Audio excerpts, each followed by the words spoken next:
Hello, welcome to the stream. How's it going? We're back. Happy Monday, welcome. It's time to go Star Trekking yet again. I'm very excited. Hello, welcome. Digital Duck, thank you for the resub. Holy smokes, Quack Team as well. Hello, everybody. Those were some hot Dizzy jams for the Commodore 64. They made me quite happy. It made me quite wistful for a time when I used to play Dizzy games constantly. We should go back to that. But we have our hands full at the moment with Star Trek. Hello, everybody. Welcome to the stream. I think there's, now that I think about it, I think there's a Star Trek themed Dizzy fan game we may play this week. I think that would be a delight. Hello, everybody. Hello. Welcome to the stream. We're back. Hello, Rubber Kitty. Good to see you. Chaos Com. Hello. Duck Admirer. Hello. 8-Bit Tomato. Hello. Slag X. Hello. Enjoy the Fruitles and the flow. Hello, Bob Rosky. Hello, Professor Cavill. Chunko Bunkum. Hello, Krelosh. Hello, Male LP. Dieter Lavos. Hello. Hotzen. Hello. Digital Duck. Hello. Comson. Hello. Syllogism. Hello. Mum. Hello. Hello, everybody. Doppelopoulos. Hello. Welcome to the stream. Yes. Mum. All the games on the pre-stream slideshow are screenshots of games I played on stream. It's woefully out of date. They're all from like streams many years in the past now, and I just haven't ever gone and updated it because that takes work and effort, and I'm lazy, and I'd rather just play video game. But it's fun to look at that sometimes and remember the good times. Playing dank DOS games and bizarre, weird stuff. And we're still doing that. We're going to play Star Trek First Contact again today. Plague of the Moon was great. Plague of the Moon was awesome. That game was so much fun. The spinning stick figure Saladongs. Ooh, that's an emote. You're talking about monkey? Monkey? Monkey. That was from... Hold on, I'll get a picture of it for you. I'll get a picture of the game. Where is it? It's... Oh, God. It's from this, of course. Remember Armadillo? This is a Famicom exclusive side-scrolling action platformer called Armadillo, which had some of the best graphics I'd ever seen on the Famicom. It was beautifully delightful, wonderfully charming, and the game played like absolute dog water. It was painful to play. A rampant slowdown, variable like speed rate. Mid jump, the game will speed up and then lag and then slow down, then speed up, and it's impossible to control. But it's got some really cute sprites. That's where the monkey came from. Spider-Moa, thank you for the raid. Welcome raiders. Welcome everybody. We're just getting started here. Spider-Moa was playing Gabriel Knight 2, The Beast Within on his stream. I just want to say that game rules, and I hope you had a wonderful time with it. That's like one of my favorite video games, period. Full stop. It doesn't get much better than Gabriel Knight 2, The Beast Within, for my money. God, that game is so good. I want to play it now. I haven't played it in forever. I used to speedrun that game. Do I still have a... I'm sure my time has been smashed by now. God, I haven't even checked in ages. Do I still have a world record in Gabriel Knight?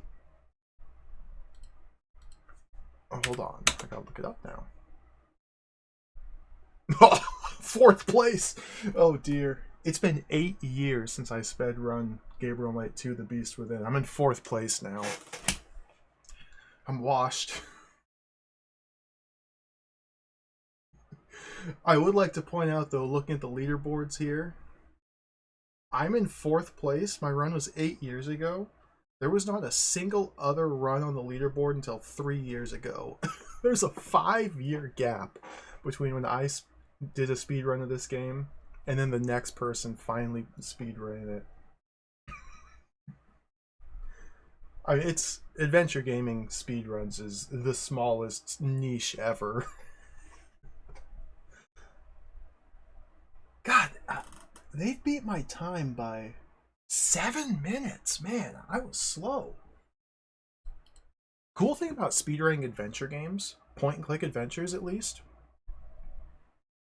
is people say it takes no skill. People, I mean, I'm making up people, but these made up people in my brain say it takes no skill to speedrun an adventure game because you just point and you click. But the fun thing is, because it's all pointing and clicking, you're literally only like limited by how fast you can move the mouse.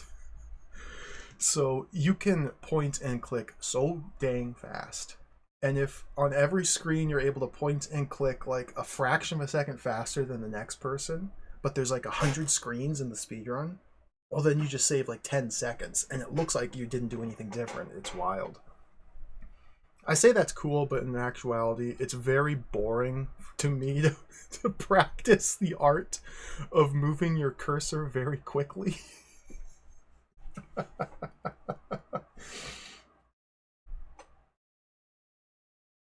I liked the routing it. Yeah, yeah. Ella, the gaming cat, Ella. I liked routing mostly. So when I did speed runs back in the day, I would spend most of my time just working out a route, figuring out the most efficient way to play through the game, do a couple runs, like, okay, I'm done, move on to something else. I never really like grinded times to get the super duper duper duper duper top speed. And it didn't help that at the time like nobody else was doing it either.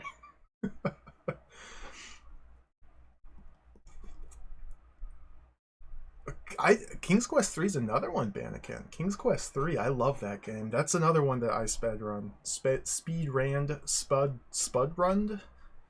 That's another game I used to speed run. It was beautiful. And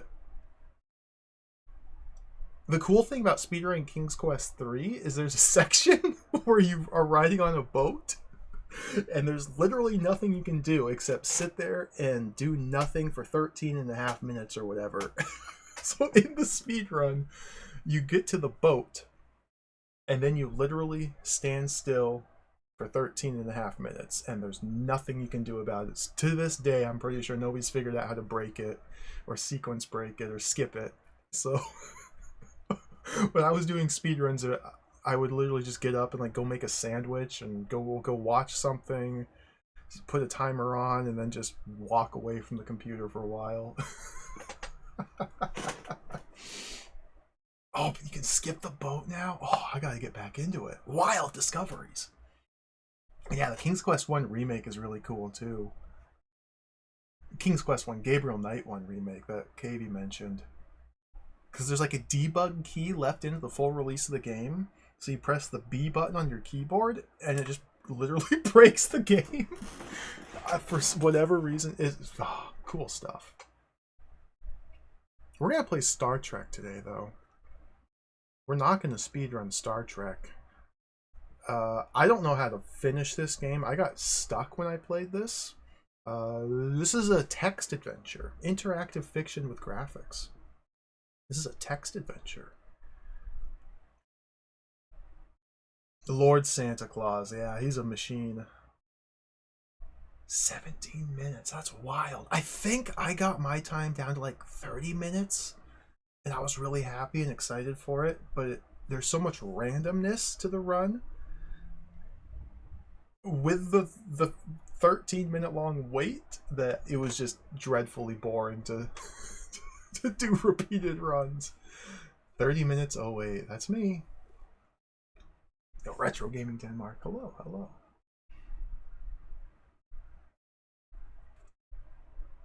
Yeah, Bandican. Mananan, you can... The thing with Mananan, from what I remember, was you have like 4 or 5 seconds by the time you enter any room before he shows up. So if you're quick enough, and you never spend more than like 4 to 5 seconds in a single room, then you can just leave him alive and just run through the game. But that's on a real-time timer. It's like it's real-time, you have like 5 seconds or however many. But if you crank up the game speed to fast and you start zipping around everywhere because AGI Sierra games were throttled only based on, or throttled based on your CPU clock speed. So you can go. You wouldn't ever spend that long in a single room, so you could just leave them alive. I love One Short Eyes videos, yeah. ZA Guru, hello, welcome. We're on a tangent here. We played this game Friday, about 5 hours, the Apple II version. I got stuck. Apparently I was playing the hard version. I have since been advised that the DOS version of this game perhaps would be a bit smoother playing experience. After my stream on Friday, I looked up reviews of the game. There's one on Computer Gaming World by Scorpia, legendary game columnist reviewer Scorpia. And she said that the game is trivially easy and it's for babies and little children and infants, and even toddlers could beat this, and it's kind of cool, but it's kind of just basic nothingness, and it's very easy, simple. I was like, what the heck? This doesn't match my experience at all. I got so stuck. So what I suspect, and what we're going to investigate today, what I suspect is that the DOS version of this game has a bit more guidance for the player. Perhaps they've smoothed out some of the parser troubles that I was fighting with on the Apple II. I believe also in the DOS version, Spock, there he is, Spock, very puzzled looking at a Chubo baby. Spock apparently is much more helpful and proactive in the DOS version. Like, he'll make suggestions for how to accomplish certain tasks. And that kind of reduces the difficulty down considerably because you just listen to what Spock says and do whatever he says and you win. And so what we're gonna do today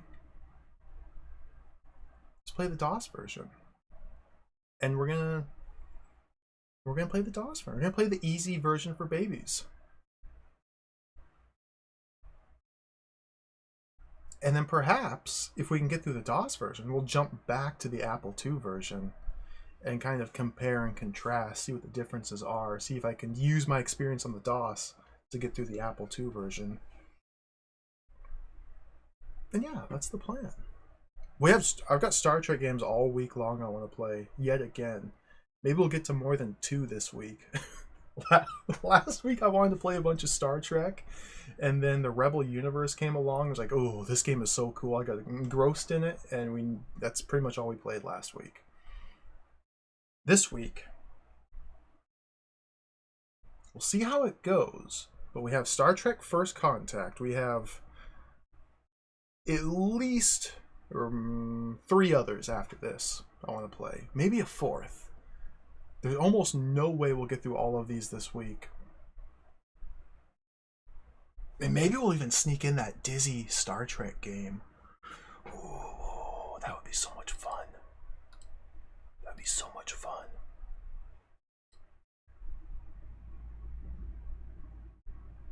Do I have... Look at this. We could play Starship Dizzy. Look at this. Look at this. That's the Gorn. That's Captain Kirk fighting the Gorn from the highly acclaimed Star Trek original series episode Arena, but rendered in form of pixels with Dizzy as Kirk. But Dizzy's also a Vulcan. Look at this, man. Maybe we'll play that later on.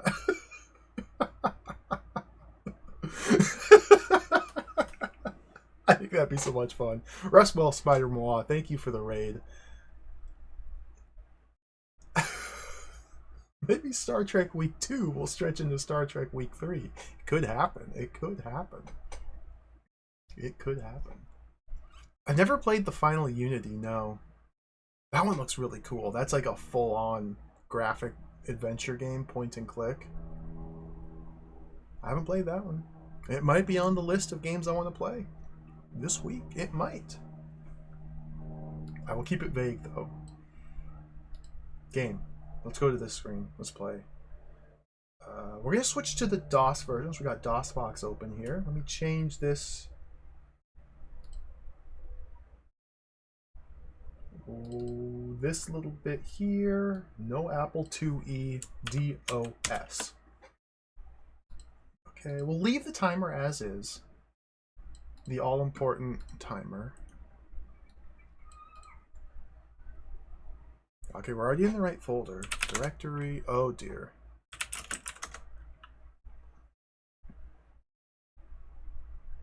st.exe. Okay.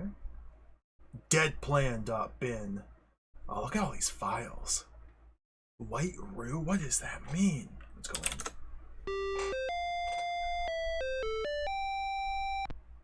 Space. Hello, Dialogo. Welcome.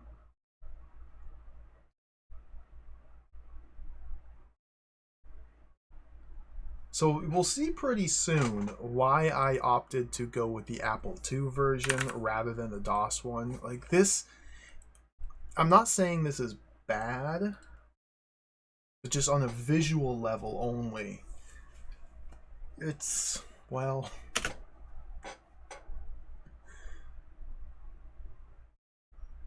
Star Trek First Contact. Press any key to continue. We got 4-color CGA graphics and PC speaker bleeps and bloops. Let's go.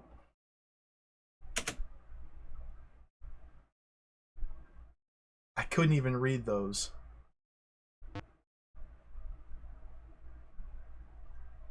Press any key to continue. Remember the beautiful full screen artwork from the Apple II game that we saw on Friday? Remember how we could see Spock's butt? And like 4 crew members looking out into the gray vastness of space? We don't even get his butt in this version. Space is black. That's a plus.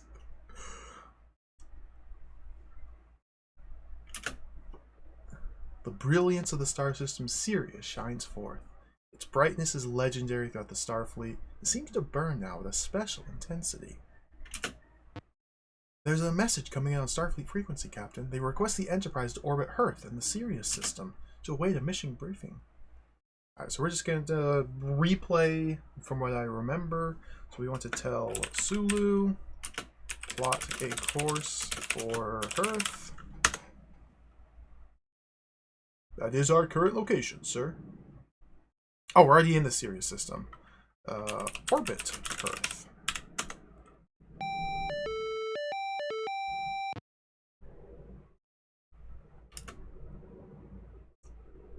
We've made it. Oh, Vano, welcome. Cowertube, hello. Standard orbit. Yeah, it's kind of funny that they... This has no relation to the movie First Contact, and yet here we are, Star Trek First Contact. Renner here, Captain. Ship's computers have located a landing site for exploration, Captain. Transporter set.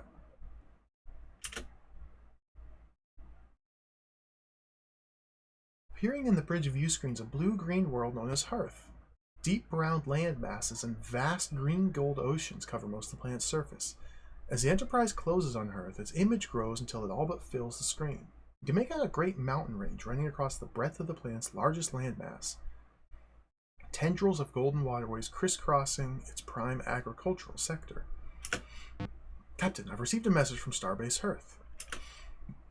The Enterprise is instructed to stand by to receive Fleet Admiral Takar.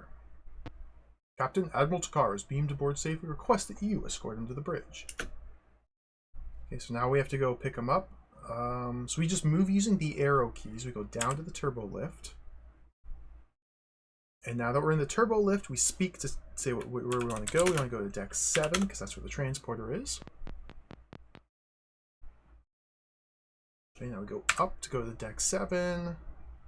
The transporter room is a couple screens to the right down the corridor. So the interface is completely different here. Press any key to continue. Lieutenant Gomez arrives with Admiral Takar.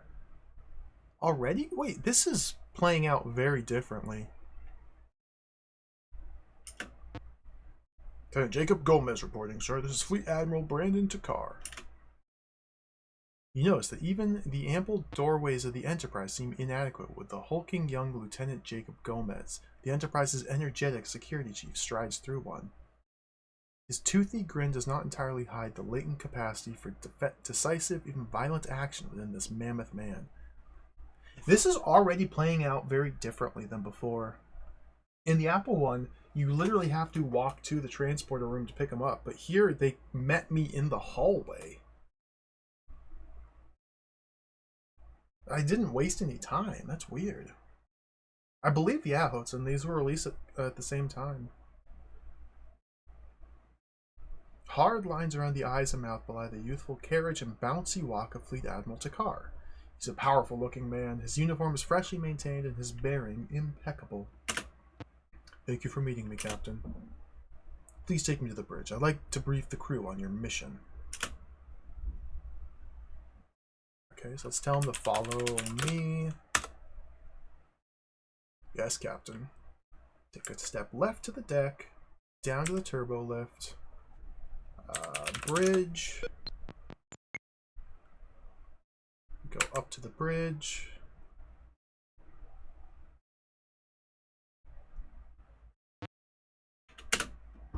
Jim, may I address the crew? Yes. Crew and officers of the Enterprise, I am Fleet Admiral Brandon Takar. I've asked Captain Kirk to permit me to address you on the subject of the mission which you're about to begin. The Enterprise must orbit and hail Starbase Lambda. Let me make sure all these are the same. Yeah, Starbase Lambda in the Centauri system. They're an important group of passengers, the Federation's chosen representatives to the coronation of Prince Clavis III of Gothica, will beam aboard. The Federation desires closer ties with this planet. Remember, when you reach Gothica, the pride and reputation of the Federation rests as much with you as with the official representatives. I know you'll all prove completely worthy of the trust and esteem which Starfleet's placed in you. Thank you.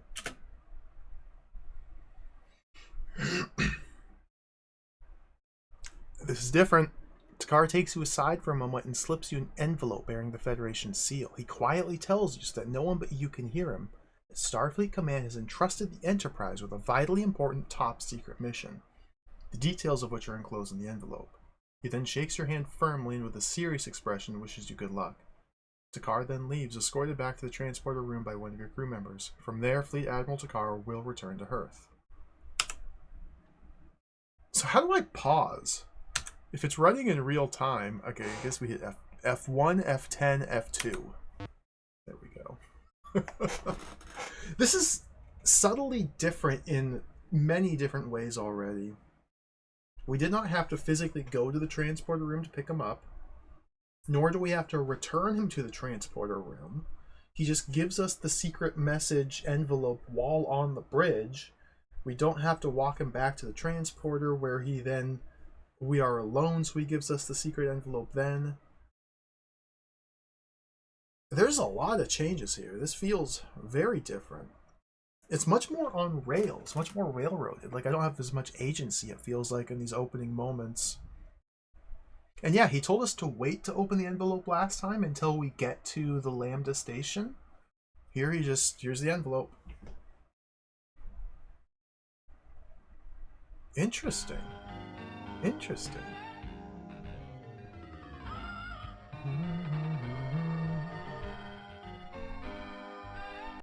Beautiful. Thank you, Colorado, for the resub. Welcome, welcome. In search of a more playable experience, we have left Apple II land and we ventured into the world of DOS. It's a scary world here, but we're in DOS world now. It actually looks pretty cool. Like, I'm kind of digging this aesthetic now that I've started playing it. Yeah, I got stuck in the Apple II. And I can see now why this is considered probably gonna be a lot easier here. Anyway, can I even save? I haven't actually tested this. F10, F3 to save.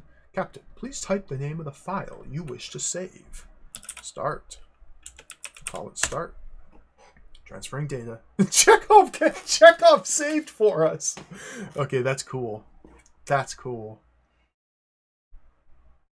I guess we just literally saved it in universe. Yeah, Mr. Chekhov just saved our data for us.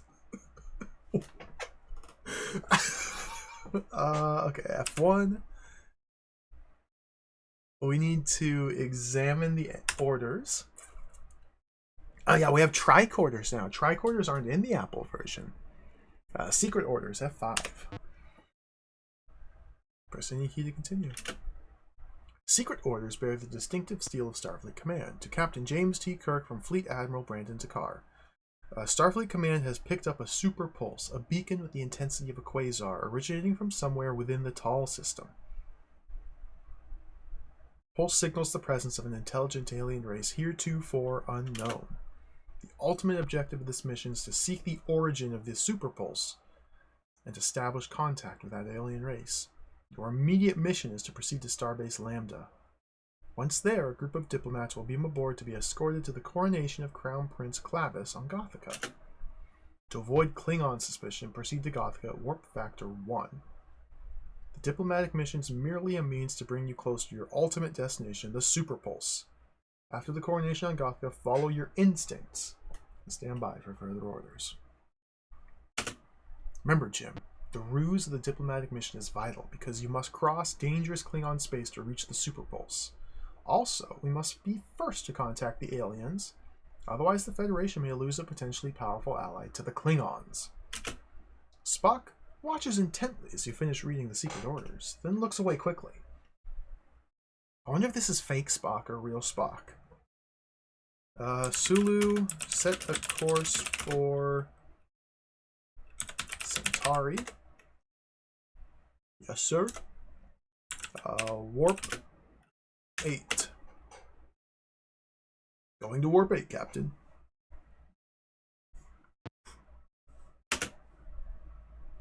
Oh, we're already there. Course objective reached. The bridge erupts in bright light as the star system Centauri appears on the view screen. That was so quick. We're speaking to Spock again because he talked to us. Sulu, orbit, Lambda. The PC speaker. Oh, beautiful.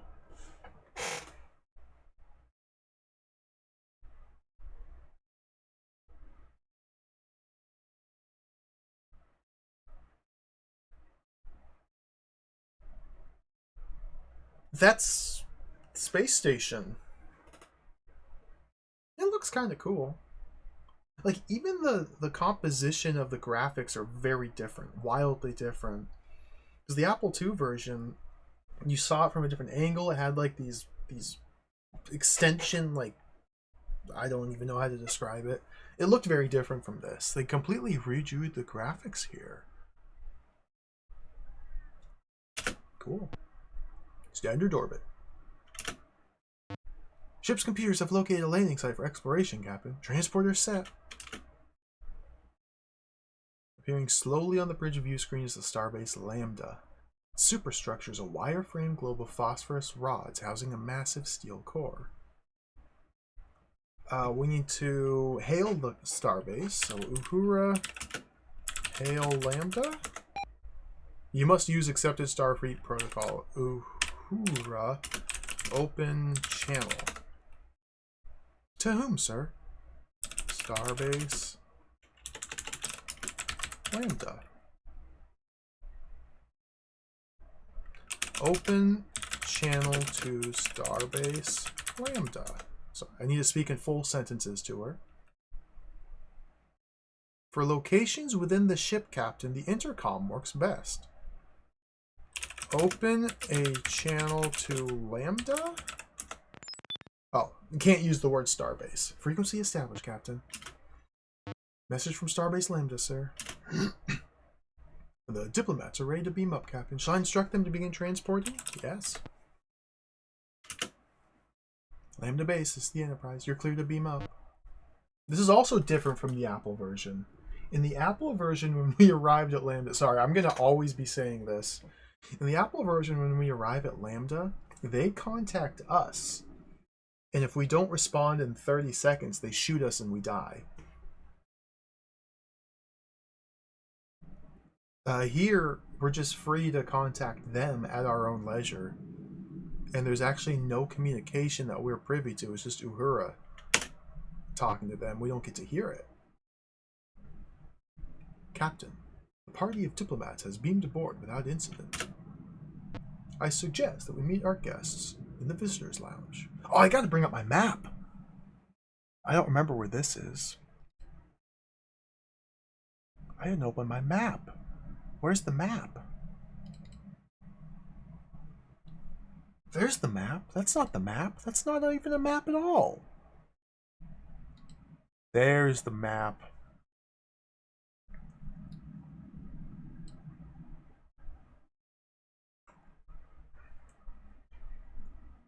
Another thing that occurred to me, and this is very obvious saying it, I never explored the starship beyond deck 5 and deck 7. I never went to any of the other 23 different decks that we have access to. There's a small possibility, I think it's a slight possibility, but there's a possibility that there are valuable things of interest to be found on other decks. And I just spent the entire time on the ones that we are explicitly told to visit in the manual. Hopefully the map is the same. So we're supposed to go to the lounge here, which is on deck 5. Out the turbo lift, left and up. Bembo route. Yeah, let's go. Let's put the map back here. Sorry, I'm disappearing again. I like to have the map on screen. It's more important than me. Even though it's probably very hard to read. Boop, boop, boop, boop. Let's go. Hi, Captain.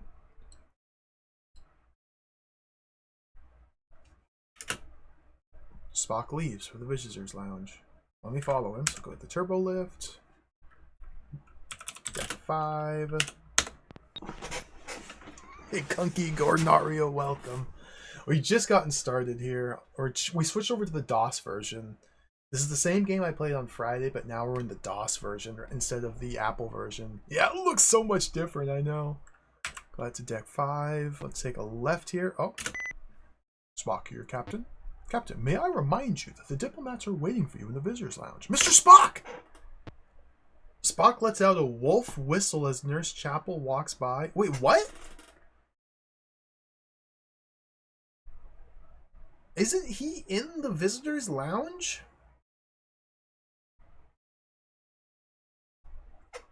Is he not waiting for me in the visitors?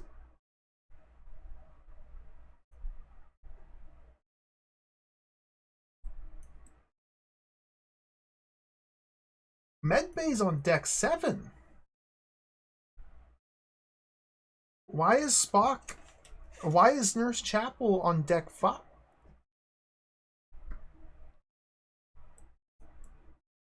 What? We never got this in the Apple version. Alright, Spock.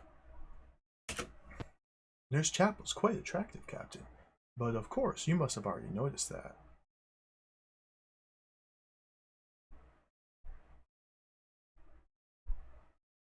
I've turned it down, Vino. I have my emulator set to 500 CPU cycles.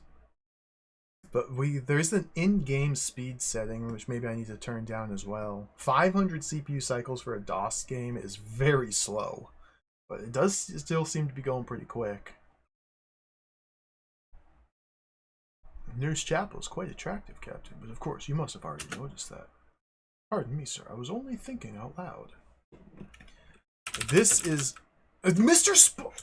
Where did he come... Let's go to the visitors' lounge.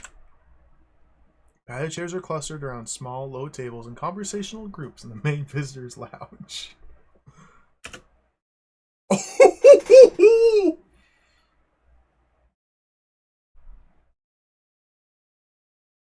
You know, maybe this is alright. Maybe this is pretty cool.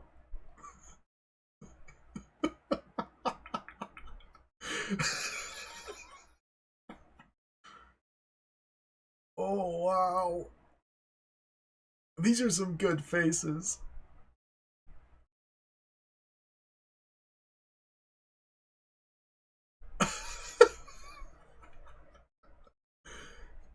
Yeah, I've never been a huge fan of the 4-color magenta or this garish CGA palette, but they're using it to pretty good effect here. Like, it's, you can definitely tell that they redrew. I mean, they definitely redrew the graphics completely, but it looks like they redrew them with the color limitations in mind, and it looks pretty good than a lot of other games that just try and do straight conversions.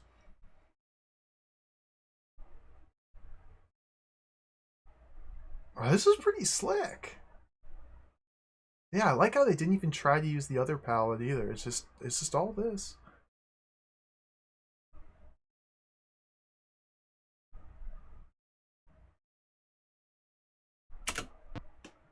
Beautiful. You see the group of diplomats listening to Commander Chambers, briefing them on Enterprise security. He finishes up as you enter. The group turns its attention to you. Permission to report, sir. Yes. Chambers then introduces the foreign dignitaries, pausing as you exchange formalities with each visitor. The visitors include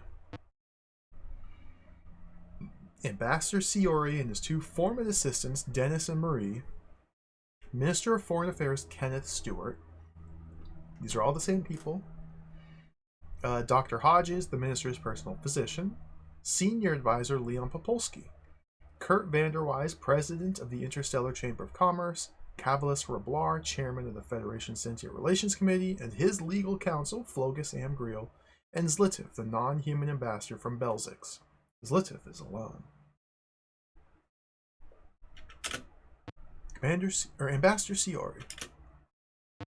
I am ambassador in a former diplomatic service. I have the honor of heading our delegation to the Gothican coronation. Such an honor to finally meet you, Captain, and to be aboard the famous Enterprise. Mr. Stewart. This is an unalloyed pleasure. I'm honored to meet a champion of the Federation. Kurt Vanderwise. A pleasure, sir. Yes, a pleasure. He didn't... No, none of them are giving us a knowing glance, like in the Apple version. I'm honored to stand before you, this moment I've long waited for. Ambassador Zlitiv. I'm humbly grateful to travel aboard your ship in the presence of your august person. What does august mean as an adjective like that? Like, I know it can be used like that. Doesn't it mean like...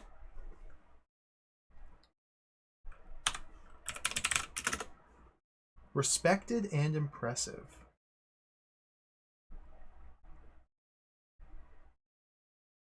Revered. Yeah, okay. Distinguished is a synonym. Venerable. Okay. The group filters out of the room one by one. Some engage in conversation, others still slightly awed by their surroundings. After a while, only you, Dr. Hodges, and Flogus Amgriel are left. Who's Flogus again? I've already forgotten. I can't read my own writing.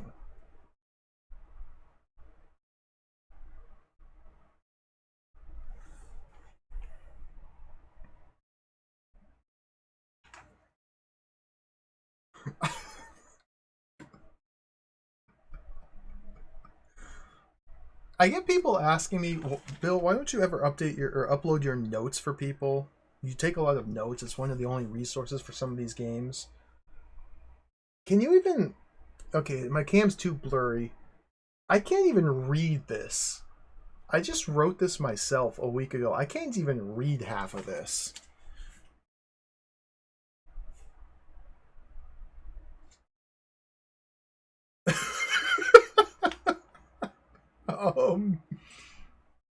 Okay, it's unimportant. We don't need that. One of these days, maybe I'll get a higher quality camera that can actually read it. Or pick it up. Yeah, I go back and forth between typing out notes on like a notepad file versus handwriting them. The Rebel Universe spreadsheet is on my Google Docs stream spreadsheet, which I believe there's a link to the spreadsheet on the About panel underneath me, and one of the tabs along the bottom. We got Rings of Medusa notes here. I'll drop the link here in chat.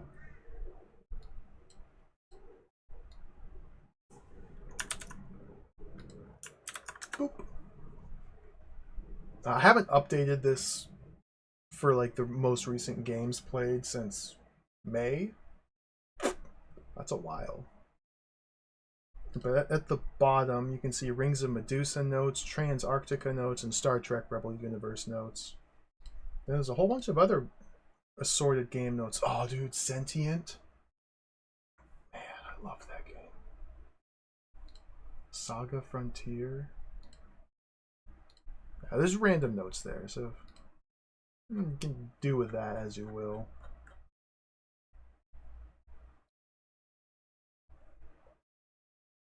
That's true, Dieter. Yeah, I could use my phone as a webcam, and it would be a lot higher quality. Flip them anyway. People try to decode them. That's not a bad idea. Okay, where were we? Captain, it's a pleasure to meet you finally. I and the other members of the party have agreed to hold a strategy conference for our important diplomatic mission. With Commander Chambers' help, we've scheduled the meeting for this evening in the briefing room. I suggest we now set course for Gothka as soon as possible. Warp 1 to avoid Klingon detection. I hope to see you in the strategy conference at 024 hours. That's 6 minutes away! Flogus Amgriel bows slightly and leaves the room. Dr. Hodges approaches you. Captain Kirk, I would like the opportunity to confer with your Dr. McCoy about the special needs. It's almost 024! We just jumped ahead 5 minutes! Oh, it's 024. Yes. Thank you. It'll be a pleasure to meet the famous Dr. Leonard McCoy again. I'll accompany you when you leave here. Okay, we gotta run to Medbay. Let's go down, go right, go into the turbo lift. I'm gonna head to deck 7. We're gonna miss the meeting. I thought when it was paused for dialogue, the in-game time was not progressing, but no, in fact it was. I'm a fool. Head left. Nurse Chapel stops you in the hallway.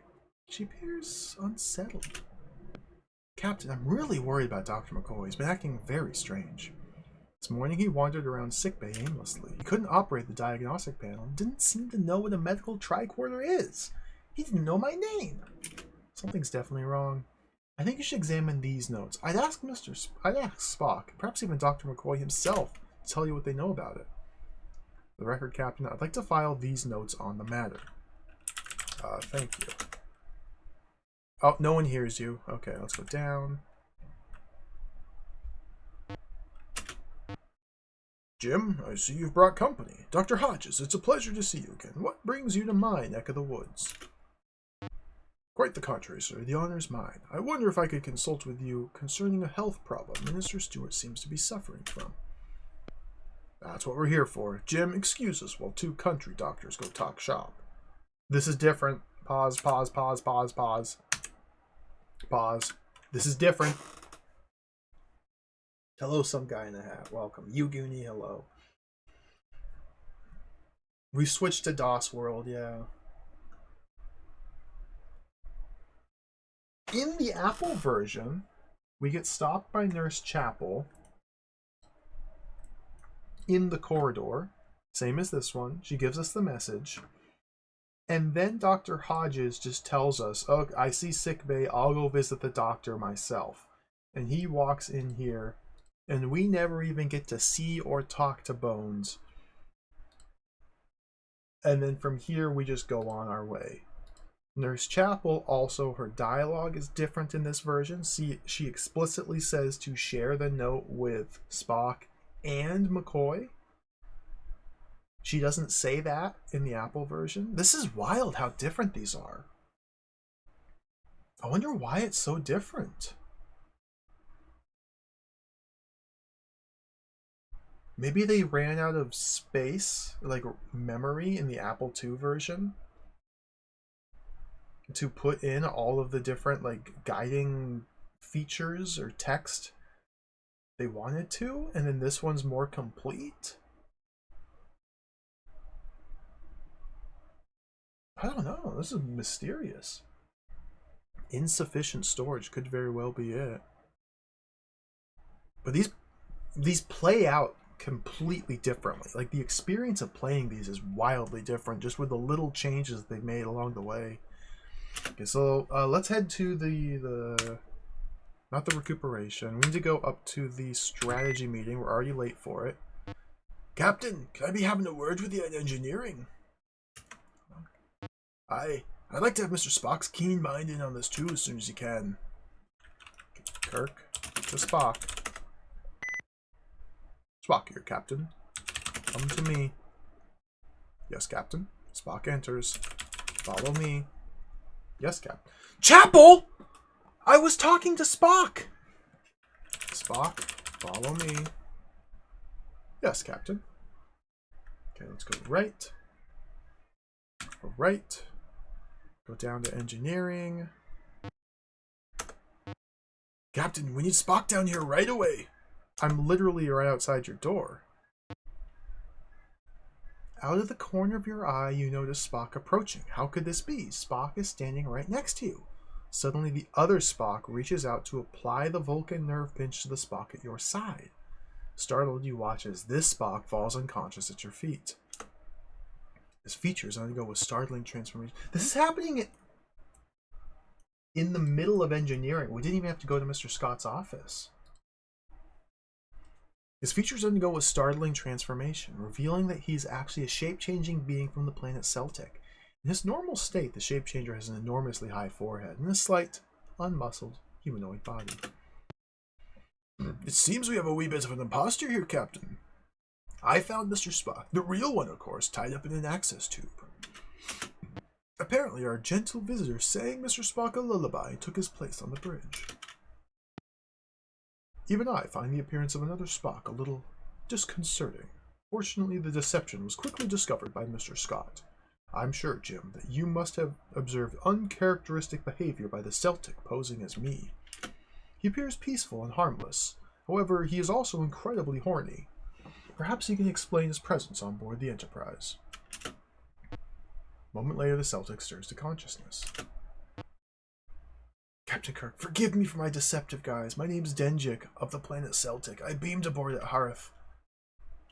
Our people have also observed a powerful pulse emanating from the Tal system. We are aware of the Federation's mission to locate the pulse and make contact with the alien race. Frankly, we're disappointed that a representative of our race was not invited to offer assistance.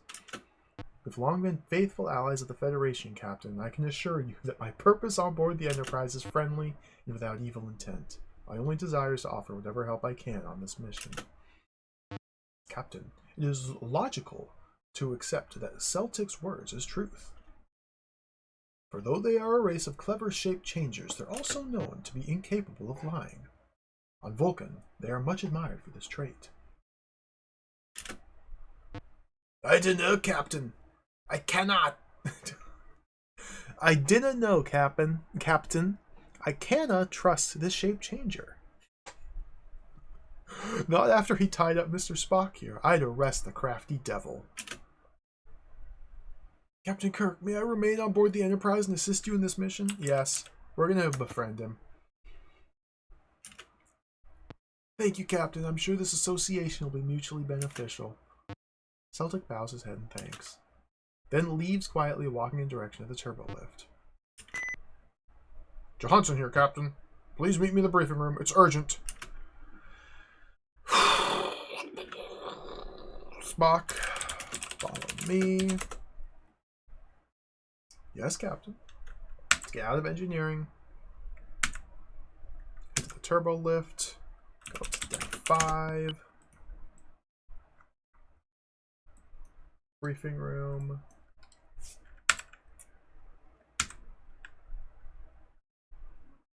Okay, I'm going to do another save here. F10, F3. We're going to call this one brief. Check off. Successful transfer, Captain. This is the officer's briefing room. Large table. Permission to report, Captain. Yes. Johnson levels his phaser and forces you out of the briefing room. He seems torn between fear and embarrassment, but insists that you wait and listen to what he has to say. This is different.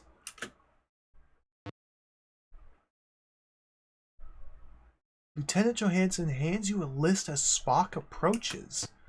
I'd like you to analyze the list after you've examined it. Captain, I've been standing guard outside the briefing room after the diplomats had their meeting. For the past hour, as ordered by Commander Chambers, I've kept a list of all those who entered or exited during that time. Some puzzling the edges of the paper are a little crinkled from heavy use during signing in and signing out.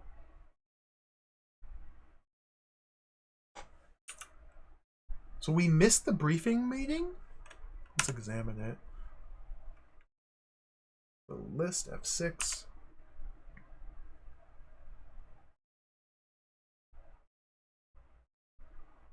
A list of attendees to the strategy meeting. Attendees include Ambassador Siori, etc., etc. It says I attended. I literally did not attend. Check marks indicate that everyone on the list, apart from yourself, actually... Oh, no, these are the list of people who were approved to attend, but I didn't. This is wild. This is so different. Check marks indicate everyone on the list, apart from yourself, actually attended the meeting. Mr. Popolski's exit is not reported. A check next to your name indicates you left the briefing room. So we never actually went. We never showed up. We were, of course, preoccupied with engineering with the fake Spock plot. But we were marked as having left the briefing despite not ever having entered it. And Mr. Popolski entered but never left. So we have our second shape changer disguised as us currently. So let's give this to Mr. Spock, have him analyze. Notice I don't have the report either from Nurse Chapel. I don't have it. What is... Thank you, sir. Analyze list. Spock, analyze list. Yes, Captain. Spock exits. Where'd he go? Spock enters. Captain, I have completed the requested analysis. Okay, tell me about it. About what, sir? Tell me about the list. I can't think of anything noteworthy, Captain. Oh God, it's happening already. Okay, it's happening again. So he analyzed it. He had to leave somewhere to analyze it. He came back, reported that he's done analyzing it. But he's not willing to share what he learned. Hold on, F1. F6, orders. Crew orders, maybe? F4. Results. F8, results. You have to ask specifically for results. Okay. It's just a slightly different syntax, interface, I guess. Several things are clear from this list, Captain. The list of potential attendees include Ambassador Siori, Jan Popolski, Minister Stewart, Cavalis Replar, Flogus Amgrio, Major Chambers, Kurt Vanderwise, Lutif, and yourself. Note the check marks beside the name of each person who entered the briefing room. There is no check next to your name because your duties required you to be elsewhere. Note the next column, where Lieutenant Johansson checked off the names of those who left the meeting. There is no check next to Popolski's name, but there is one next to your name, Captain. This strongly suggests that someone entered the briefing room disguised as Mr. Popolski and left disguised as you. Fascinating. Spock looks at you carefully. Assuming that you are the captain, that leaves only one other inconsistency. Perhaps we shall pay a call on Mr. Popolski in the stateroom on deck 5.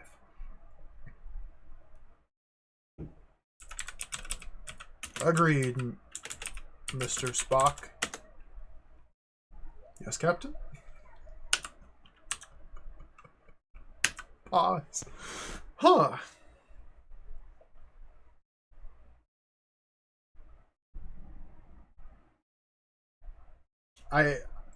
This is what I read about in a review in Computer Gaming World. The big complaint is that Spock just does everything for you and you just follow what he says. This was not at all a feature of the Apple version that I played. Spock, nobody ever told me to go visit Popolski. I had to piece together everything on my own. It feels like a proper game in that way, but the parser in that Apple version was still completely jacked. But it felt like an actual adventure, like I actually had to think about things. Whereas here we're just kind of, all right, let's go find Popolski. He's probably going to be dead now. So we're outside the briefing room, so we go left 1, 2, 3, 4, and then down 1. Go 1. Let me tell Spock. Spock, follow me. Yes, Captain. 1, 2, 3, 4. At least the map is the same. That's nice. Go down. Yep, the body of Popolski lies sprawled on the floor. He's not moving. Captain, it appears that Mr. Popolski is dead. The purple bruises around his neck suggest he was strangled by someone of great strength. I would call Dr. McCoy. He would be the authority on that. This is also very wildly different. Kirk to McCoy. McCoy here, Captain. Come here. Yes, Jim. McCoy enters. McCoy. Look. McCoy rushes over to the body. Okay. After a quick examination, he walks over to the intercom on the wall to call for some assistance. I never got this in the Apple version either. Like I always found the body, but couldn't do anything with it. We never even established that the dead person, the dead Popolski, was strangulated. All I could see was that there were marks on his neck.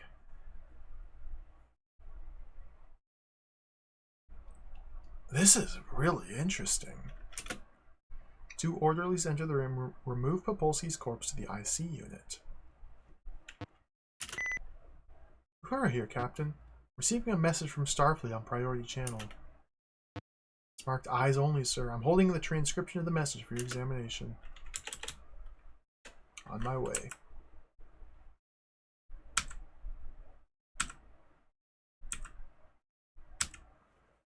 Go to bridge.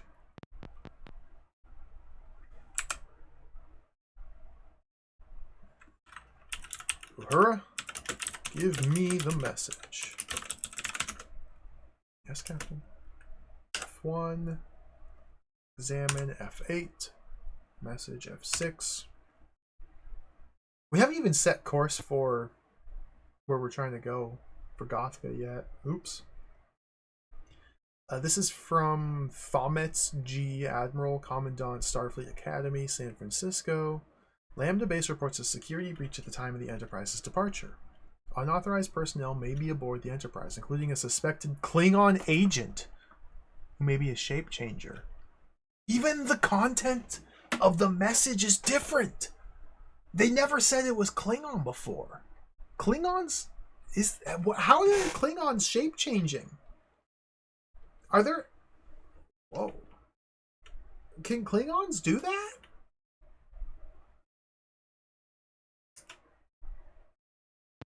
Because the shape-changer may assume any guise, the diplomatic passengers who boarded at Lambda are under suspicion at this time. They are these people. Do not hesitate to arrest and detain suspected interloper, given sufficient grounds. This one's tricky, Jim. Try not to upset the passengers, but don't orbit Gothic until you're satisfied the situation's been resolved. Good luck, Greg. Captain, I've been reflecting on Johansson's observations at the briefing room. All activity is accounted for by the crew. Spock's not even in the room! On detail, and the diplomats preparing for the meeting. However, because of Federation policy on religious observance, we could not monitor the activity of the Formid women during their worship. It is only logical at this point that we consult the ship's computer for information on the Formid. Oh, computer. F1, use computer. Formid. This is wild, yeah. This is wild. The Formid diets rich in fish, vegetables, and rice-like carbohydrate source. I remember there's an episode of Deep Space Nine where they time travel back to original series era Star Trek, and like Worf is with them in the time travel mission. I think it's Deep Space Nine. And there's Klingons, original series Klingons, which, yeah, they don't have the forehead ridges, but Worf does. And like they make a little joke about it, a little quip. Like, these are Klingons? Worf, you're a Klingon too. Oh yeah, it was a different time, or something like that. I don't remember the actual joke. It was just pretty funny.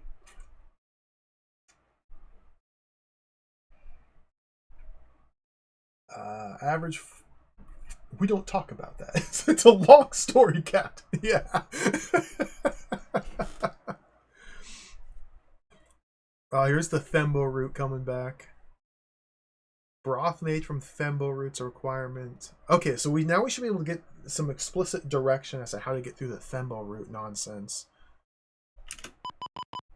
Rosconity. Let's look up Rosconity. Neo-Resconity. Still the typos. It's the leading religion on Formi. Its adherents practice mediation, which they believe. EI. Okay, this was just copy and pasted. The exact same typos are here in the ship's computer. The high hours of devotion practiced only by the women of Formi is the most important ritual. 4 typos in 1 paragraph. Let's go.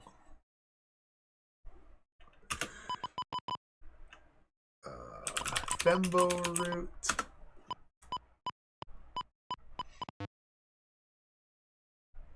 Ground into a fine powder uses a spice-like seasoning in the sacred broth. The flavor of the Thembo root is so distinctive and so geared to the Formid body chemistry it causes nausea and dizziness when ingested by all non-female inhabitants of Formi and all inhabitants of other known worlds. Dennis?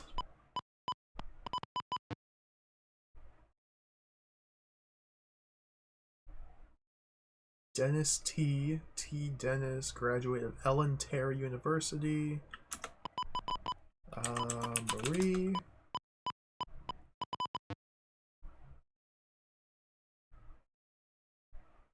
She's the poet.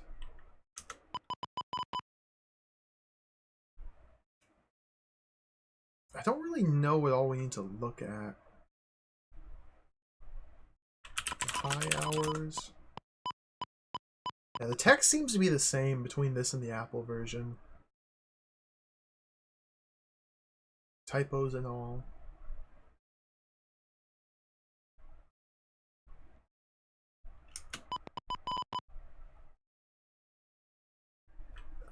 Kirk. George Sam Kirk? He was a research biologist on Deneva, where he lived with his wife Aurelian and their 3 sons. He and Aurelian were killed when flying parasites invaded Deneva? Kirk was the only person to refer to him as Sam.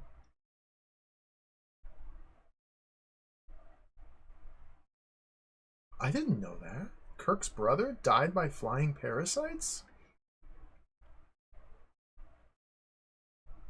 I wonder if that's a reference to an episode.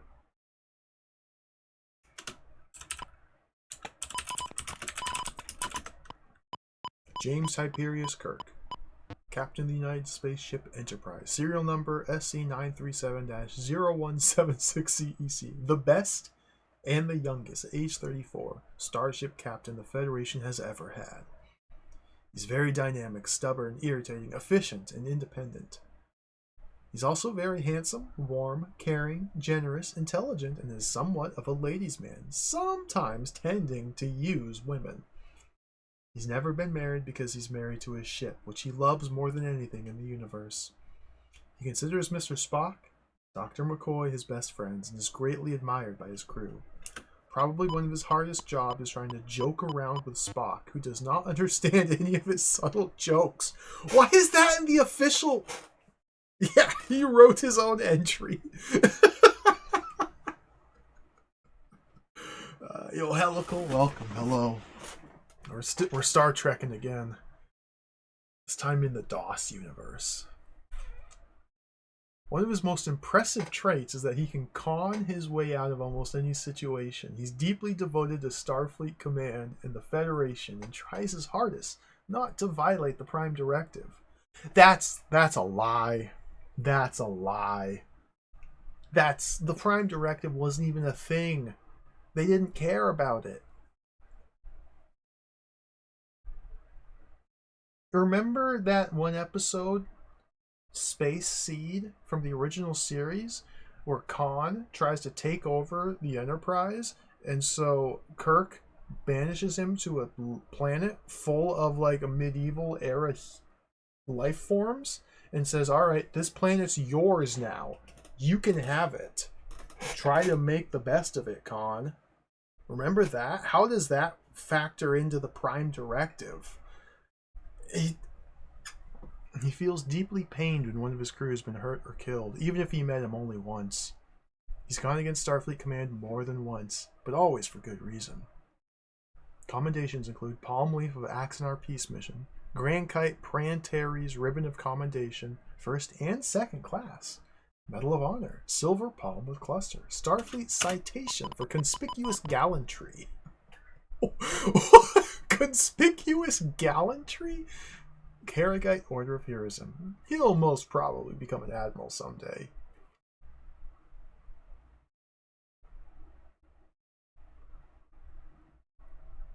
Sea Crew. Kirk-2. Wait, what's Kirk-2?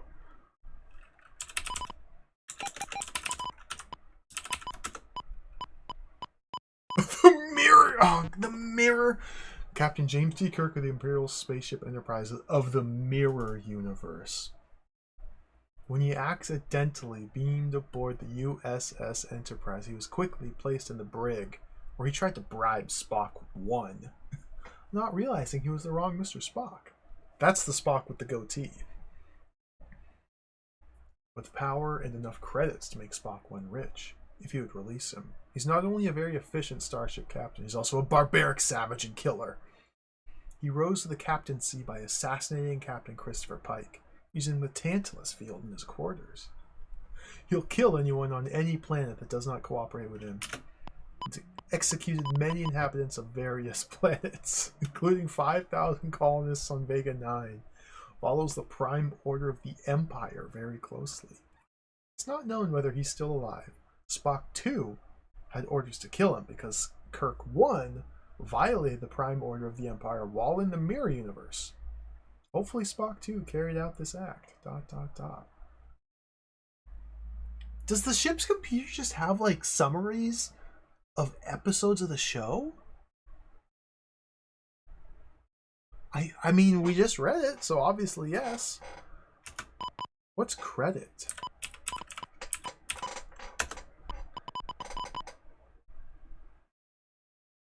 The monetary unit of the Federation, Starfleet invested more than 122,200 credits in Spock?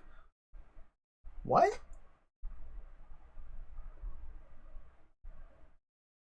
I thought it was like a post-currency society. Well, I guess on Earth. But you need, like, if you're dealing with Ferengi, you need to have some sort of monetary unit. Yeah, triples. I guess Ferengi weren't invented in the original series, though. Freaking tribbles, man!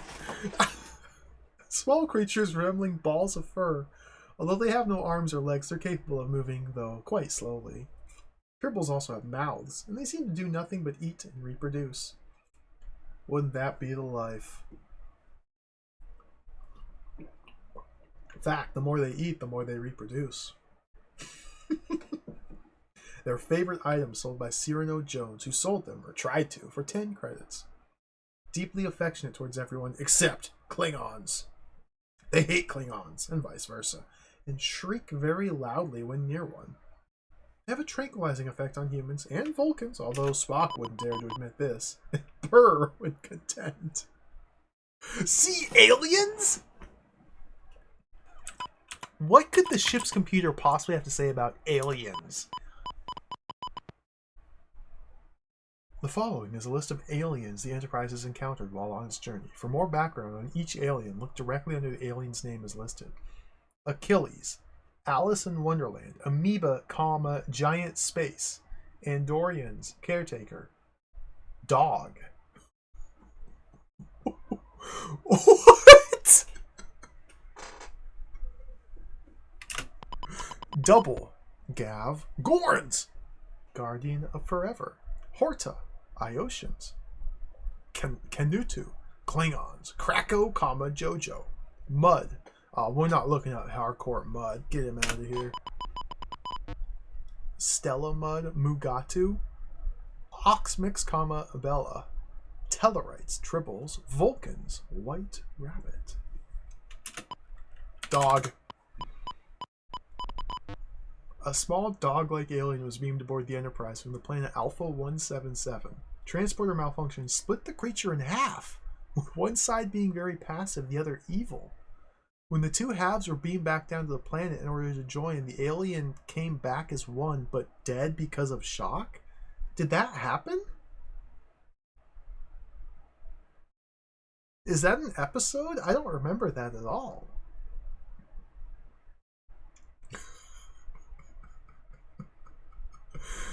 Dog. I didn't actually look too deep, Silo, in the computer of the Apple II version. I did not even look at anything outside of the scope of the game. So I don't know if this is in the Apple version. Dog does not sound familiar. Alice in Wonderland? After beaming down to the amusement park planet, McCoy thought of the story Alice in Wonderland, and Alice immediately appeared, along with the White Rabbit. Yeah, that's an episode. Okay. There is an episode. Enemy Within? Oh, I gotta click this link. It is an episode. Okay. Yeah, I remember the dog. I remember seeing the dog, and it's the funniest thing ever. Because it's very clearly just a little dog. And then they put a little prosthetic horn on its head and called it an alien. It's like a Doctor Who alien. It's great. Oh, the cute little dog.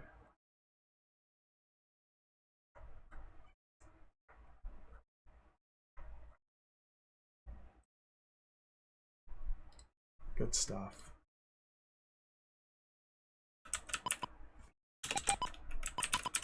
Caretaker?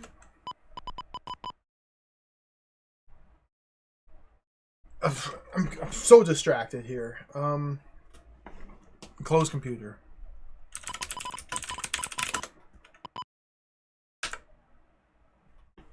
We spent like 30 minutes on the computer there. What are we doing now?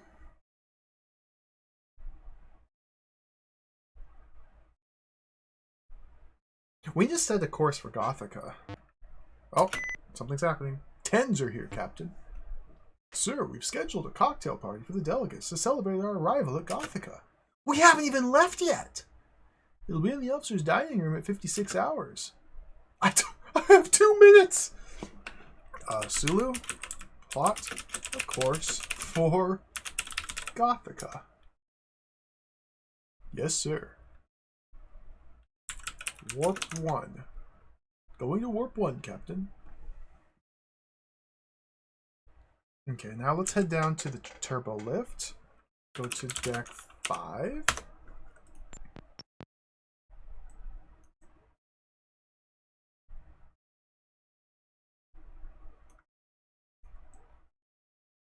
We may need to do the Thembo route stuff. I might not have enough time for it, though. Let me see if I can go pick up the Thembo route.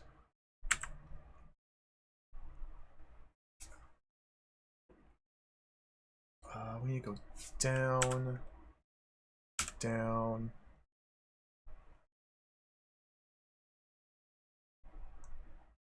Yeah, there's Thembo route. F1, F2, Thembo, take it. Got it. Okay, F1, examine. Thembo route. Chapel? Nurse Chapel is just following me around. Are you... Chapel? Yes, Captain? Why are you following me? You must use accepted Starfleet protocol.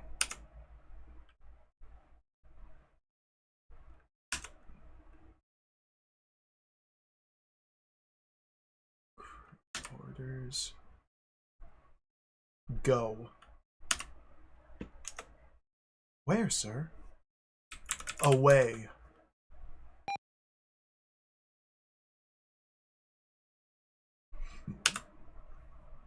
Examine. Captain, may I remind you, the diplomat's party is about to begin. All right, Nurse Chapel, you're coming with, I guess.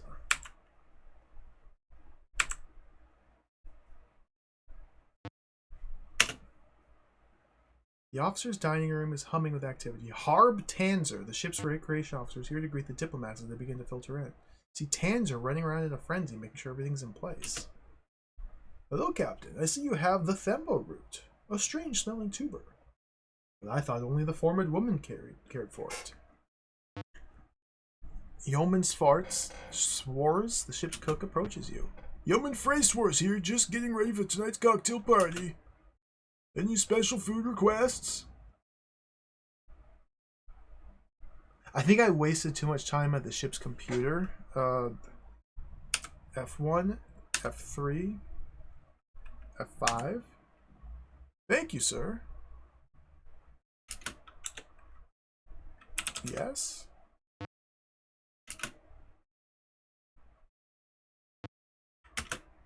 Whose food should I put it in, sir? See, I never got to this. I don't know. I don't remember if I suspected Dennis or Marie. Let's do Dennis.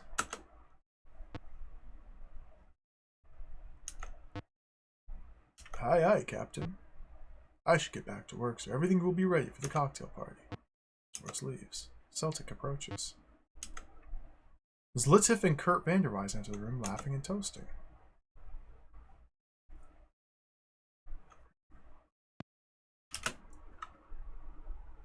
F1, we're talking to Spock. Let's touch him.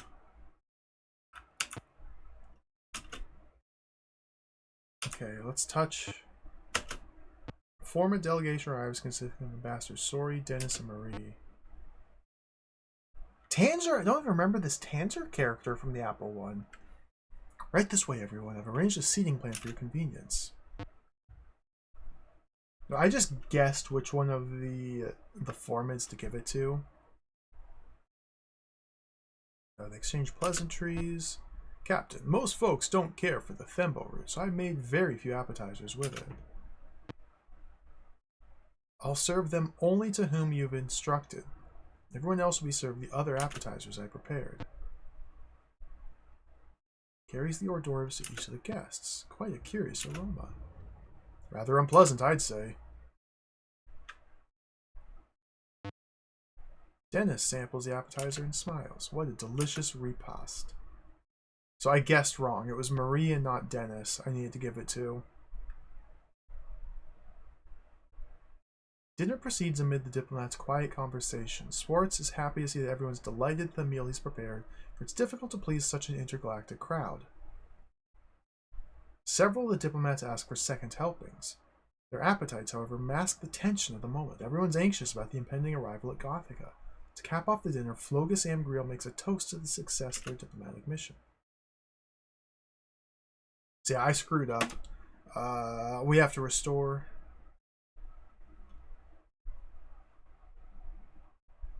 There must be a way to determine which of the two we're supposed to give it to.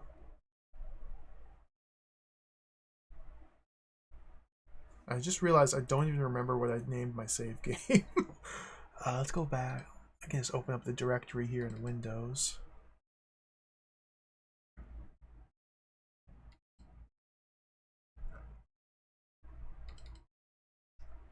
Sort by date. Brief was the name of the one. So if I do F1, F10, restore, F4, restore back to brief. Okay, now we're at 30 minutes. Outside the briefing room. Do I have the note here? I've got the secret orders still. I'm wearing my uniform. Oh, we need to change to like sexy outfit.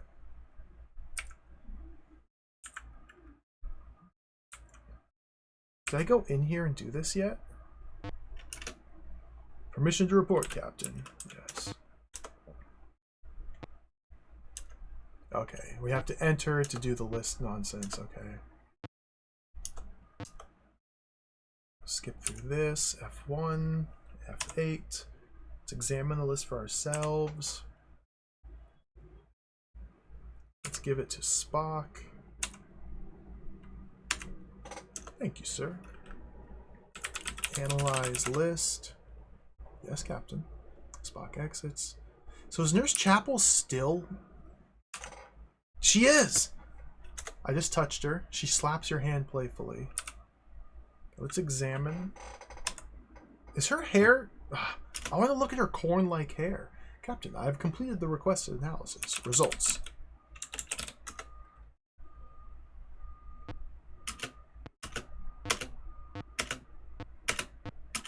Okay. F1. Examine F8. Chapel F7. Her hair is as bright as corn stalks. Yes.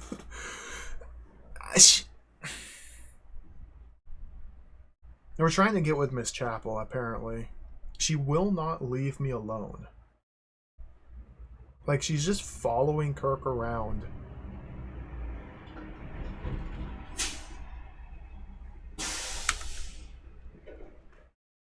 Chapel. Yes, Captain. Let's give her an order to go away. Crew order? Arrest? Oh, garbage truck's here. Let's just tell her to go. Where? Sick bay. Okay, she's gone.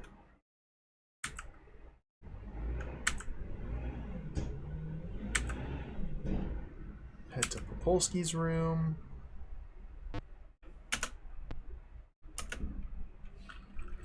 Kirk to McCoy. Up here. Close the window.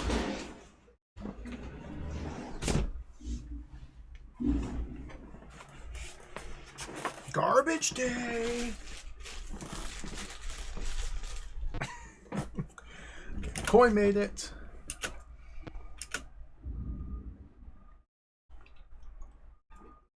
Let's see. So now... Oh, Spock will just tell us exactly... No, Uhura, we got the message. Okay. Head back to the bridge.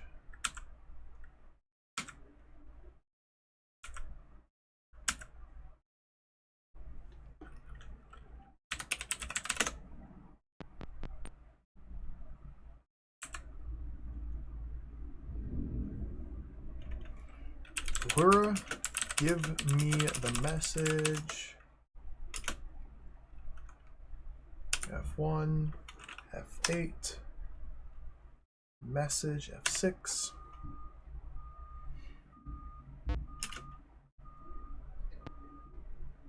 So we're pretty sure it's Marie. Marie is the shape changer.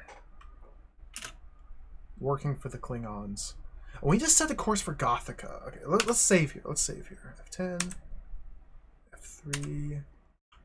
We'll call this one Bridge. Sulu, set a course for Gothica.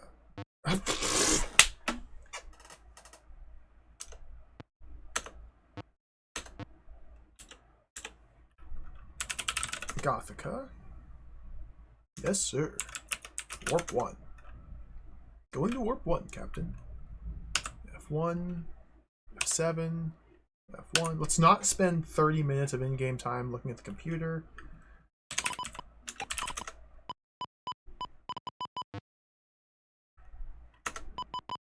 We want to look up the Thembo route. I'm not sure which of these we have to actually look up. Rosconity. Sorry. Oh, what? Why did I get kicked out of the computer? Okay, well, maybe that's enough.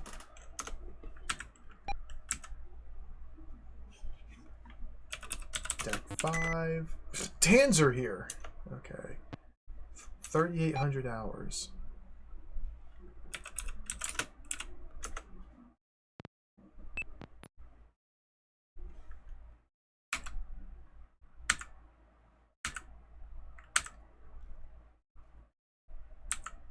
Paspapolsky.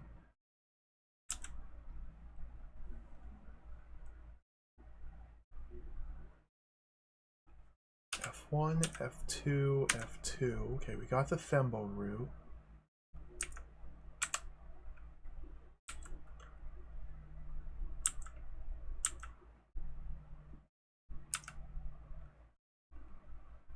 Look. Wait. It doesn't say if people are in the same room with you. Okay, Dennis and Marie are both in their beds.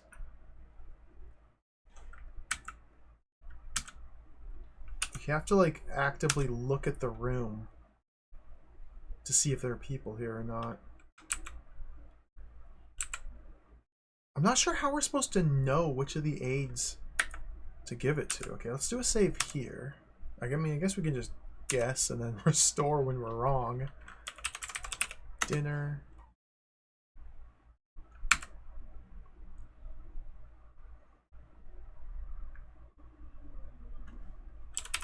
Kirk to Spock. Come here.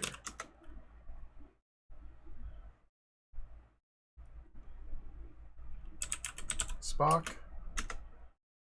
Yes, Captain. What do you think? Orders. Crew orders. Tell me about. About what, sir? About Thembo route.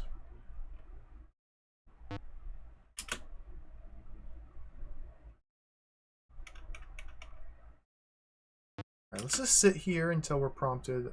Hello, Captain. I see you have the Thembo route. A strange-smelling tuber. I love my strange-smelling tubers. Any special food requests? Yes.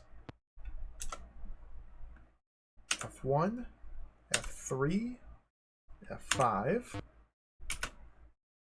F1, F3, F5. Give him the Thembo root. And we're going to give it to Marie.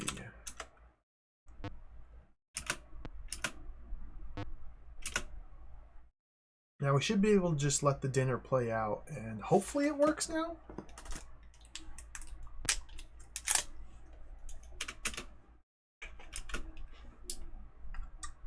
It's weird, this whole playing through in real time in an adventure game. Like, I feel like I'm always rushed for time. Like, I can't think and like type and do things. I'm not used to text adventure progressing in real time like this. This is weird.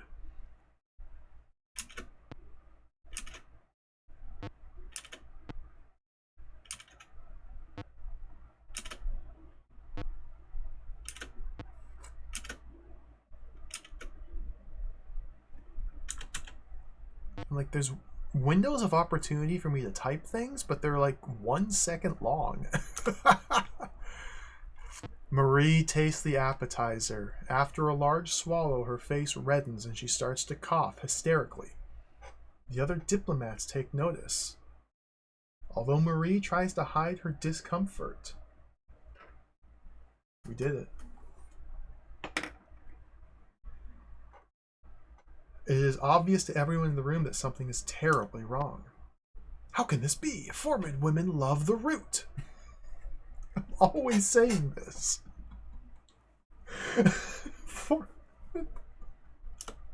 They love the root. She must be an imposter. Captain, I would suggest arresting the foreman imposter. Shall I call security? Yes. Gomez enters the dining room and rushes forward, reaching Marie in 3 huge strides. She starts to shimmer, changes shape, and suddenly turns into an alien monstrosity with huge fangs and wicked-looking claws.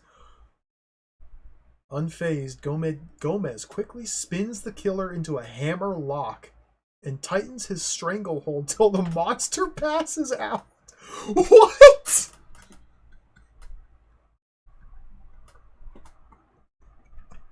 What?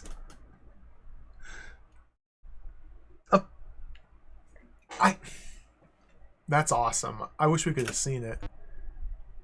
Gomez pushes the prisoner out of the dining room. Captain, we finished our preliminary interrogation of the prisoner. His name is Lekvar, and he's working as an agent of the Klingons. It seems that he somehow sneaked on board the ship at Lambda with the other diplomats in hopes of sabotaging our mission. My guess is that the real Marie has met a similar fate as Mr. Popolsky. Lekvar also mentioned something about a pulse. He was supposed to alert the Klingons of the location of the pulse so that they could get there before us. I assume you know what he's talking about. I'll continue with the interrogation, Captain. Be sure to notify you if we learn anything more. The ever-resourceful Gomez turns and leaves the room. We can proceed to Gothica in safety now, Captain.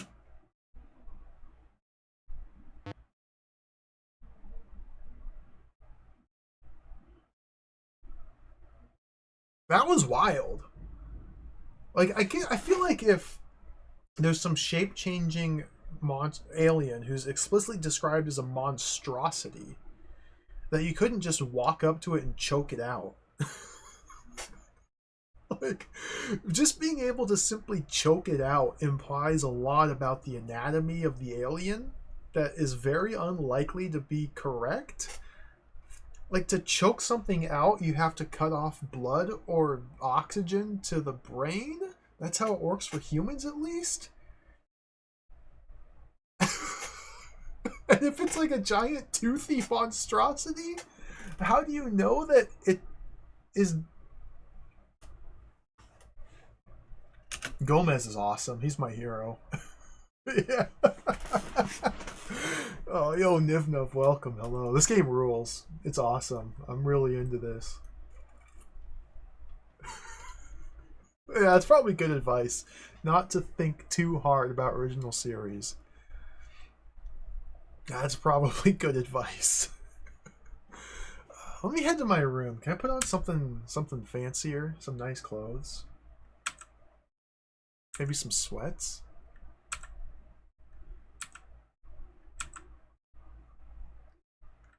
Go to my quarters. How do I change? Where's the change clothes button? Let's save here. We'll call this one good because things are going quite good at the moment. I've already successfully accomplished so much more than I ever did in the Apple version. Largely because this game is much more straightforward and playable. I don't think I really need the map on screen. Hello.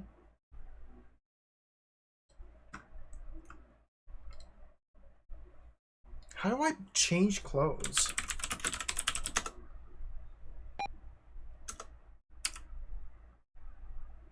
Adjust clothes? No.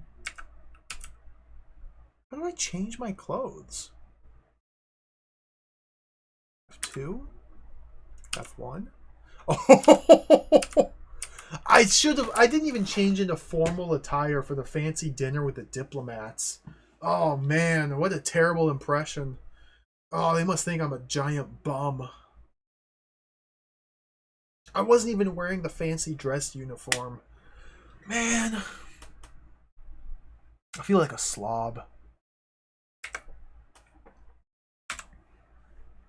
Wait, did I put it on now? Yeah, we're wearing it now. Oh, list is in the area. Wait, why is there a list on the floor?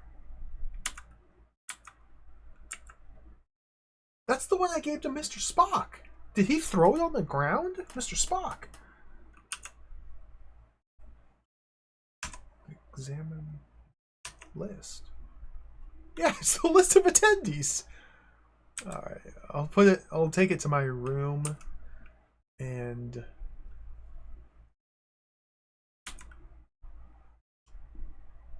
put it in my room. Same with the secret orders. We'll just leave those in the room. I gave that to Mr. Spock. He analyzed it, returned to me, and threw it on the ground. I can't believe him. Quick recap, Nivnov. We are flying to a planet called Gothica. We're escorting some ambassadors to a planet called Gothica. They're trying to attend a coronation ceremony for a new king. That's our objective, but we have a secret secondary objective to try and find the source of a giant space pulse, which is originating from a planet in that sector. So we're flying these ambassadors to Gothica, and then once we get them there, we're going to secretly sneak away to locate the source of this pulse, which we presume to be an alien race, and we want to make first contact with them. The Klingons also are aware of the pulse, and they're trying to get there before us. But we're going to do it first because we're better than them. That's kind of the very basic summary. On our way to the planet of Gothica with the ambassador and their delegation on board, we uncovered a plot. There were multiple shapeshifters that snuck onto the Enterprise. One of them was good, one of them was bad. The good one is on our side. He was disguised as Bones, and then he was disguised as Mr. Spock. And then we uncovered him, and he's joined our party. He hasn't done anything, but he's in our party now. The bad one was disguised as one of the alien ambassador's aides, and we secretly poisoned them to reveal that they were an alien, and then our security officer walked in and choked him out and took him to the brig. So there's multiple shapeshifters on board the Enterprise. I think I've weeded them all out now. And now we're just on course to the planet Gothica, just waiting to arrive. Once we get there, we have to go through the coronation ceremony, and then we continue onward to the source of the pulse. And I don't think I have anything to do at the moment other than wait.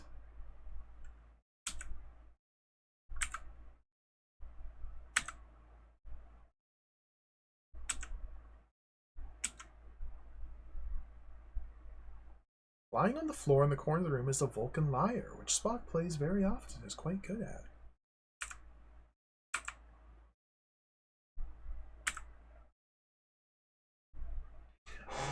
look at my map here. So Popolski's dead. I guess we can go down to Medbay or the prison, the brig, which are down on deck 7. Yeah, let's head down to deck 7 and see if we can get anything out of the prisoner. Let's head to the turbo lift. Go to deck 7. Because we're flying at warp 1, so it's going to take a little bit to get to the planet. We go left, down. Lieutenant Hornsby's in security. Let's go to the cell. It's only a visit. Okay, let's look. Where is the prisoner?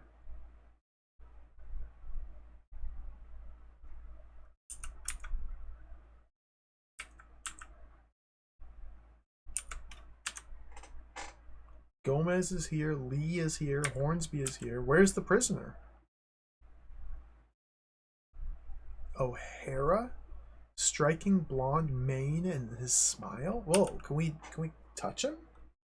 Let's examine this guy. Lieutenant Sean O'Hara is a native of Alton, one of the first Alton 7 Academy Starfleet graduates. 5'2", shaggy blonde hair, green eyes. Let's touch him.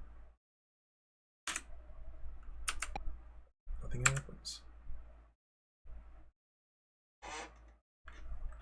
Gomez. Where is the prisoner? Where's what?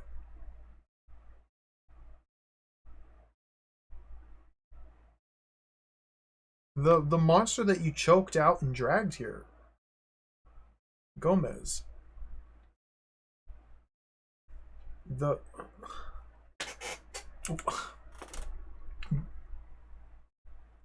Art 6. Alien questions. I am Kirk. In security, Captain.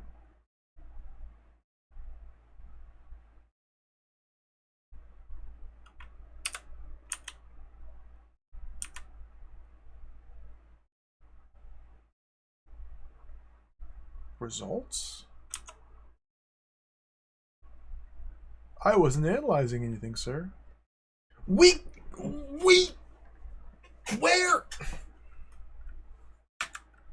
I guess we lost him. I guess we lost the prisoner. He's a shape changer. He shifted shapes and then just... We lost him, I guess. You'd think he'd be in the brig. What?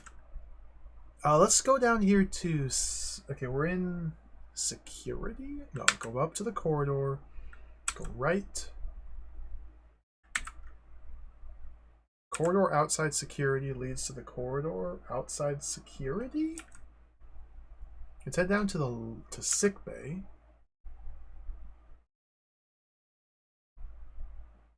The kingdom of Dr. Leonard McCoy, chief surgeon, loyal friend, and incurable romantic.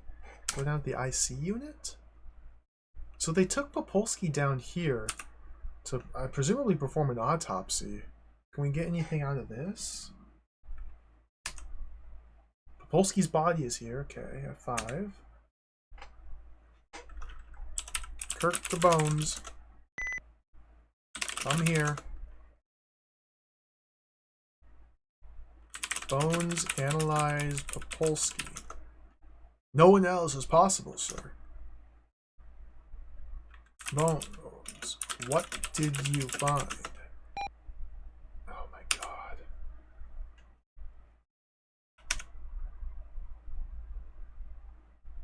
Crew orders. Tell me about. What, sir? Popolski. Jim, this man was strangled! I estimate time of death at some time between 1 and 4 hours before the strategy meeting. Okay, we got something.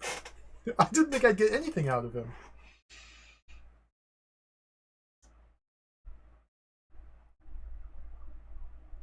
Yeah, I was expecting it's a Popolski. I was expecting that.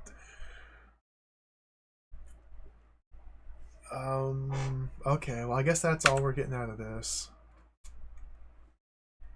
Kirk to Spock. Spock here, Captain. Come here. Spock. Yes, Captain.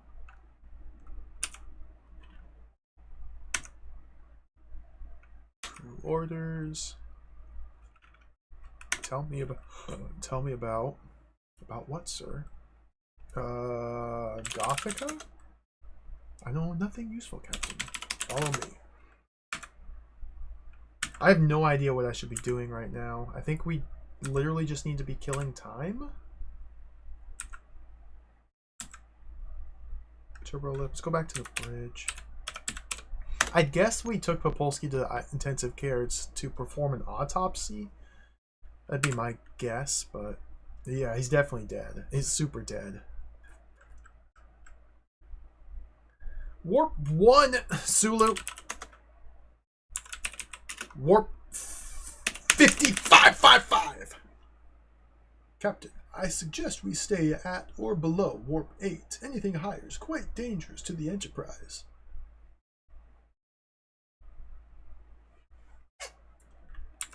Warp 8. I think we can turn up the speed, yeah.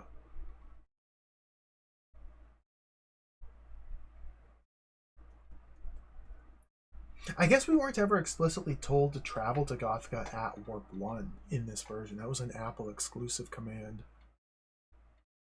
And even in the Apple version at Warp 1, it only took like 60 turns or something to get there. I don't know if playing this version is going to help me play the Apple version, because this is so much different.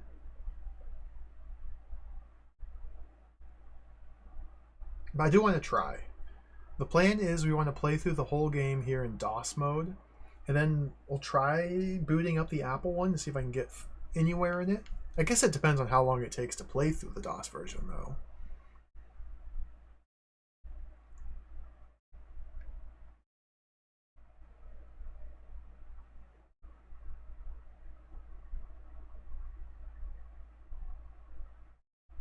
Order said to use Warp 1 to avoid Klingons. Ah, well, we're going Warp 8 now.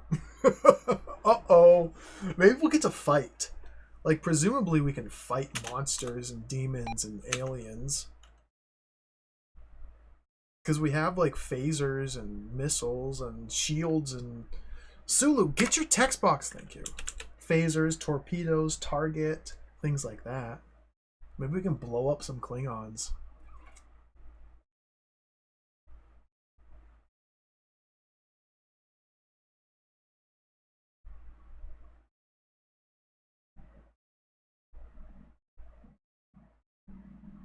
I don't understand these headings. I guess we're traveling. I guess this is this is where the planet Gothica is. Oh. Course objective achieved, Captain. Star system Ashana moves quickly into view. Sulu, orbit Gothica. PC speaker. Whoa!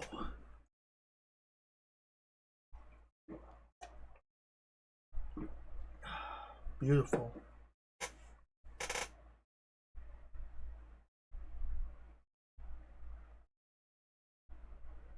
Beautiful. I never knew there were so many cyan and magenta flecks just in space.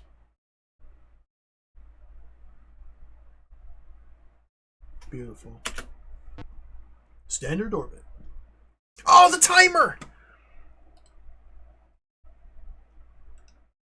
I keep doing this. This is a disaster. How do I keep doing this? Let's see. Stream has been up for 2 hours. Let's say about an hour 40 minutes of gameplay. We'll put it up to 6:52. I can't believe I keep screwing up the timer. The completely pointless timer.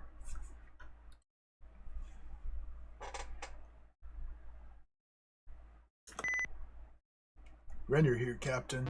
Ship's computers have located a landing site for exploration, Captain. Transporter set.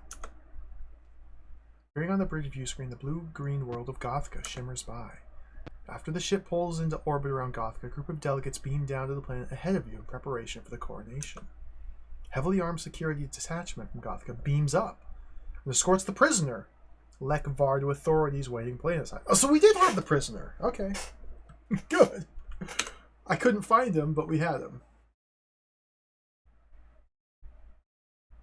I guess I beam down too. Go to deck 7. Go right to get to the transporter. I wasn't told to beam down. I don't think I need to assemble an away team. Let's do a save here. Save. We'll call this one Gothica.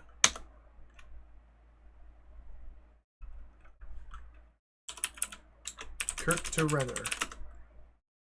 I'm right here. Energize. Yes, sir.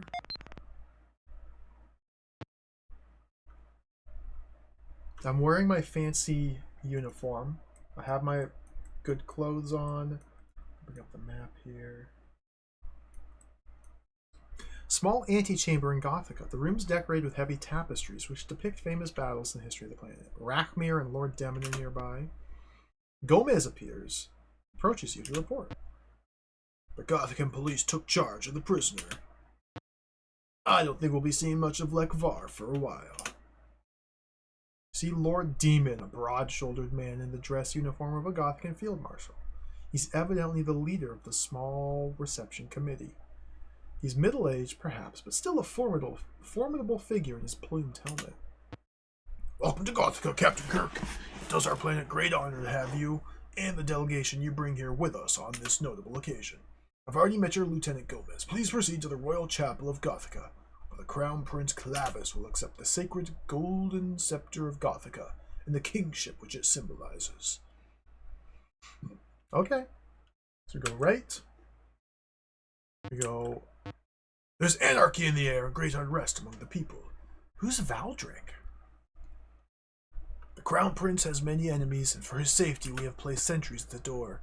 The men of our Royal Hussars Regiment will prevent any incident from marring this occasion. Okay, here we go up. The door opened. You recognize High Minister Whitlia? I do. With him is a young nobleman, Lord Tanifal, whose face seems too young to hold such a solemn expression. Let's examine him. His face, particularly the eyes, reminds you slightly of Lord Demon. Examine Whitlia?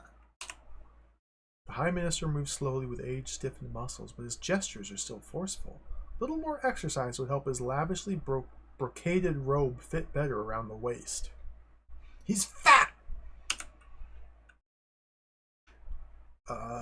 Examine... corridor?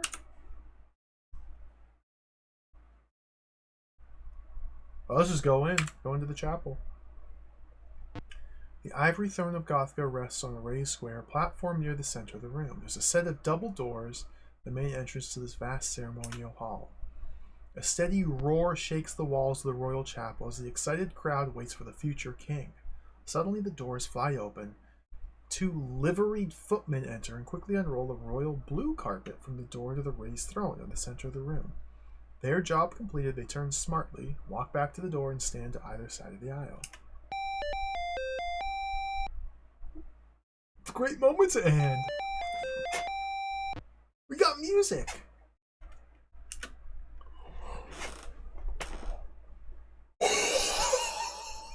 Look at this. What am I looking at?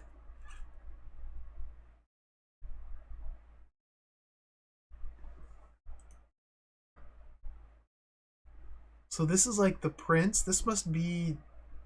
Is this the scepter?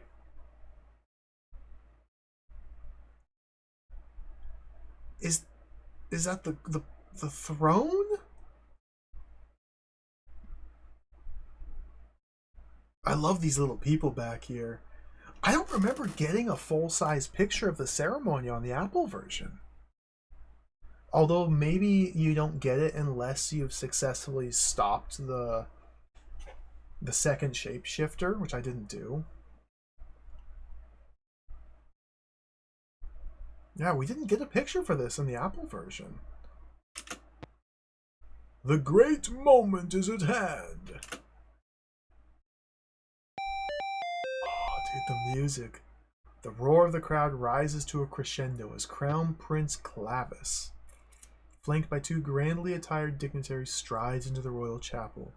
The tall monarch nods regally to the left and right as he takes the first steps upon the royal blue carpet towards the ivory throne.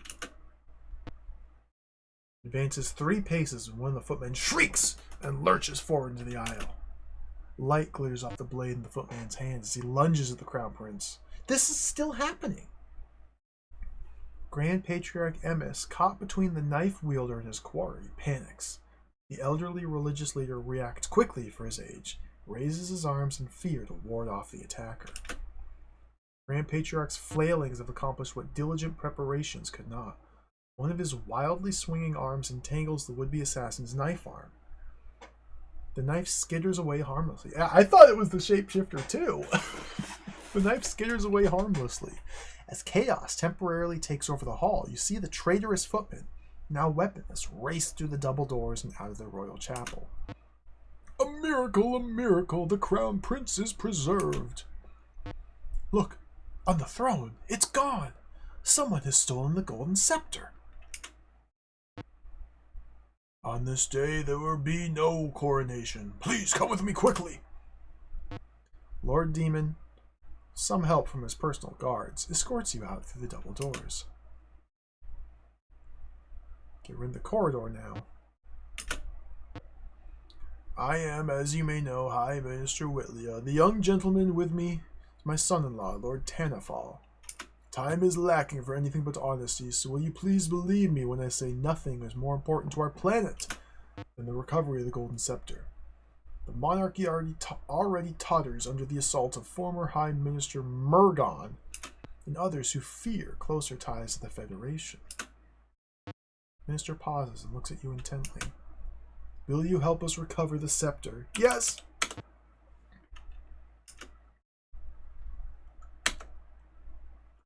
Yes! Yes! Orders? Alien questions? I am Kirk? So I see.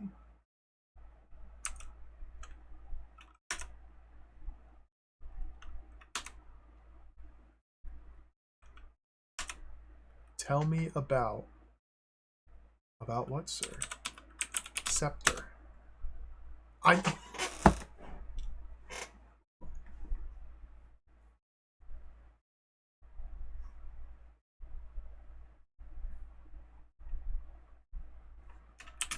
will help.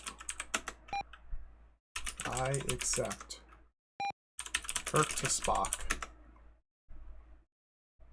My communicator isn't on. Let's adjust it. F4, F2. Okay.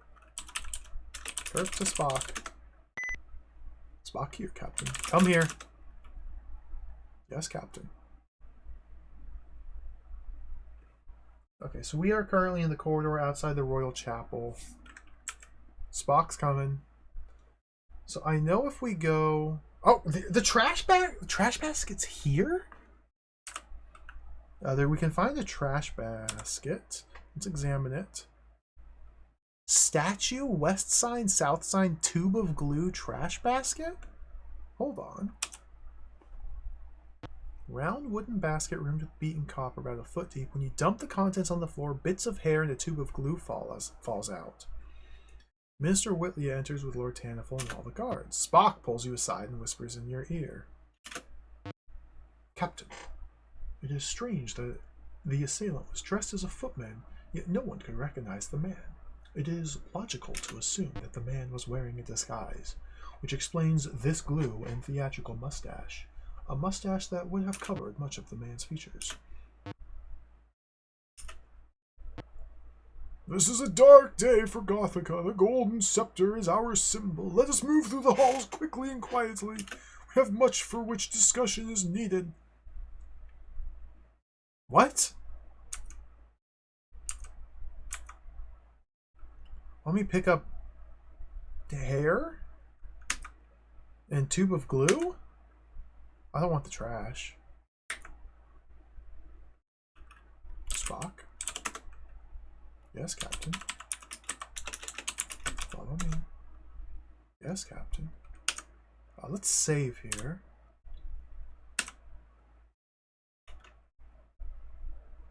Hair. We'll call this one hair. Go up. Go. Oh, the map is totally... No, I'm just in a different spot than I thought. Okay, so we go up, up, up. Is there anybody in here?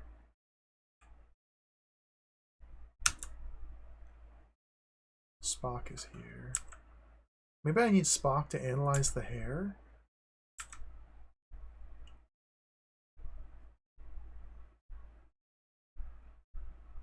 The map is different.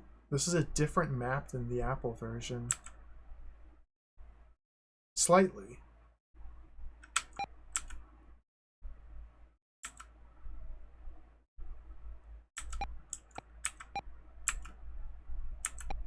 Small office to the right?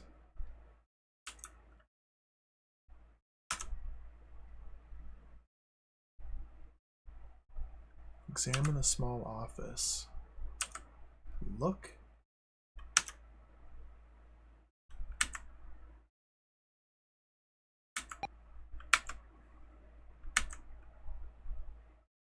Go down, down. Take the stairs. I have no idea what we're supposed to be doing here.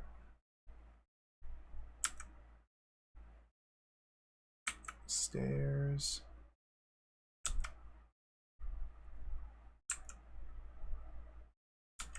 Go down, go stairs. Now I have to go up from the stairs. Okay, we're on the spaceport level of the building. Let's go up. A sign affixed to the door. Let's examine the sign.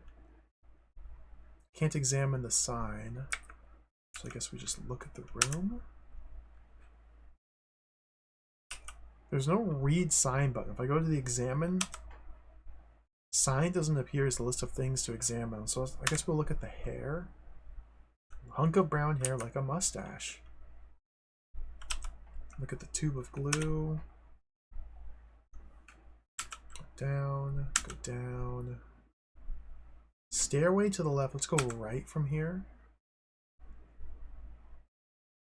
Into the office. Is there anybody in here? Spock. Huh.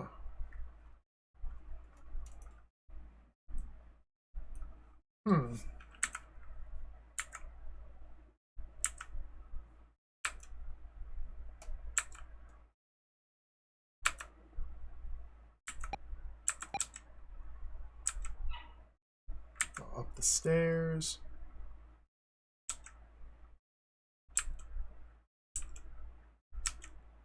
Antechamber?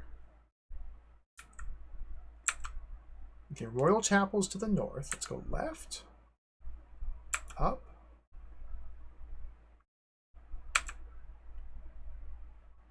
Can I look at this statue here? Are we supposed to find the... I can't look at the statue.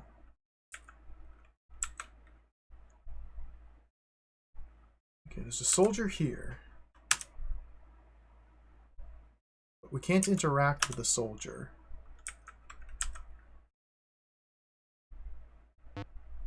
Blood-soaked bundle. Oh. Lord Tanafal reaches for the package wrapped in the red brocaded cloth pouch. He unwraps it carefully, revealing the long knife which almost turned the reign of King Clavis III into a bloody footnote in the history of Gothica. Give me the knife. Let's examine it. Knife is F5. A few fibers from the Grand Patriarch's cloak cling to the tip of the blade. Clearly the assassin almost succeeded, but with the wrong target.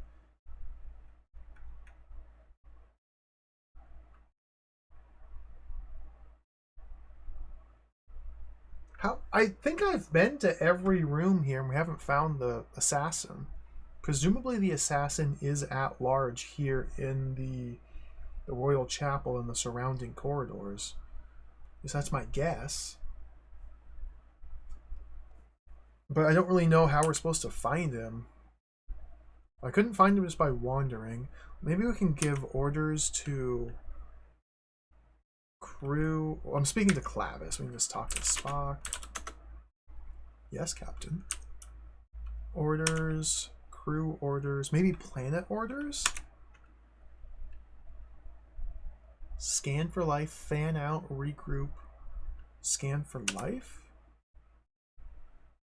There is no indication of significant life, sir. There's a whole planet! Alright, Spock. Are you saying this planet is insignificant life, Mr. Spock? Is that what you're insinuating? Just because they're not Vulcans? Are you space racist, Spock? Are you spacist?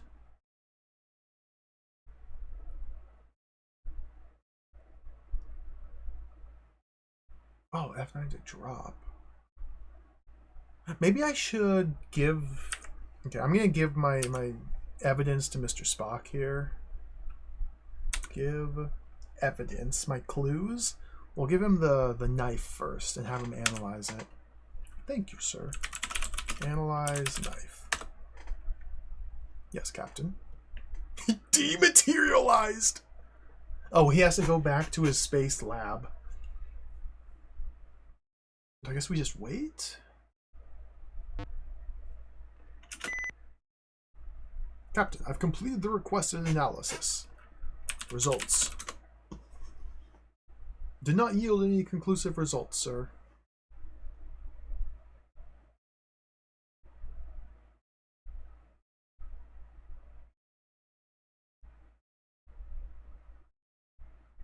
We're not getting anywhere here.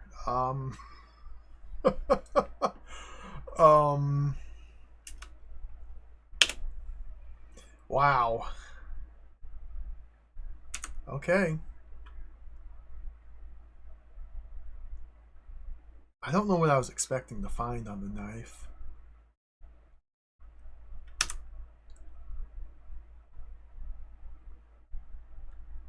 Clavis is here. Clavis. We'll try talking. F6 for orders. Alien questions? Can you help us? No. Alright, straight to the point. I respect that. You were...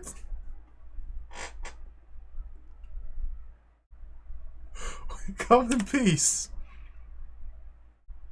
I'm relieved to hear that.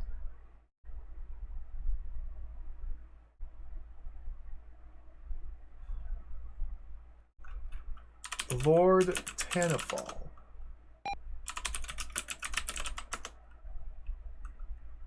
Yes, Captain.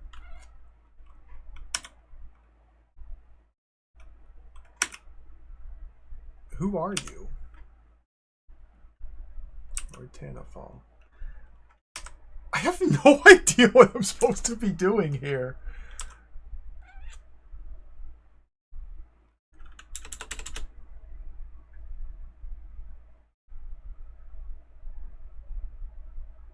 Maybe I can turn on... Wait. Okay, let's adjust my tricorder. Okay, tricorder on. Now let's use it. Use tricorder on. The hair? It's an artificial fiber, brown in color and arranged to resemble a human hair mustache. Okay, okay. Let's use the tricorder again on the tube of glue. Use tube of, no, I said use tricorder on tube of glue. Common type of adhesive used by actors. Dr. Spock. Spock here, Captain. Orders.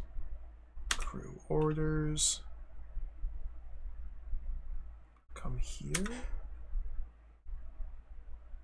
Yes, Captain. Spock approaches. Advice, Mr. Spock. None, sir. Oh. Spock, you're supposed to just guide me through the whole game. I don't know what the game wants from me here. We need to recover the royal scepter.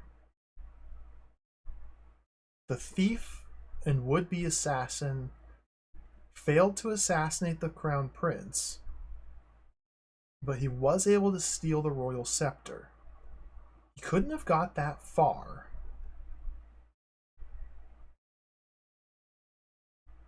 But I can't seem to find him anywhere. I'm pretty sure I visited all of the rooms.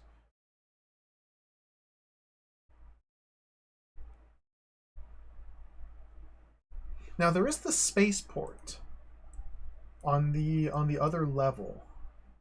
There's a spaceport. So maybe the assassin already flew away? Although you'd think we'd know about it?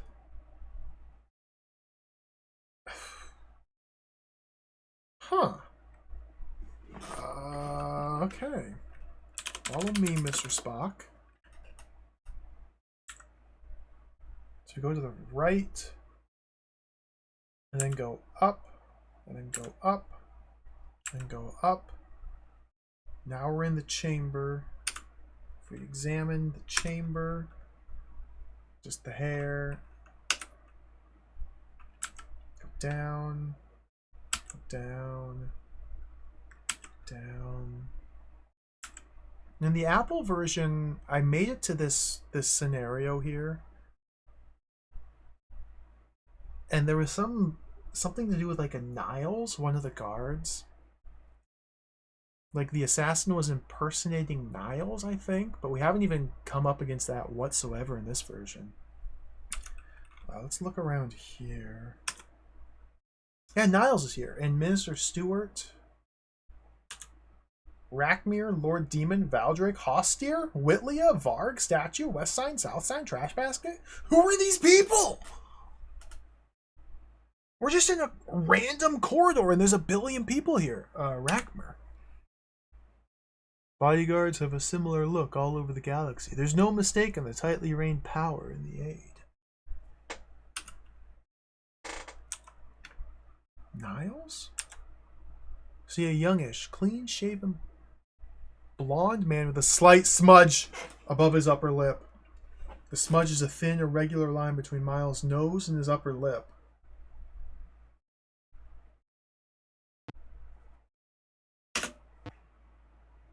I've seen enough evidence. Guards are... What?!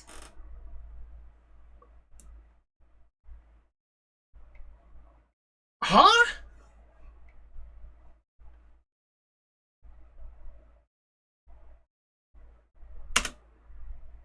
After a brief skirmish... After a brief skirmish... That's a wonderful typo. Niles is overpowered by the guards. Skirmish is a really good word. Handcuffs are placed over his wrists. If the mustache fits, you must arrest. Like, we didn't give anybody any evidence. Like, I picked up the knife, the mustache, hair, and the tube of glue I didn't show the hair or the glue to anybody. I gave the knife to Mr. Spock to analyze. He didn't find anything. And then I walked into a room with a bunch of people and looked at the guy's face, his mustache area, and then somebody else was like, "Yep, okay, that's enough. Let's arrest him." He's basing his arrest on Kirk's eyes looking at a man's mustache area, the frustrum of the mouth. Like, Kirk looked at his face and was like, "Okay, I'm arresting that man because Kirk's looking at his face." Like, this is insane. So, Captain Kirk, you may have found me out, but you'll never, never again find the golden scepter of this tyranny. Without the scepter, Clavis cannot rule with confidence, for it's the scepter which gives power. Murgon will have the scepter, and with it, he'll easily overturn Clavis. My failed assassination is of little consequence, for it was only a diversion. The scepter is what matters. As I speak, the golden scepter is headed for deep space. It will soon be in Murgon's hands. Ha ha! He is right, damn him! The scepter is more powerful than you know. Clavis will be weak without it. Sulu here, Captain. Captain, we've spotted an alien craft fleeing in the direction of Klingon space. The Enterprise has received a request from Prince Clavis that we aid in the pursuit. Shall we pursue? Yes. Yes, sir. Render here, Captain. Prepare to beam up, Captain. Beamed aboard the transporter room along. I guess we did it. Who's Murgon? Well, he's the bad guy behind the plot.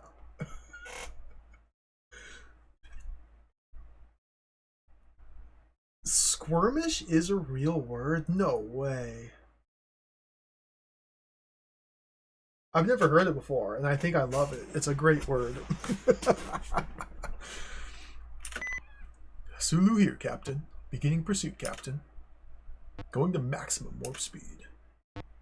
Message from Gothica, sir. Prince Clavis is boarded a Gothican cruiser. Will follow in our wake. Gothican intelligence supports the suspicion that Niles, working with a Klingon spy, was responsible for the theft of the scepter. After the Federation's diplomatic success with the Gothicans. That was a success?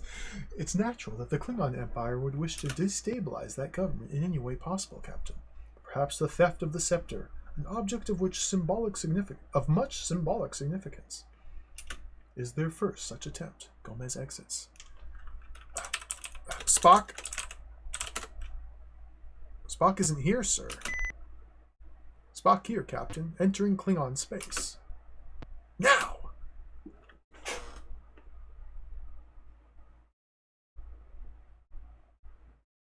What?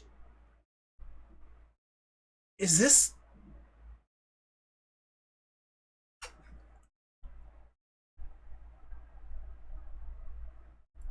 This must be the Enterprise. I don't know what this is indicating. Beautiful. I gotta go to the bridge. Corridor. We might fight some Klingons soon. Whoops, go. Deck 7, turbo lift. It appears, Captain, we are not alone. I'm going! Sulu here, Captain. Klingon starship, closing fast. Oh, scout ship Asgarth, your orders, Captain. Fire. Phaser, lock on phasers! Excuse me? Brit! Oh, Brit!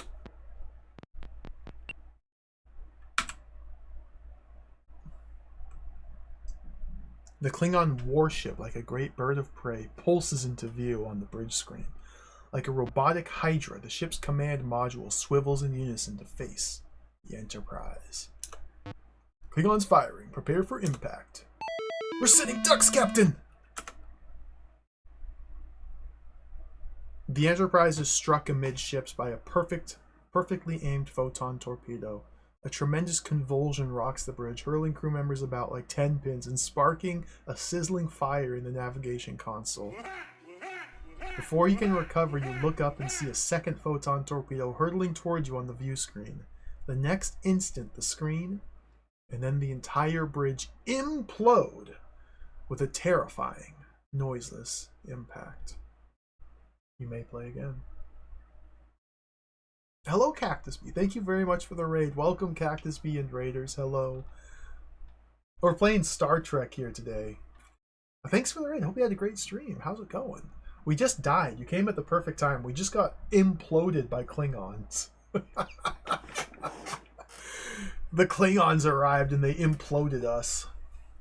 I didn't know photon torpedoes caused implosions. I thought they exploded, like fire explosion, not like crumply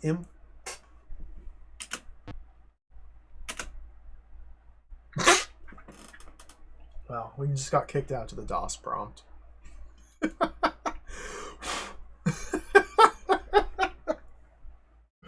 You can play again, but we're gonna boot you to DOS first.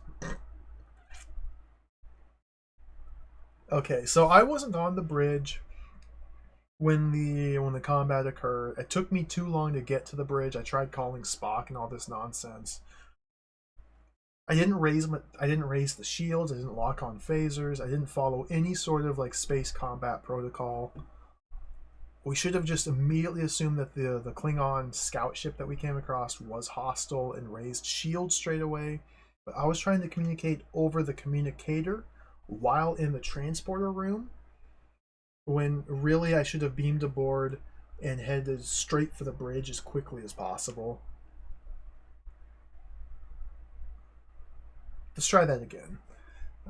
ST.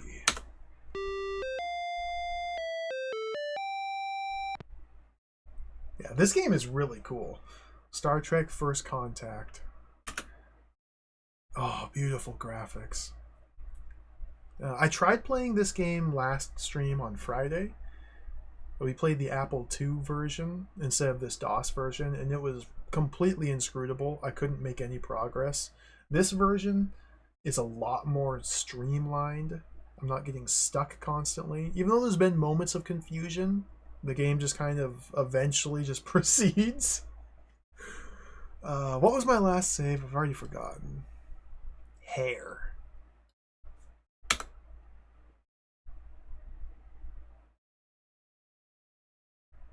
I couldn't read any of that.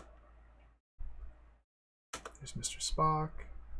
Okay, F1, F1, F1, F10, F4. Load the save game titled Hair. Okay, so in this save, do I have the hair and the tube of glue. Let's go pick up the knife. So we need to go to the Royal Chapel. That blood-soaked bundle. Okay, there's the knife. Let's F2 to inventory. Let's pick up the knife. And now if we just go, if we find the giant mass of people where Niles is. Okay, I think it's here.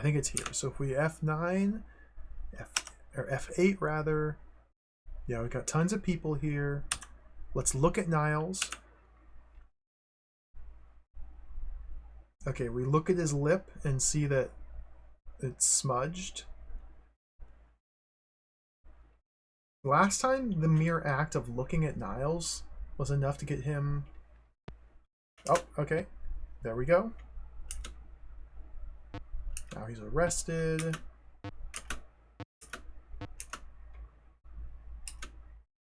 Okay, we're gonna automatically get beamed aboard. Shall we pursue? Yes. Yes, sir. Renner's gonna beam me aboard. Perfect. We have to run.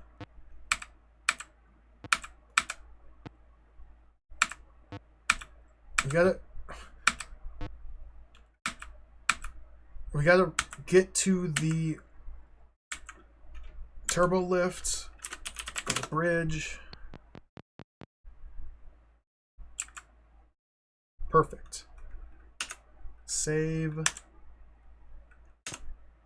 Oh! Now.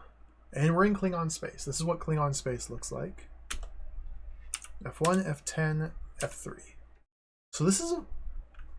we'll call this Klingon. This is a really weird adventure game because everything is proceeding in real time. It's not like action-based or turn-based like most text adventures are. Everything's in real time. Appears, Captain, that we are not alone. Klingon starship, Captain. Closing fast.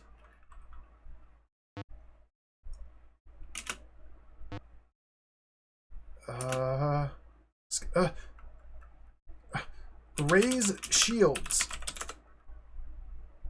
Raising shields. Uhura. Open a channel. Dude, the HUD turned red when we raised the shields? That's sick. To whom? Klingon.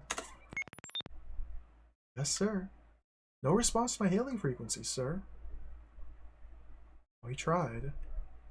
Chekhov, lock. Klingon's firing. Prepare for impact. We're sitting ducks, Captain! I died!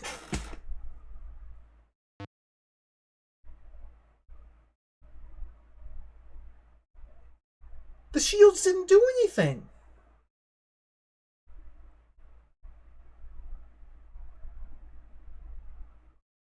I guess we just have to shoot first and ask questions later?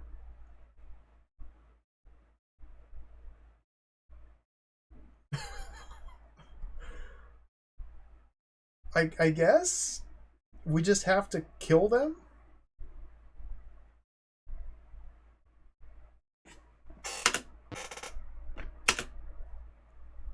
Okay, go back in.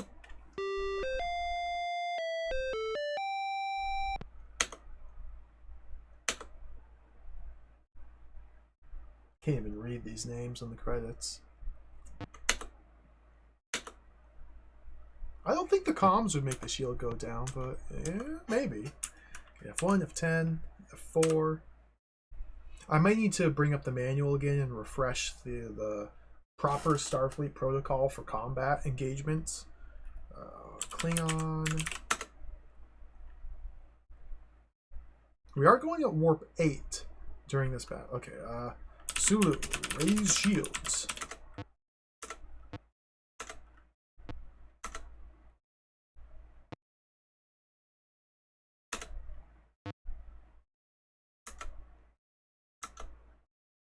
Lock on phasers. Excuse me. Chekhov. Lock on phasers. Excuse me. Phaser lock. Okay, fire. Firing, sir. The Klingon scout snaps its spoilers into cruise mode, narrowly escapes the Enterprise's fire. The scout continues the evasive maneuver, which takes the ship directly into the path of Chekhov's second well-aimed shot. We hit him! Good shooting. Klingons are very formidable attackers. I can't do a Chekhov accent. Where? He put it. They used a W. But their evasive strategy generally leaves something to be desired. Klingons firing. Prepare for impact. They're dead!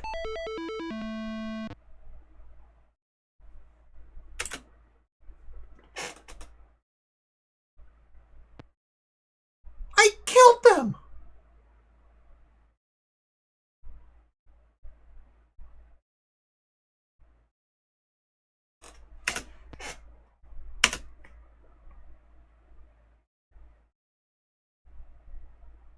Try again.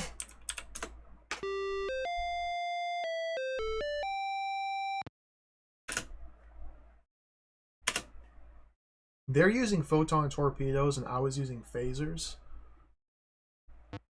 They're able to kill me in one hit. Phaser's quarter. Okay, we may need to turn up the phaser power. Or something. I don't have much time to react to any of this. Hold on, let me bring up the manual again.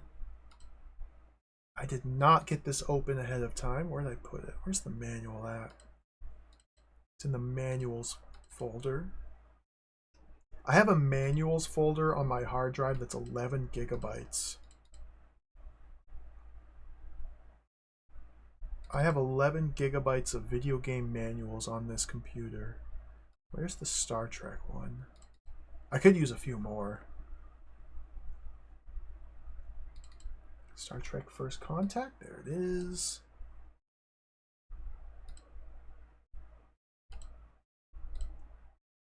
Let's capture this.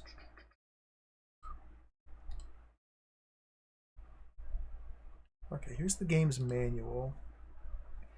Let's review the protocol for combat here.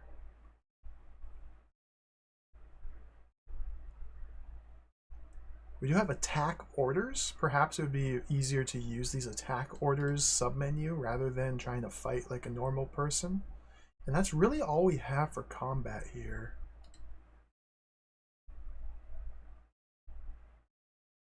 And this is the story, the backstory for the game.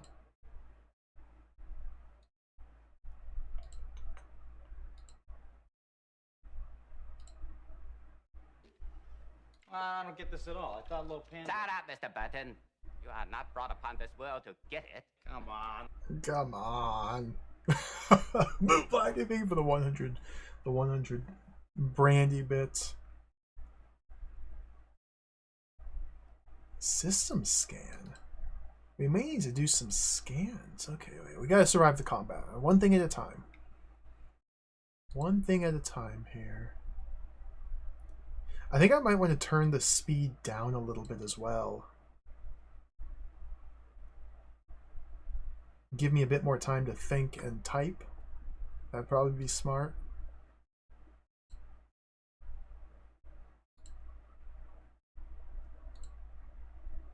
Ship's computer, captain's log. They don't talk about combat whatsoever in here, ever, anywhere.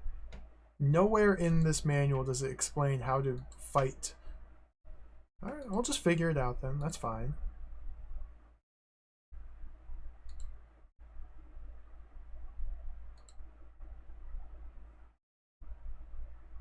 Attack orders. Use these orders only if the Enterprise comes under attack. Okay. That's all it says. That's all we need to know. Good enough for me. So let's start by turning the speed down. We'll do medium, then go restore, Klingon. So this is us on the bridge just before encountering the enemy ship. So F1, F6, F2. Okay, so we have fire phasers and torps, set phasers, lock torps, raise screens, lower screens, damage report, divert power, and begin evasive. So yeah, lots of different options to play with here that I should probably be doing.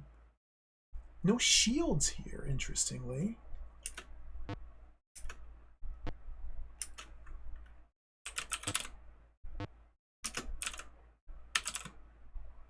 Raise shields, lock phasers,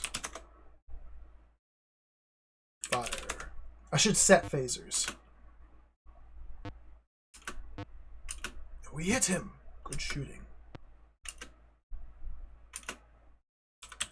Evasive maneuvers. F1, F6, F2, F10. Begin evasive.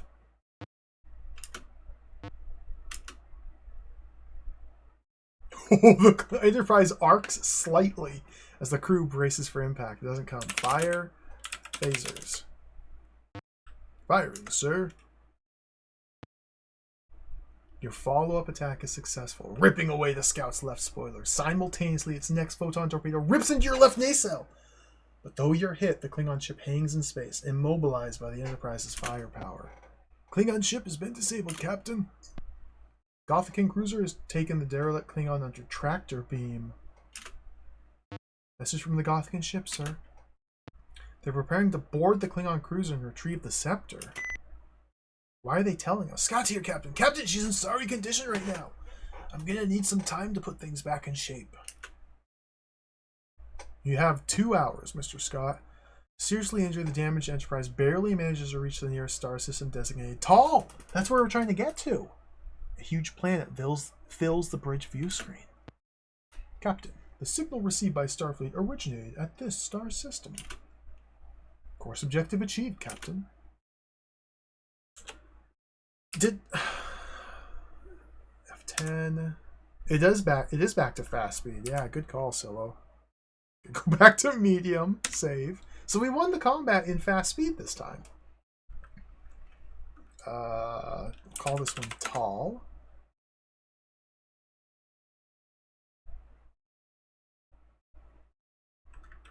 Lower shields? Lowering shields, Captain. We're still in red. F6, F2, F8. Damage report.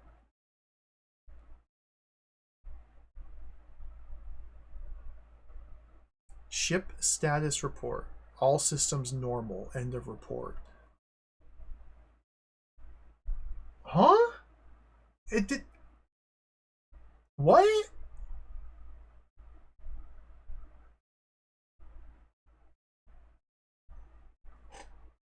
Okay. A good job, Mr. Scott. I guess we're back in business. Let's do a system scan.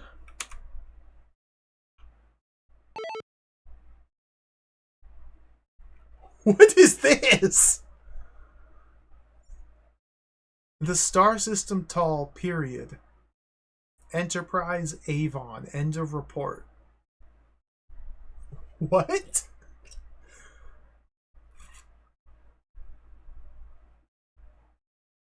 I guess Avon is a planet in the star system Tall? Can we scan it? 6.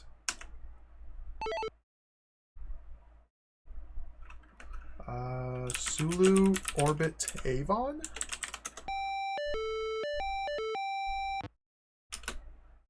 Whoa!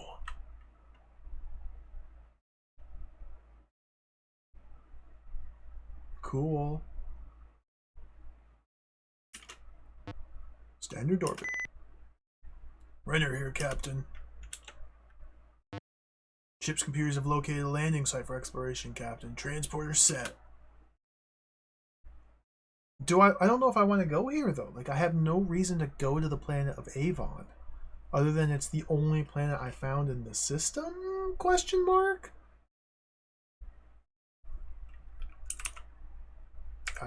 We need to talk to Spock. I want to try and get some more scanner action. Bridge orders. What's close up mean? What do you want close above, sir? Avon. Yes, Captain. Ooh, interesting. Notice a small deserted planet. The severe dust storms which keep the planet's surface in constant turmoil are not visible from this distance. The planet appears warm and serene. As the Enterprise closes in on Tall, that's the name of the entire system that we're already in, its image is magnified on the bridge screen and one small blue area on the planet's surface becomes visible. Magnification increases one last time, and the blue sector is now seen as a large patch of green with several pastel shades appearing in tiny dots. A second, barely visible patch of green can be made out a short distance from the first. Sensors indicate that there is some activity on the planet's surface. Now, we were in a fight, Sujak, and we got hit. But apparently everything is normal and fine and repaired. I guess we are still in evasive mode. I don't know why the HUD's red. It changed to red when I raised the shields, but lowering the shields didn't turn it back. So it's very unclear what's happening at the moment. Can we open a hailing frequency? I did not mean to do that. What do you want a close-up of, sir? Sulu.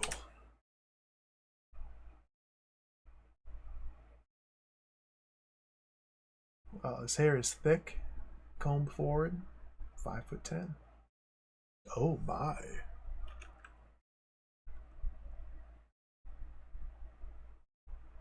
Stop red alert. Excuse me, Captain? Yeah, I want to get out of red alert!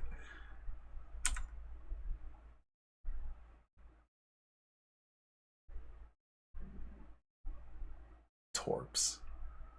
Yeah, we're like orbiting a planet while doing evasive maneuvers. We can only begin. Notice how we can only begin evasive? We don't have an option to stop evasive.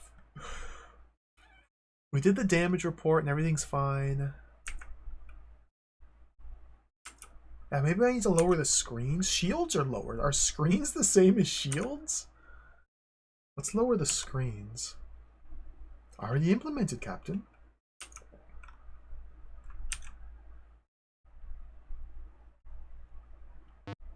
Avoca, yeah, Shrons. Avoca is the OC. Or Kunky. Avoca's the OC. She's here. She's a babe.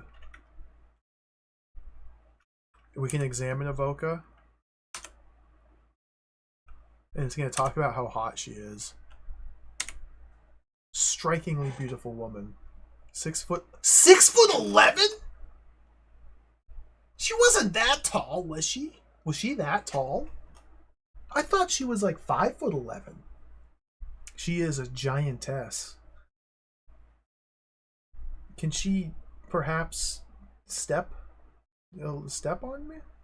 Kirk? Oh my!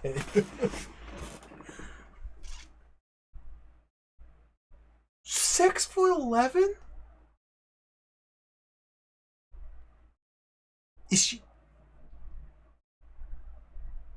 This changes a lot. Let's touch her. Why do we have a touch button?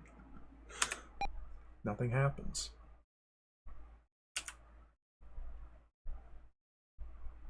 We have a touch button and like only Spock responds to it. Touch Sulu? He doesn't mind. I wonder if the touch button ever is actually used for anything.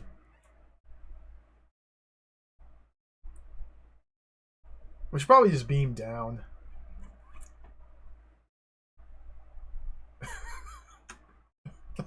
$6'11"? I used to at an old job. I worked with a guy who was about that tall. I think he was 6'10". Like, I'm a tall guy myself, but 6'10" is like, it's wild just seeing somebody that big. It's like they're a different species. They're just so huge. 7'6". That's like football player. Because yes, I think 6 foot's roughly 2 meters. So 6'11" would be, I don't know how many centimeters, like a billion. 210 centimeters. There you go. 6 foot's 180. Okay.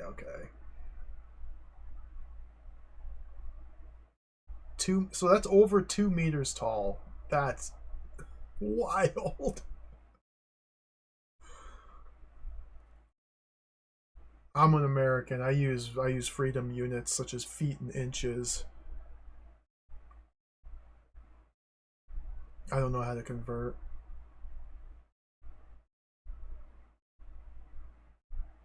Our wiki is wrong, Megaton Samurai. Wiki is wrong. I wonder if this is just a typo. I'm fascinated by this. I'm sorry. I'm just thinking about a 6'11", strikingly beautiful woman awaiting my command, and I'm completely sidetracked. I'm completely sidetracked. Holy smokes! All right. Football fields. Yeah, we use buses as a unit of measurement sometimes. School buses. Football. 6'11". Um, let's assemble an away. Let's assemble an away team. Tech 7. I think a Renner will assemble it for me. We just head to the transporter.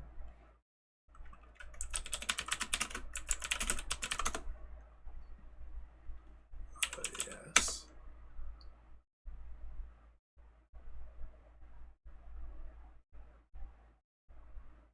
Denjik, Spock, McCoy, and Scott.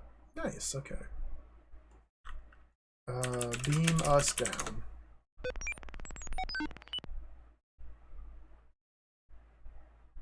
All right, we're in Avon now.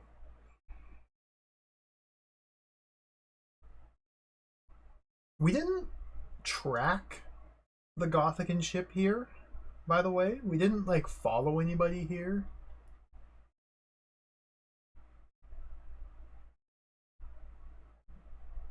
I feel like I'm on the wrong track, yet at the same time, I feel like we are forced to come here.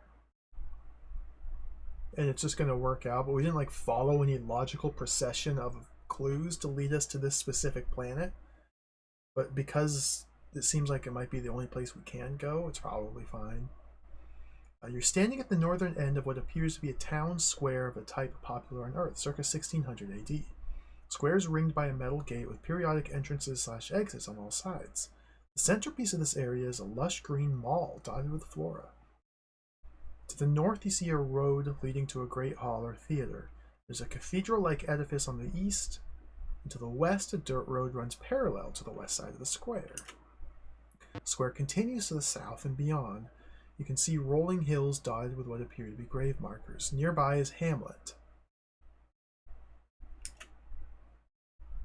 You see a young man walking toward you, dressed in somber but expensive-looking clothing. His eyes are melancholy and thoughtful. In his right hand, he carries a human skull, which he appears to be speaking to. This is definitely a TOS game. We've just arrived on Shakespeare Planet. Alas, poor Yorick, I knew him. Horatio, a fellow of infinite jest, of most excellent... Oh, excuse me. I didn't see you good people waiting upon me. My name is Hamlet, Prince of Denmark, and this remnant pate was once a friend to me.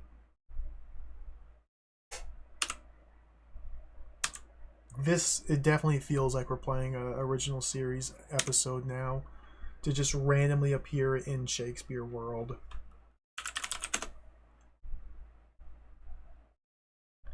Okay, let's examine Hamlet. I still have the knife and the hair and the tube of glue. That's fine. Nothing remarkable. Yo, Burzel, welcome. I switched to the DOS version instead of the Apple version because I got so stuck in the Apple version and frustrated with the parser and just wasn't making much progress. It turns out the DOS version is a lot more streamlined.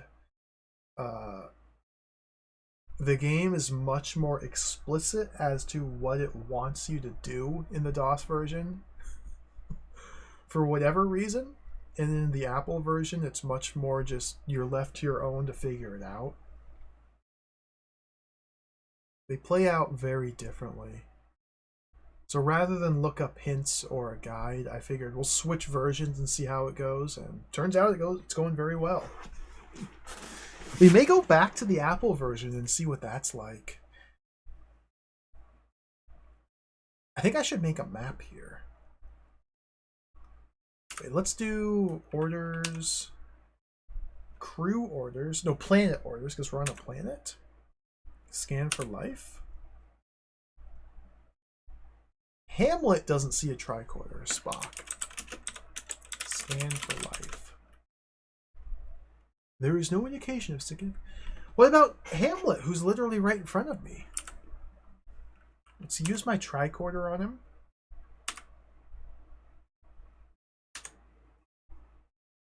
How did it... Let's turn the tricorder on. Now let's use the tricorder on him.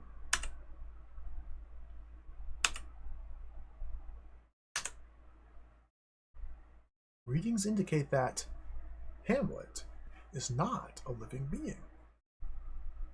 Well, Mr. Spock, you were right. Orders. If we go to planet orders, we can scan for life, fan out, regroup, or Kirk to Enterprise, presumably to beam back aboard.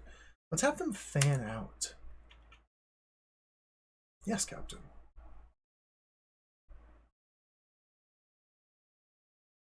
What about Denjik? Okay, Denjik's right here. Let's talk to Denjik. Crew orders. No. Denjik is the shapeshifter who snuck aboard the ship and was impersonating Spock. But then we revealed him early on, and now he's on our team and just standing around doing nothing. But he came with us on this away mission. So that probably means there's something to do here. Not crew orders. Alien questions? How'd you get here and hello? Hello. Oh, we need to talk to Hamlet. Hamlet. F1, F6, F6, F1. Who are you? Hamlet, Prince of Denmark, at your service, sirs. F1, F6, F6. Can you help us? F4. I can only show you the wonders of this world and its nightmares. I'm gonna have to shoot you, buddy. F5. Here? Upon this stage, you mean? How does one attain any stage? One walks out onto it when the curtain rises.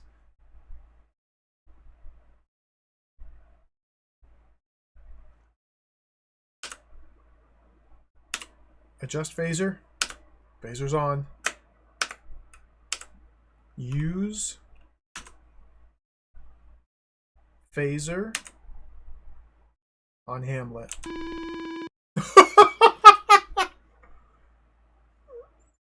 The sound effect. The phaser erupts and strikes Hamlet square in the chest. He considers the skull in his hand a moment longer and collapses.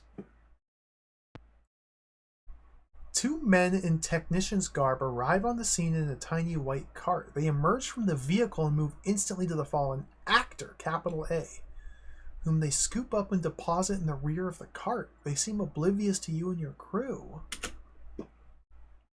Before we have time to react, they've already disappeared from view. What is happening? Suddenly, Brutus and 7 other conspirators appear, creating a great row. They accuse you and your crew of assassinating Rome's emperor. A dozen more enraged Roman citizens appear and surround you before any order can be given. They slay you with a combination of machine-like efficiency and theatrical flourish.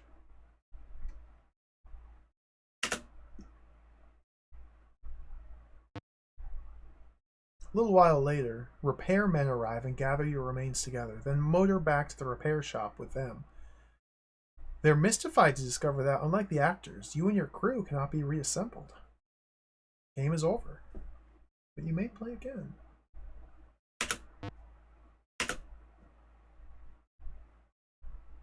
Interesting. Fascinating, Captain. Okay, so it turns out shooting people is not the correct play. This is cool.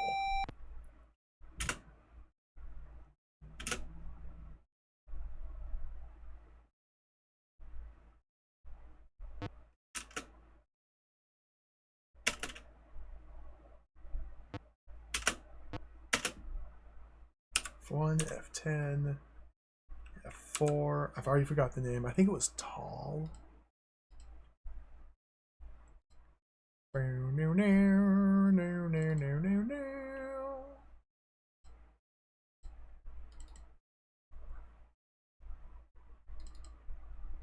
Hamlet. Hamlet was the last save. Okay.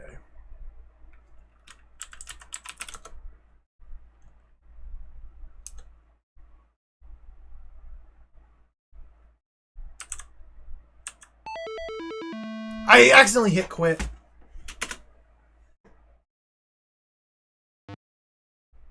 This is the end of the game for now. But remember, deeds await your doing and history awaits your pen. Somewhere in the depths of space, a new race seeks contact. Who will be the first to attend to this historic meeting? Oops.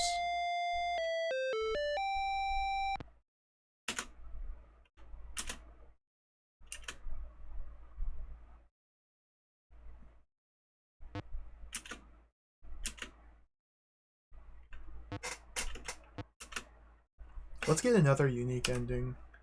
Let's adjust phaser. Okay. Let's use phaser on Avoca. No, no. Sulu.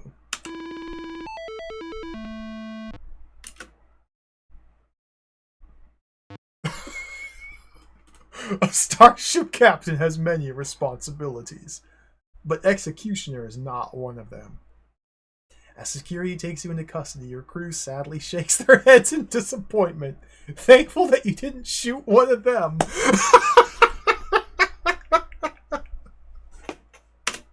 Awesome.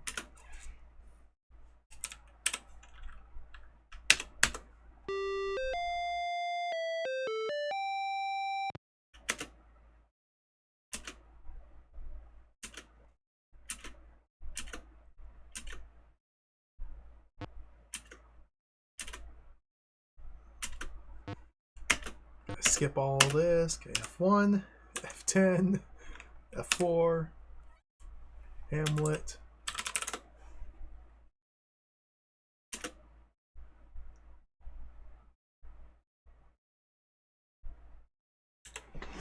Okay, so we're in Hamlet. I should probably like explore and map things out. And have I told the crew to fan out? Spock, F1, F6, planet orders F5. Let's fan out. Let's F1. Let's turn on the tricorder and scan Hamlet again.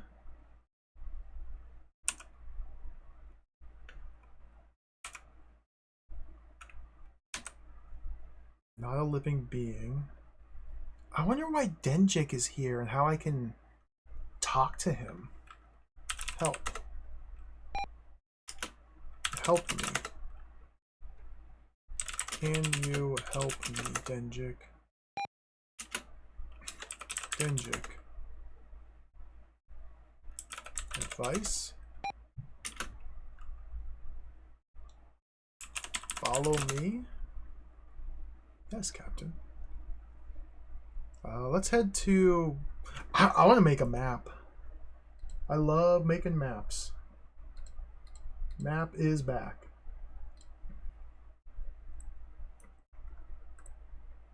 We're going to make a new map down here of Hamlet Town. Avon, Town, Square, Hamlet. We can go in all four directions. Boop, boop, boop, boop.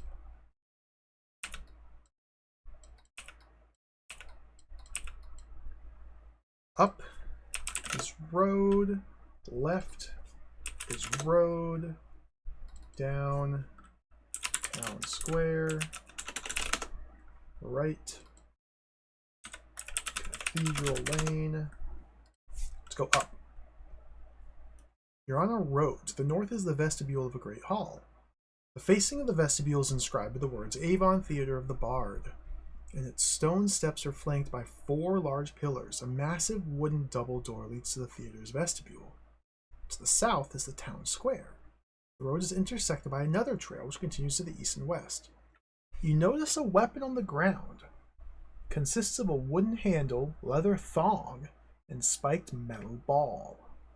What?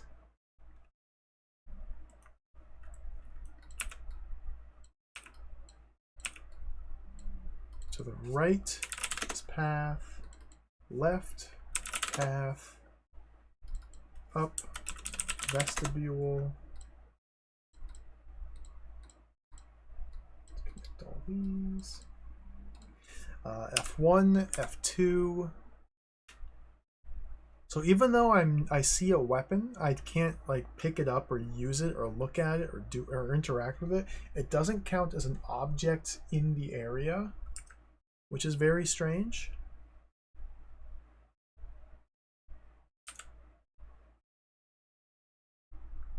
And I presume that means I can't use my tricorder on it. Flail! No, there it is. Okay, flail. Scanning reveals nothing. Nothing.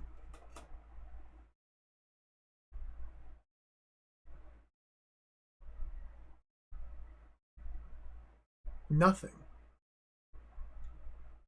All right, let's go left.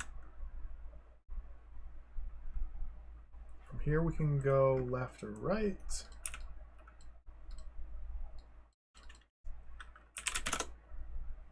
Let's go left. West Square Road, a can of mace.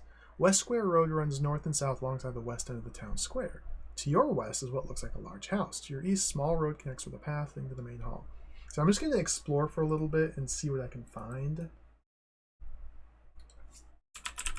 We don't really have much direction down here. Or any direction yet.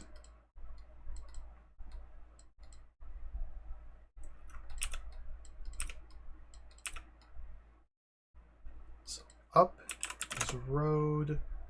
Down is road. Left is house. So we have the flail in that screen. We have the mace in this screen. Suddenly Brutus... Oh, I died. Slayed. They slay me. What?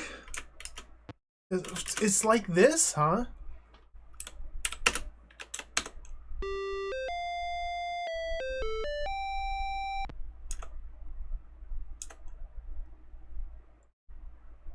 Why did I die? Why? Because Brutus and his 7 thugs killed me. That's why I died. Restore.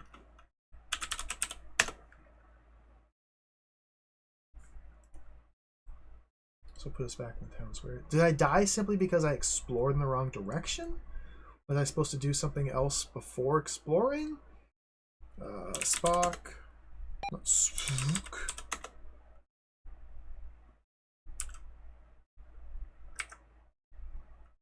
I'm not Spock. I'm trying to address Mr. Spock. There we go. Why didn't that work? Fan out. I don't know if this does anything. I guess it does. They're all searching for the scepter? Let's go down.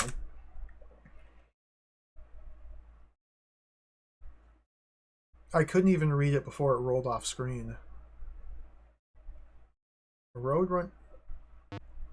You watch as an imperious-looking man clad in Roman garments strides carefully through the town square. You notice 8 men in Roman garb move through the town square. I think I'm dead.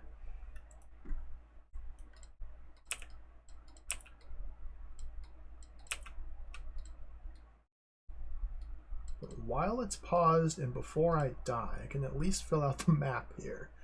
Down leads to road. Left leads to road. Right to Cathedral Lane. Suddenly Caesar starts. A group of 8 men, also dressed in Roman togas, move menacing towards him. The leader brandishes a knife and stabs Caesar. Knives spring into the hands of his fellow conspirators, and Caesar disappears beneath them. The assassin stepped back. Caesar's bloody body is still. In the distance, you hear a vehicle approaching. An instant later, okay, this again. If we don't interrupt the play acting of these androids, we might be mistaken for players in their drama. True. Let's go down.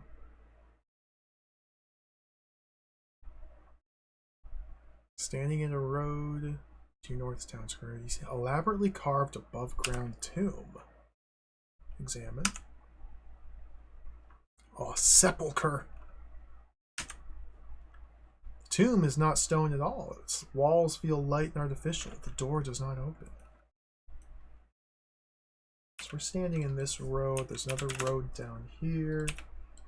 And the cathedral lane over there. Can't go left. Connect those. This room has the tomb in it. Not tome. Tomb.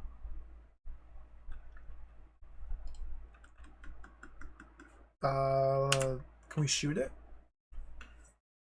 It doesn't open, so let's shoot it. Just phaser on.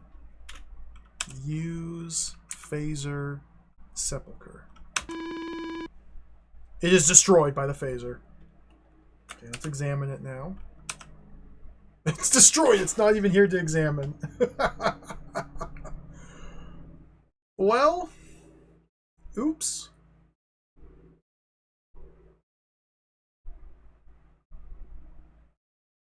Denjik? The whole thing just evaporated. Let's go down. Road runs north to the town square, south to a graveyard. A carved metal gateway describes the hilly area to the south as the Avon Cemetery of the Bard. Somber-looking hills bristle with the tombstones of all sizes and descriptions. See a stone grave maker, essentially indistinguishable from the dozens of others in the ceremony. Interesting. So there's a graveyard to the south here.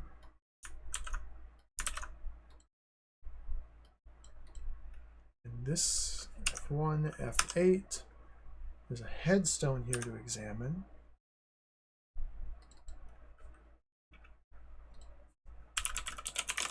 Hello, Parallax. Welcome.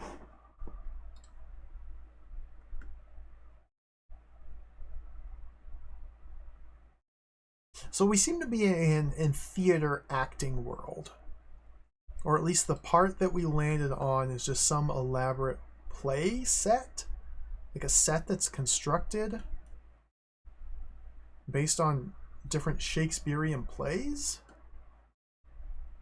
And Denjik warned us that if we don't shut off the play somehow, then they're going to confuse us for actors and kill us. And they just confused us with actors and killed us.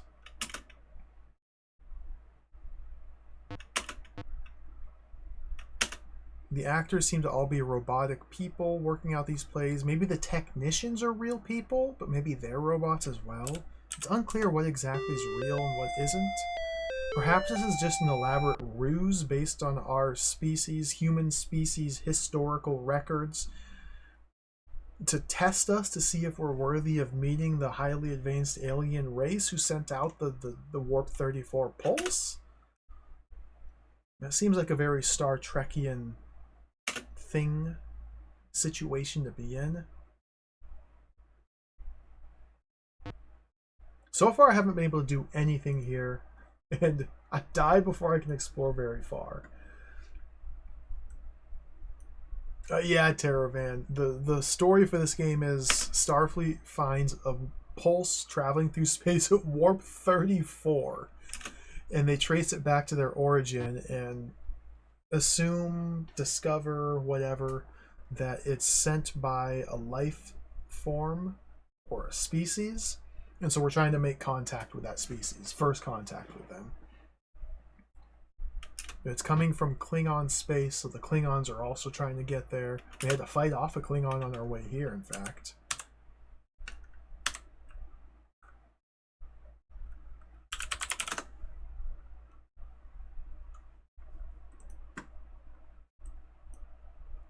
Let's just head up to the vestibule and see what we can find there.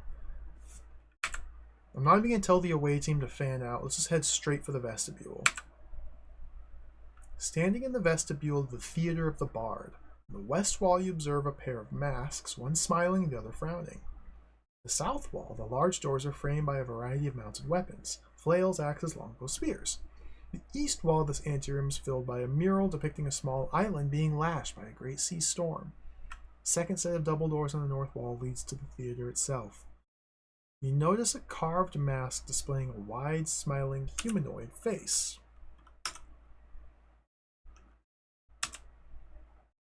Okay, we have smiling mask and battle axe. Smiling face carved into the mask seems to laugh with an insane ferocity.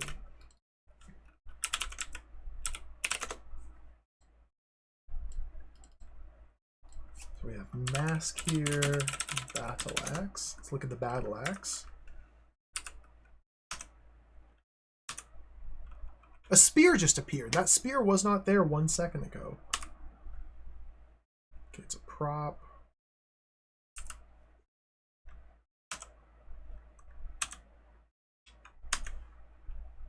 It's prop. Okay, let's go into the theater. Stand within the massive theater of the Bard, surrounded by row upon row of empty seats. To the south is the vestibule, north lies the great stage. Whoa! Cool.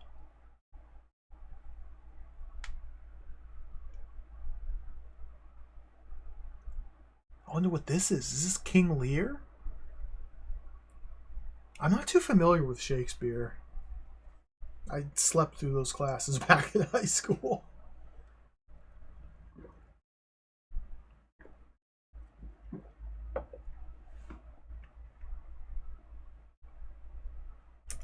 Cool art.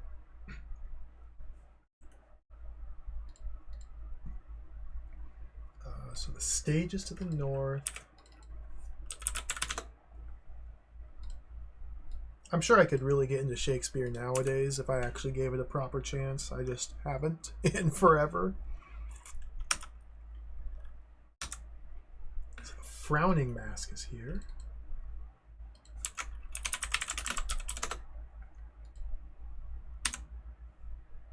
It's an illusion. Let's just keep moving forward. You're standing on the great stage of the theater. I couldn't read it. To the north, scenery panels shuttle on and off, manipulated by a system of hydraulic hands. To the east and to the west are the wings, the backstage areas of the theater. See Anne wizened but regal old man seated upon a large stuffed armchair at center stage. His long white hair and flowing beard rustle slightly as a breeze blows out from the wings. He seems deep in thought, as if oblivious to you and your party.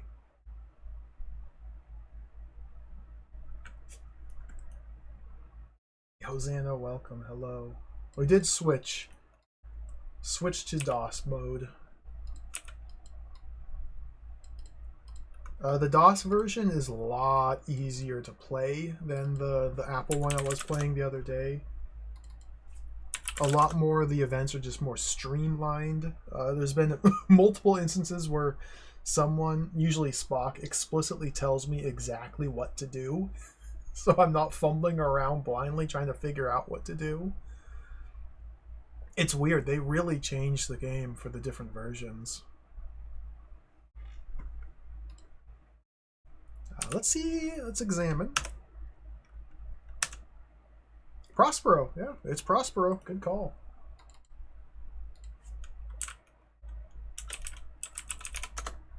I was kind of put off by the 4-color CGA graphics when I was previewing this last week, but it turns out they're pretty cool. You know, I was just a hater. It turns out it's pretty cool. Oh, it does say down here, speaking to Prospero. Oh, yeah. I didn't notice that. Oh, I died.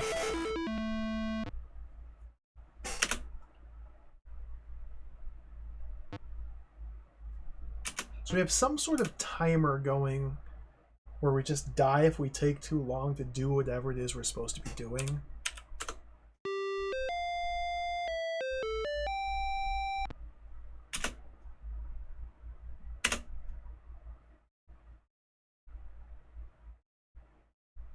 Yeah, I don't know if this was a later fixed version, or maybe they ran out of space when they made the Apple version, so they couldn't include all of the different hints that Spock gives you in this version. Maybe they had more time to work on this one. I don't know.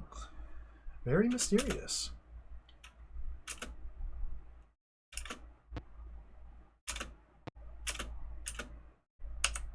Everything is proceeding in real time and not turn-based, so it is directly tied to CPU speed. I have DOSBox set for 500 CPU cycles, which is very, very, very slow. And we also have a setting here in the utilities menu to toggle that between slow, medium, and fast. Let's go to slow. Okay, let's head to Prospero. So we just go straight up to get to Prospero. Theater. That's the stage. I want to turn on the tricorder, and I want to use the tricorder on Prospero. Artificial life form. I want to examine him now. The old man's face, though wizened, possesses a surprising vitality. His deep blue eyes are rimmed with tiny lines, and his long white hair and beard blows easily across his face. Can we just talk to him? F6. No, let's touch him. Nothing happens. Okay, F6. Alien questions. Come in peace.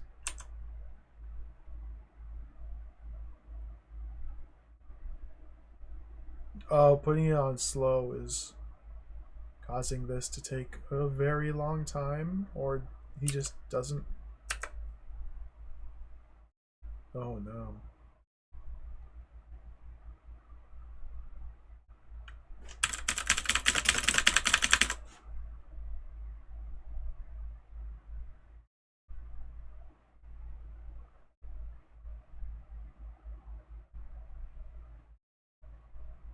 Hello?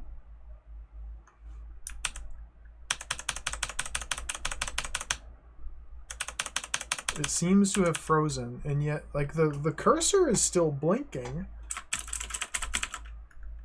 Oh. I tried turning up the CPU cycles. Nothing. Hmm.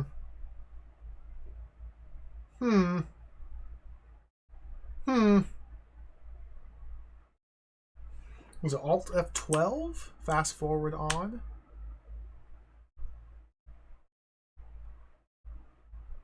It's frozen.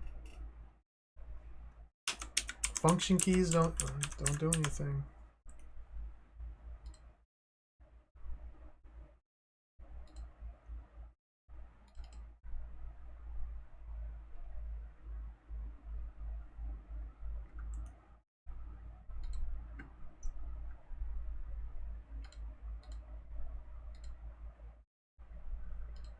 All right. Go back to 500 CPU cycles. ST.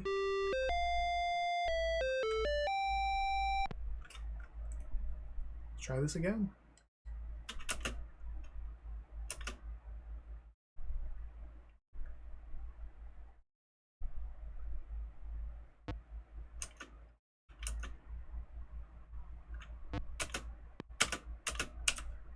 F1, F10, F4, Hamlet.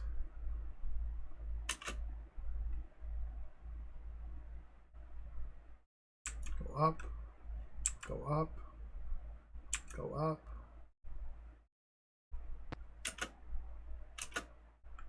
Go up.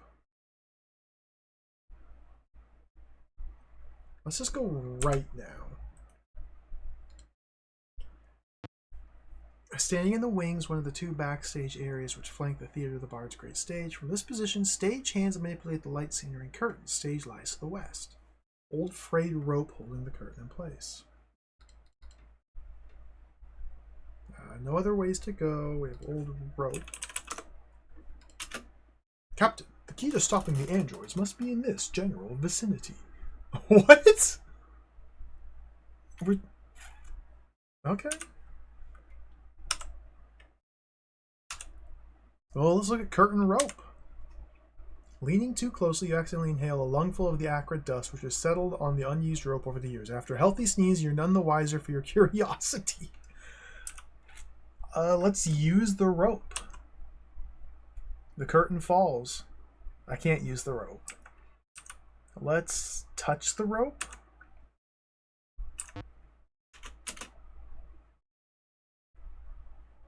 The curtain has not been lowered in such a long time that the rigging has rusted, locking in this raised position. So we need the curtain to fall so that the performance ends, so that the android actors go away. Let's blast it. If the rope is holding the curtain open, locking it in place, if we shoot the rope, then nothing is holding the curtain up, so it should fall. When all else fails, use phasers. Set phasers to fun. Fire, Captain. 7. Use phaser rope. The phaser hits the old frayed rope and instantly snaps it. The rusted pulley, no longer able to support the heavy velvet curtain, snaps. There's a thick, rippling sound as the ancient curtain begins to unfurl for the first time in decades. Amid a tremendous clatter and great clouds of dust, the curtain falls. The end. Did I win? Did we beat the game? As the dust settles, Hamlet appears. Thank you, friend Kirk. You have done the thing that has needed doing. Since the Celestials first interfered with us and this planet. Hamlet then explains the history of their strange planet. My people were originally service androids for a traveling theatrical troupe. We cleaned, maintained the ship, worked the lights, mended the costumes, and occasionally filled in as spear carriers on stage. One day, long ago, our ship, the Thespis, wandered off course. Before the error could be corrected, we found ourselves at the perimeter of an asteroid belt.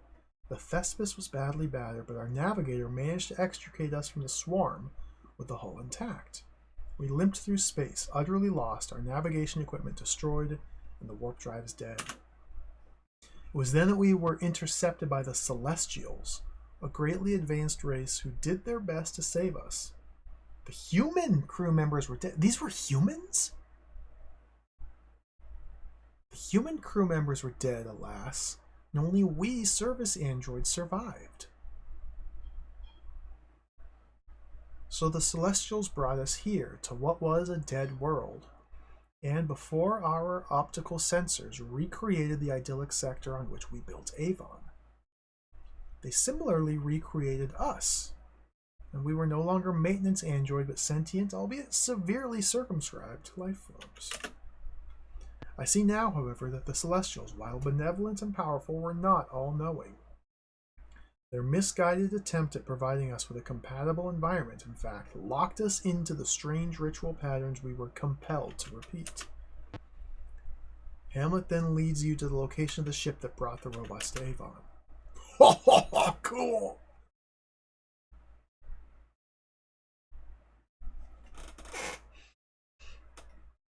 Oh, CRPG Addict has begun Ishar 2. That's awesome.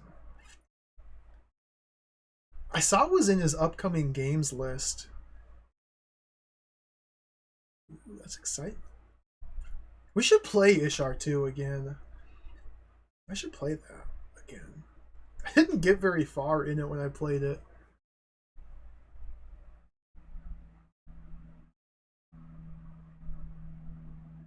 The thing is, that's like it's not a Star Trek game.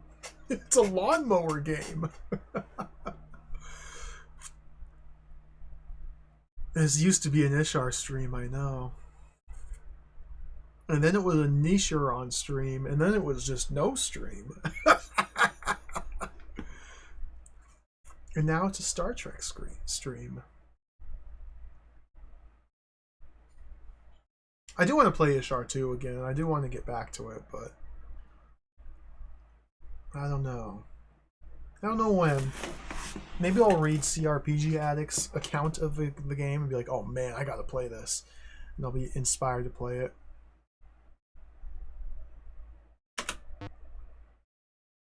We'll see. We'll see.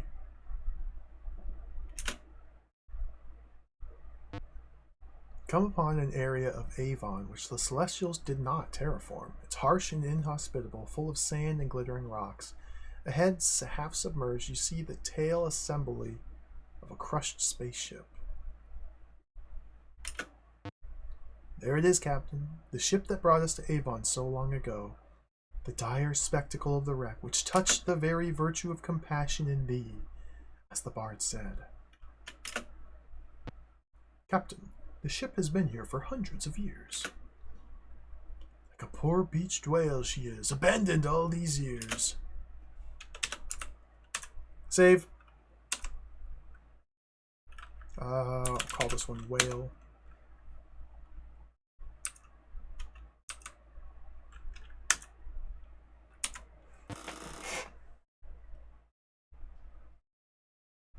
How did a human ship from hundreds of years ago arrive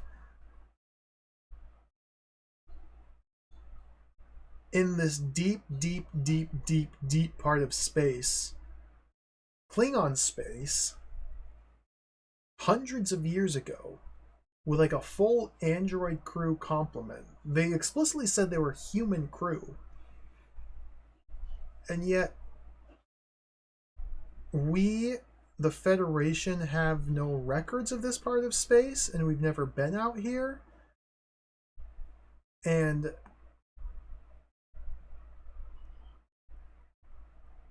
I'm a little confused. With a ship full of like highly competent androids, maybe they were just basic androids and then the Celestials turned them into Datas.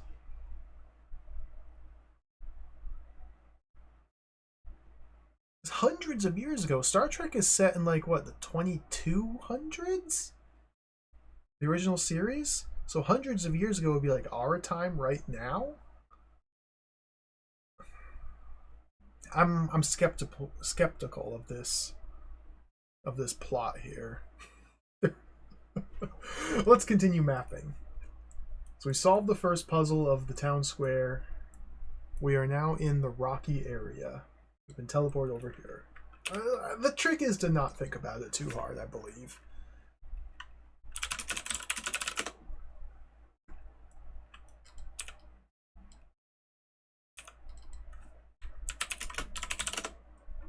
Airlock over there. We have wings over here.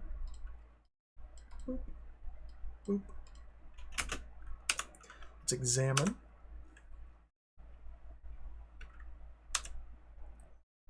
The wreck. Very advanced design for a ship. There's a major tractor damage. It appears to have been battered about in an ion storm. It's bent and shattered. Very advanced design for a ship from hundreds of years ago? Yeah, the 90s were the eugenics wars in TOS history. Because that's where Khan came from. Khan Noonien Singh. From the eugenic wars of the 1990s. Although I guess Khan's ship with his crew did end up in deep space, launched from the 1990s.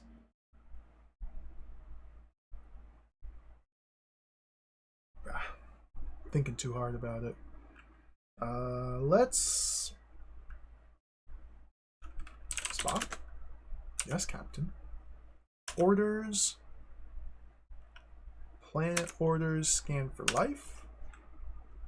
There is no indication of significant life, sir. To the left. Standing in the wings, one of the two backstage areas, which flank the theater's great stage. Wait. Oh. Never mind, it's just like that. Oop. We're just right here. to right. To right. The outer airlock and the tail of the wrecked spacecraft. Though the inner door still functions, albeit manually, the chamber is no longer pressurized. Some of the lining on the walls is still intact. You can make out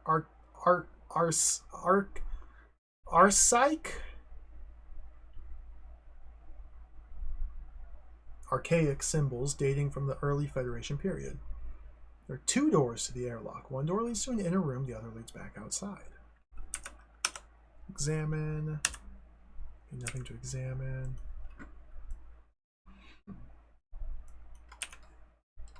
To the control room. Right. This appears to be one of the wrecked craft's backup engineering stations. There are controls here, no longer functional, set to the location of Avon. An open door leads back to the airlock. 2 other openings lead further into the spacecraft. You discover an old engineering station, the instrumentation shattered beyond repair. But, before your eyes, the coordinate indicator abruptly returns to functioning order. The screen shows what appears to be Alpha Titan 5. You're surprised to see that an unknown satellite is shown orbiting the planet.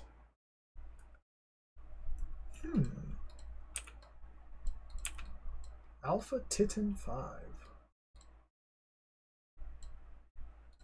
Got room up, room down.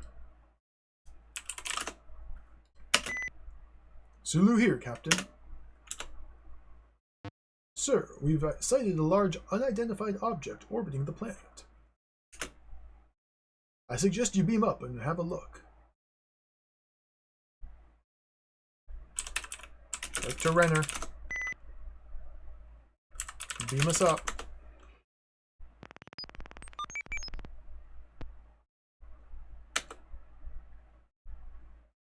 Oh, the red! We're still in evasive maneuvers. Okay,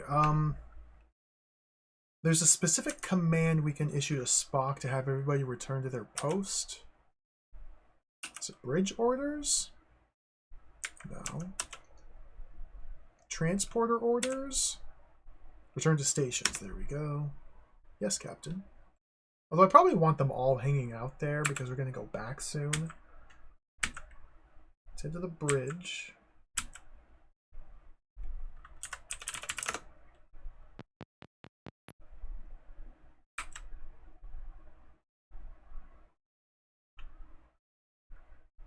Appearing on the bridge view screen is a revolving massive steel structure flickering with light. I suggest we orbit the satellite in order to examine it more closely, sir. Orbit satellite.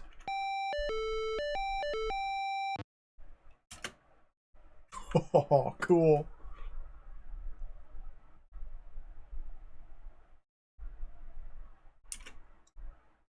Standard orbit, sir. Renner here, Captain. Ship's computers have located a landing site for exploration, Captain. Transporter set. Are we going in? Spock.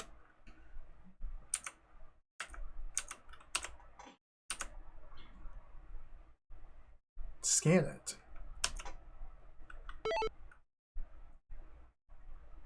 Scanning reveals a vast artificial satellite orbiting the planet Avon. Its exterior is a network of massive beams made of durable space-resistant metals that crisscross the satellite. Close up. Satellite.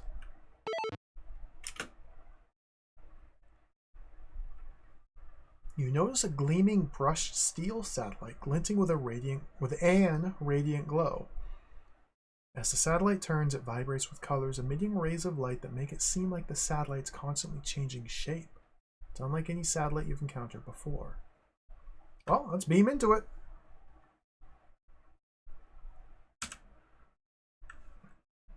Deck 7.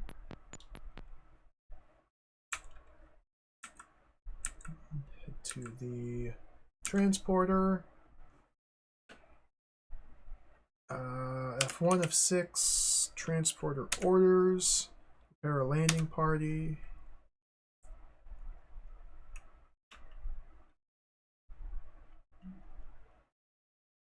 Denjik's not coming this time. Okay, that's fine. He didn't do anything before. Let's save here. We'll call this satellite.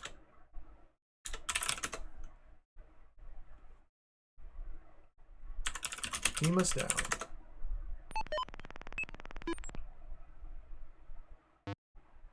Should I have put on my spacesuit, maybe?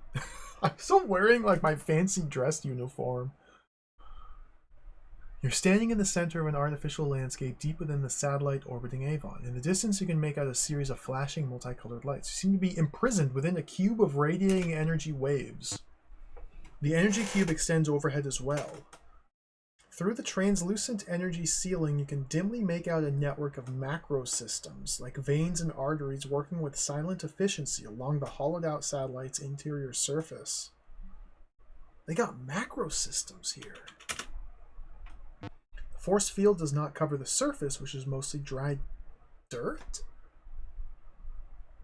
The ground is without feature, except for a small rectangular object laying on the ground.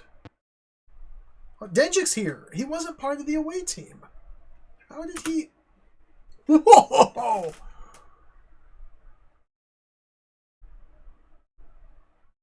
Wait, who's who? There's 5 of us here. Why is there only 4 pictures?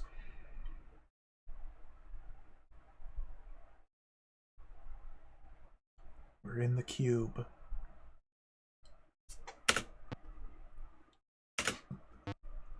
Welcome, Captain Kirk and members of the Enterprise crew. Though I cannot reveal myself to you at this time, I am a Zontarite, a member of the powerful race that built this orbiting beacon to attract your attention. We are pleased that you have come this far in response to our message, but before our 2 races can meet, you must first prove yourself compatible. Please indulge us and take these 5 tests. As you pass each test, you'll gain entry to the next room and the next test. If you pass all 5 tests, we will reveal ourselves to you and true contact will be initiated. Good luck. We will be watching.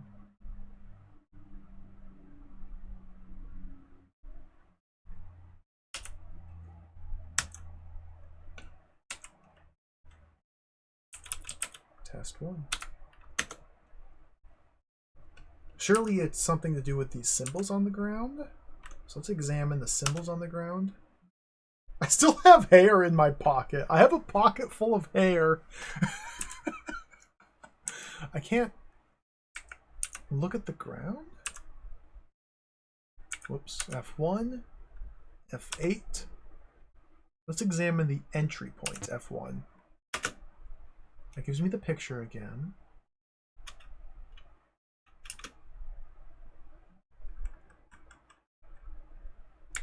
Okay, it just says there's a rectangular object laying on the ground. Wait, I mean, if I open the inventory menu,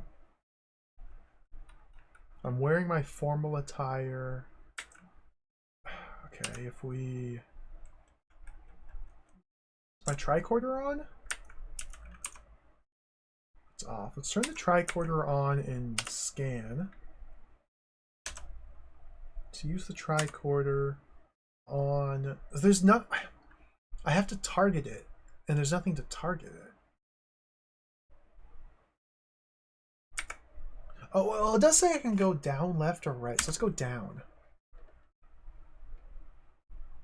Okay. Standing inside a cube of energy which restricts you to movement within a small area. Staying on a small rug. Maybe this is the thing it was talking about. Let's examine the rug. As you kneel down and examine the rug, you notice several letters from an alien alphabet written on it.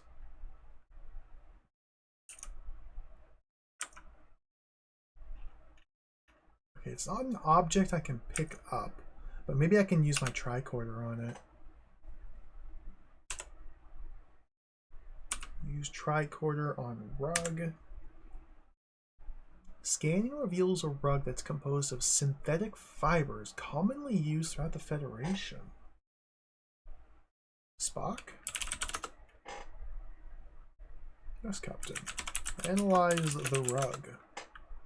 No analysis possible, sir. Alien alphabet.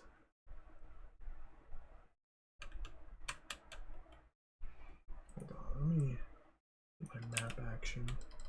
So we had entry point where I went down to energy prison. Energy prison has the rug in it. From here I can go left or right. We'll explore everywhere before I zero in on any specific thing of interest.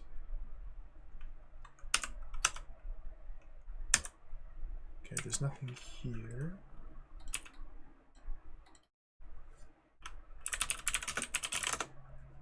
Can go down to another energy prison. Right to the entry point.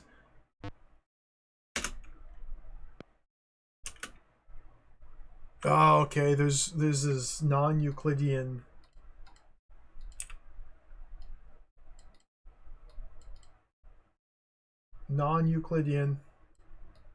it's all jacked up.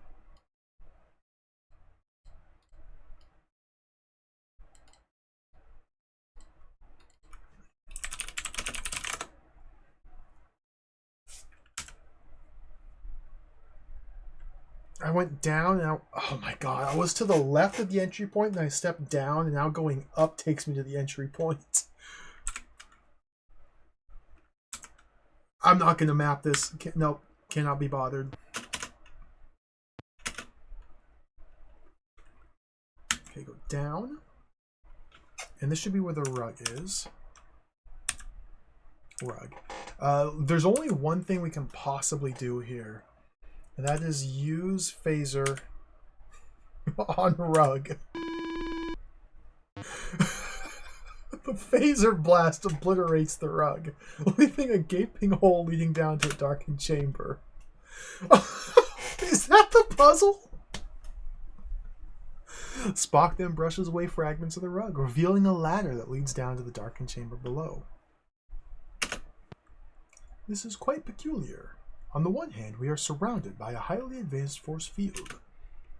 But then we find a simple welcome mat hiding a door to the next room. Captain, this must be the first test. We literally just solved a quote-unquote puzzle where the solution was to shoot something with our phaser. Remember that like 5 minutes ago when we had to drop the curtain on the stage and the solution was to shoot it with the phaser? The very next puzzle is to shoot something else with your phaser. Oh dear. Okay. Well, let's go down. Maybe this will be a proper puzzle. You're standing within a sealed chamber. The light's provided by a series of large glowing holographic sculptures situated throughout the room. The sculptures are objects of various sizes and represent the letters THLETEBHAPA. As you walk among and around them, they appear to arrange themselves in different ways, as many holograms do when seen from different viewpoints. Is this an anagram? I'm terrible at anagrams.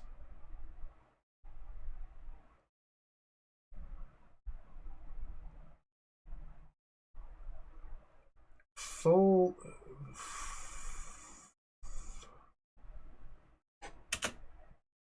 Whoa!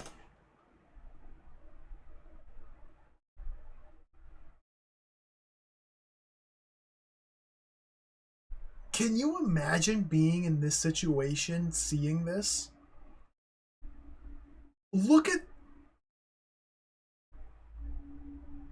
What a trip. Like, do you think the room is actually that bright and pink?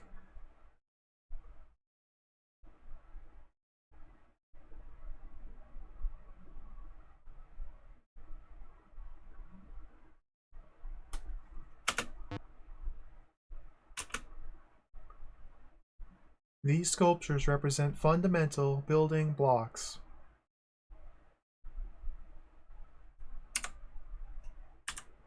Save. So we're in test 2. F1, F8, F10, sculptures.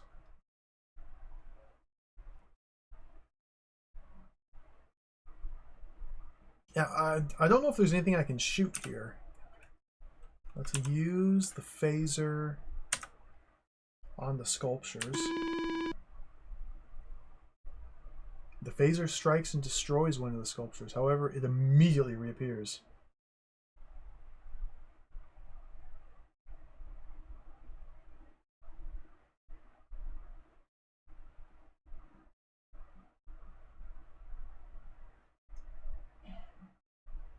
I can't go anywhere from here. I guess we touch the sculptures. What do the sculptures represent? Alphabet?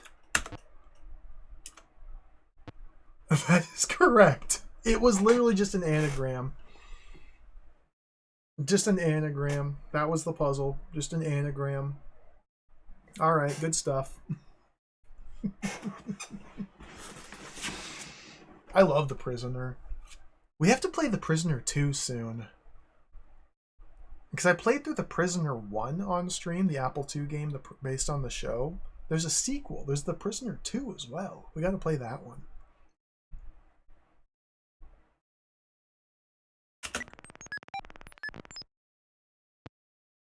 I am not a number. I am a free man. Look at this. We don't need the map anymore. Get this crap out of here. Get that crap out of here.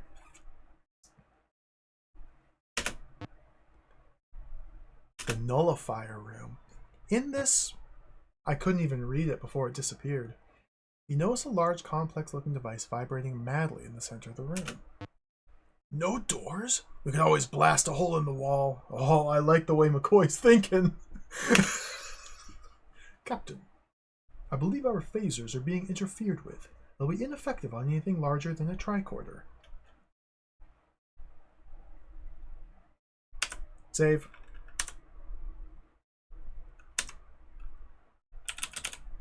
So we're in test number 3 now. So there's a complex looking device vibrating madly. Okay, so let's examine it. I'm happy we got to use the touch command to actually do something. Nothing remarkable. Okay, let's use the tricorder on it. Is my tricorder on? It is, okay. Use tricorder, nullifier. Device is emitting a high frequency beam of subatomic particles, which renders your hand phasers useless. Oh, is that what it said? In this room, you must answer 2 riddles. When you're ready, touch the nullifier. Okay, thank you. Thank you.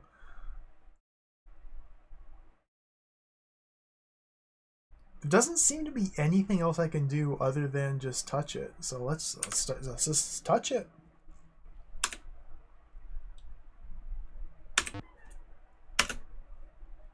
What expands to conform to its invisible contents?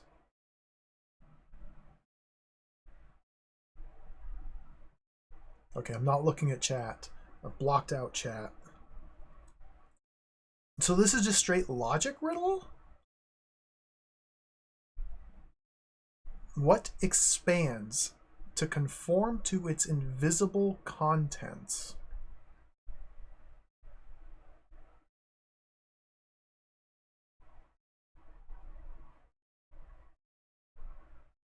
Space? Light?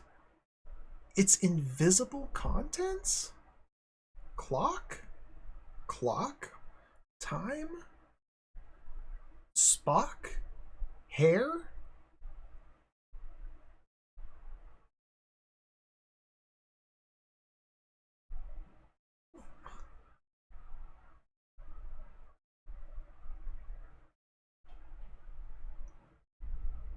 Space.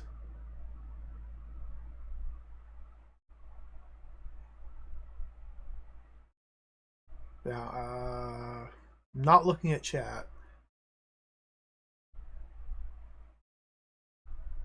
What expands to conform? Like the universe? Although the contents of the universe, like no, simple children's riddles are stymieing me. Mr. Spock, Spock, Spock. Uh, uh, maybe the answer is Mr. Spock.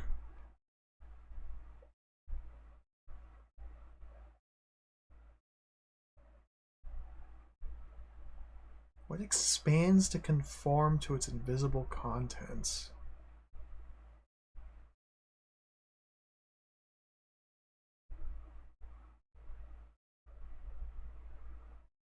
A bag? No, bags don't expand. Space. I don't think it's space. You must use accepted Starfleet protocol. It's not the answer we are seeking. Do I have to touch again to try again? Or am I dead? Okay, we just touch again. What expands to conform to its invisible contents?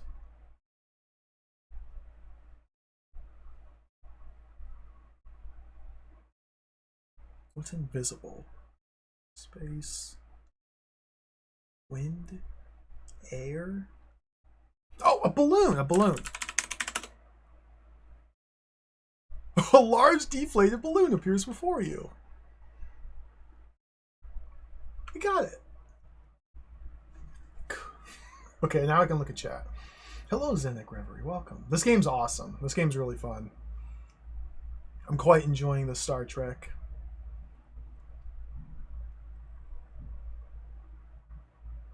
Oh yeah, people got it way before me.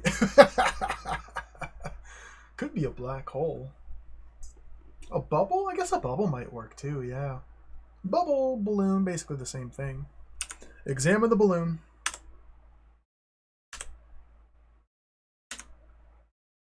Nothing remarkable. You take it? I have taken the balloon. Can I touch it?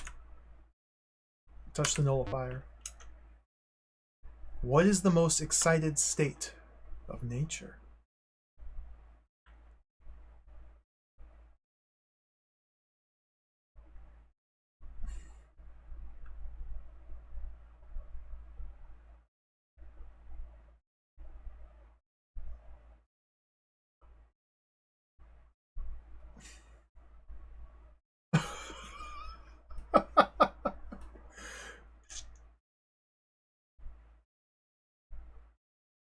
When I think excited, yeah, I think like vibrating. Like things that are hot, the molecules vibrate. Heat. I'm trying heat. You must use accepted Starfleet protocol.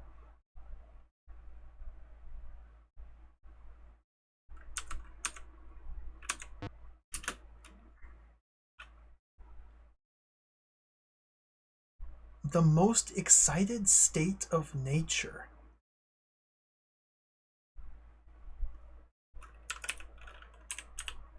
Arousal. Ah! It's not the answer we were seeking.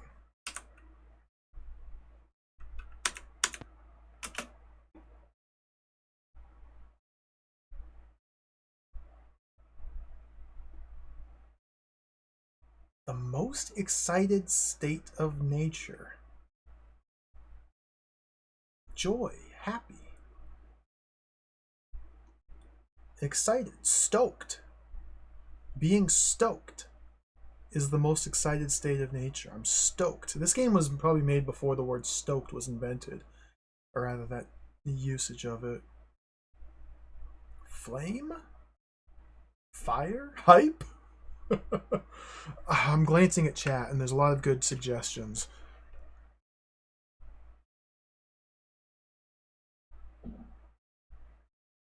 Like, I feel like there's just not really enough to go off of with a riddle like this.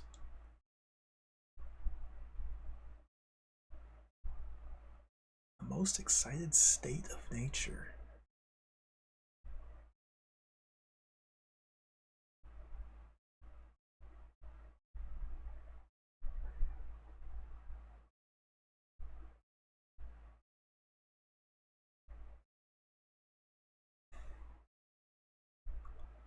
fire? It's not the answer we're seeking. I wonder if the balloon's related at all?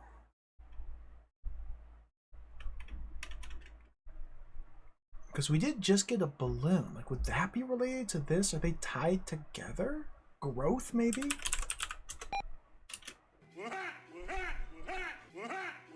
Oh, Sandy Oreos, thank you for the raid. Welcome to the stream. Thank you for the raid. How's it going, everybody? We're doing some Star Trek gaming today. Some old school retro DOS text mode Star Trek gaming. Thanks for the raid. Welcome, raiders. Welcome, everybody. Hope you had a great stream. I've been on a Star Trek kick lately. This is Star Trek First Contact. Nothing to do with the film called Star Trek First Contact. This is its own separate thing. We're currently, I think I might be getting kind of close to the end here. Trying to solve a series of riddles. Some aliens are testing us here to see if we're worthy of making first contact with them.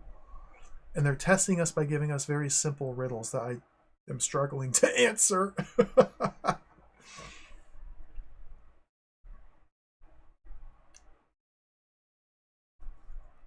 Expansion? No. The most excited state of nature.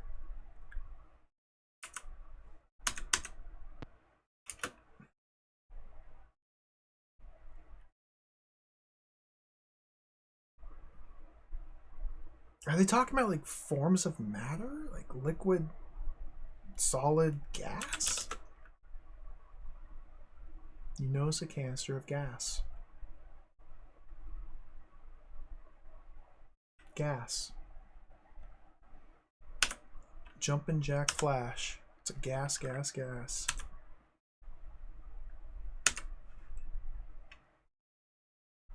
Nothing remarkable. We have it.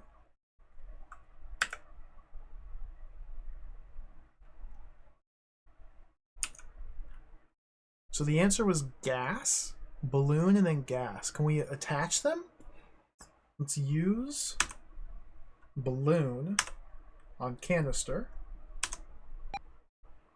Nothing happens. Let's use canister on balloon.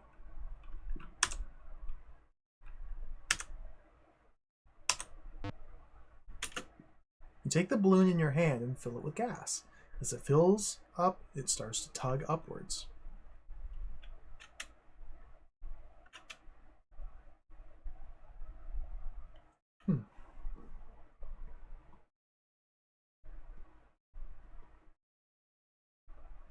Hugo's, yeah, Tango Bunny, I remember that. I played Hugo's House of Horrors as a kid, and that part was impossible. The end of that game where they just, all right, now you have to answer a bunch of trivia questions that you would never know as a kid without the internet. One of them was based on like Lord of the Rings.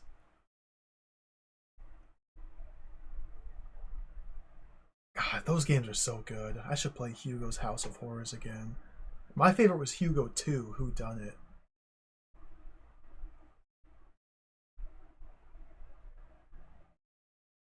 I thought maybe if I sat here for long enough, the balloon would take us to the next room, but nothing seems to be happening.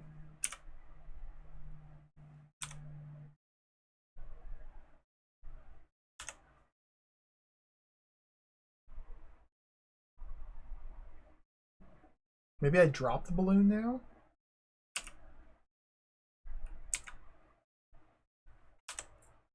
And it floats away?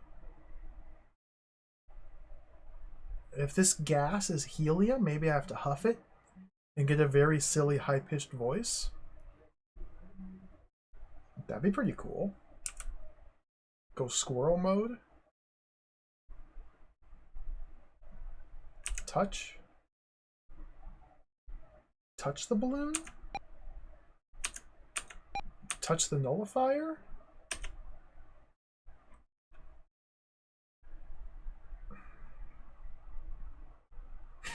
Bung.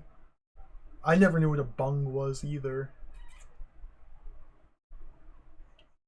I don't know. Can you still buy the Windows 3.1? Yeah, I played the DOS version. The Windows 3.1 versions of Hugo are like different. They had a different interface. I don't know. I hope you can.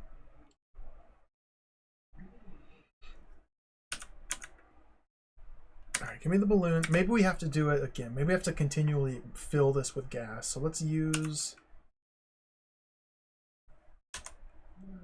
canister on balloon again. The balloon explodes from being overinflated. Am I soft locked?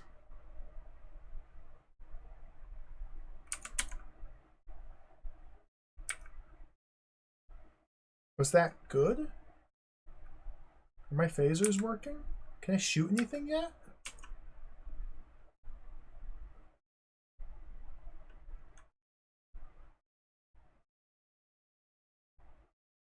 Don't give to Spock.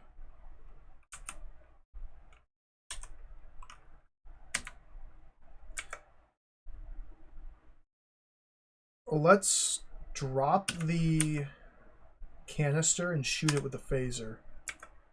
And maybe that'll blow up the nullification device, and then we'll be able to use our phasers to shoot the wall to go to test 4. We just have to hope that we drop the canister under the device, the nullification, and not under our own feet. Use phaser canister. The phaser burst strikes the canister, which explodes violently. Okay. So let's use phaser on the nullifier now. The phaser will not function. What? I literally just used it? What?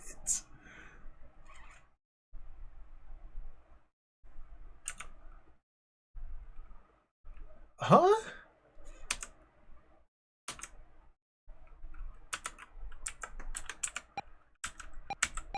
Four?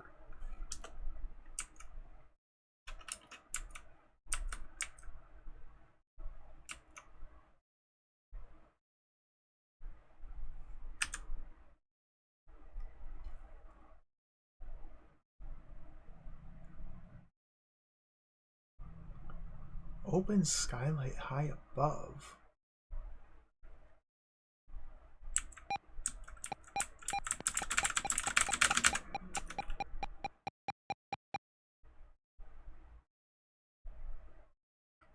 Adjust.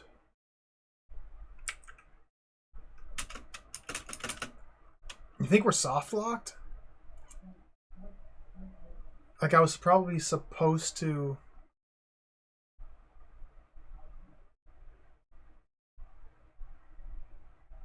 do something differently, and we only had one chance, and there's no indication that I did it wrong other than the fact that we can't continue forward.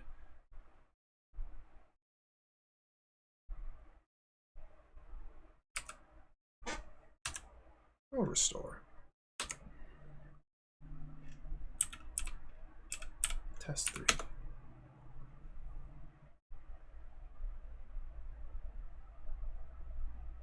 Okay, we're in the nullifier room, so let's touch it. Solve the 2 puzzles. So this one is balloon. Oops. This one is gas.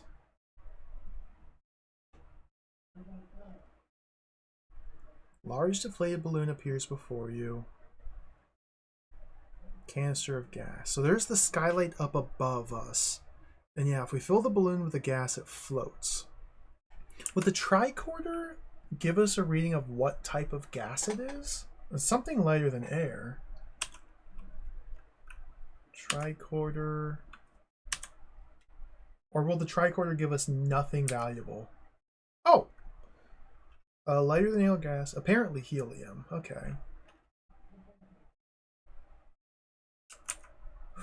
Let's grab the balloon, grab the canister. So we can use the canister on the balloon to inflate it. Canister on balloon, that inflates it once. If we try to inflate it again, it explodes. We don't want to do that. Now if we drop the balloon,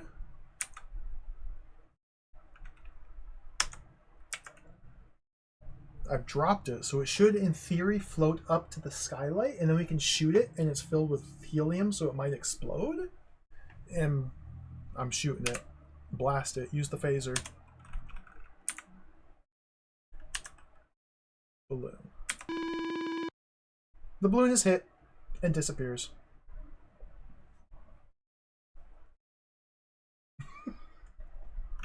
It did not do anything that I thought it would do. Okay. Like, we can drop the canister and then touch it? A metal canister.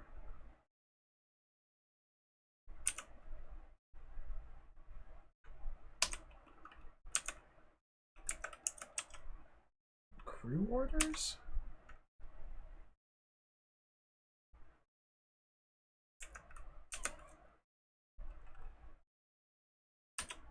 Alien questions?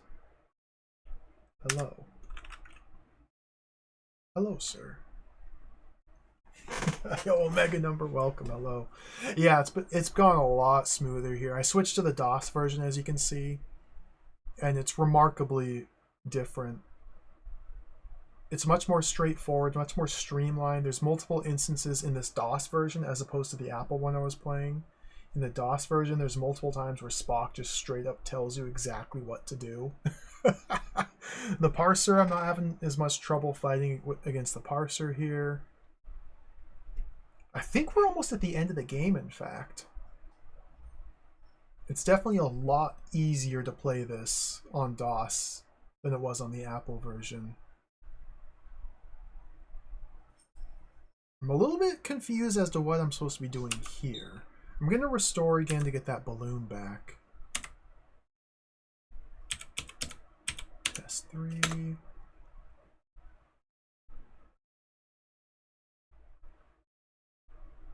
We're in the nullifier room, so we have to touch the nullifier. Little one. Balloon. Touch the nullifier again. Riddle 2. Gas. Okay, so with these two items, we have to affect our escape.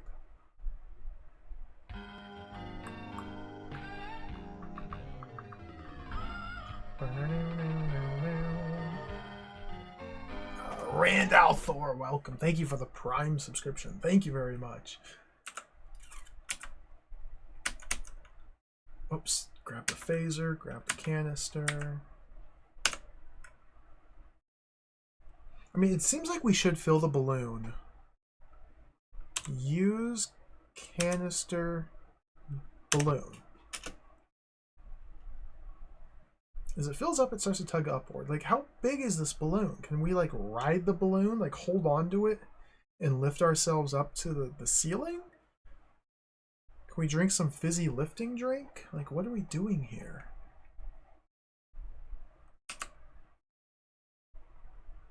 There's surprisingly not a lot I can do.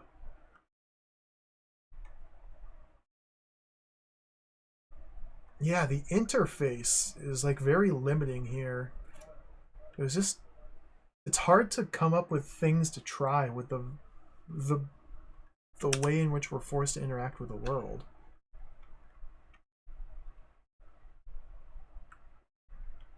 We haven't used Denjik for anything. Denjik is a shapeshifter. So maybe Denjik could shapeshift into a squirrel and then ride the balloon up? I mean, that seems logical.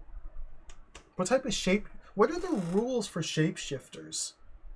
Can they, like, change size? But what about their mass? Do they change mass when they change size? Is it like Ant-Man rules? Where they can where they like shrink down in size, but they maintain their mass.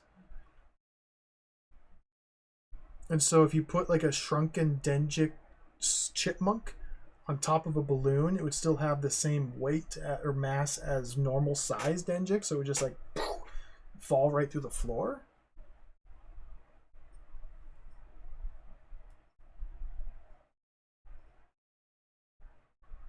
Denjik hasn't done anything.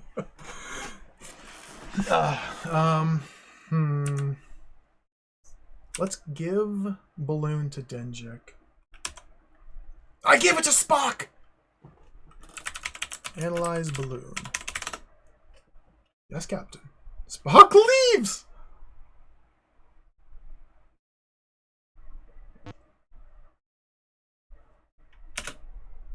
How?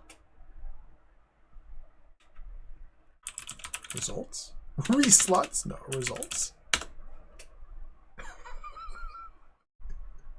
We were trapped and he literally just left. I mean, he had a job to do. It's only logical that he is able to leave.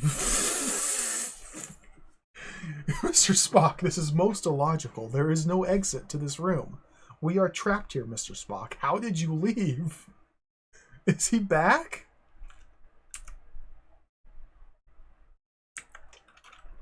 Spock, drop the balloon. I see no balloon here, sir. Oh, dude, he ate it. He devoured the balloon.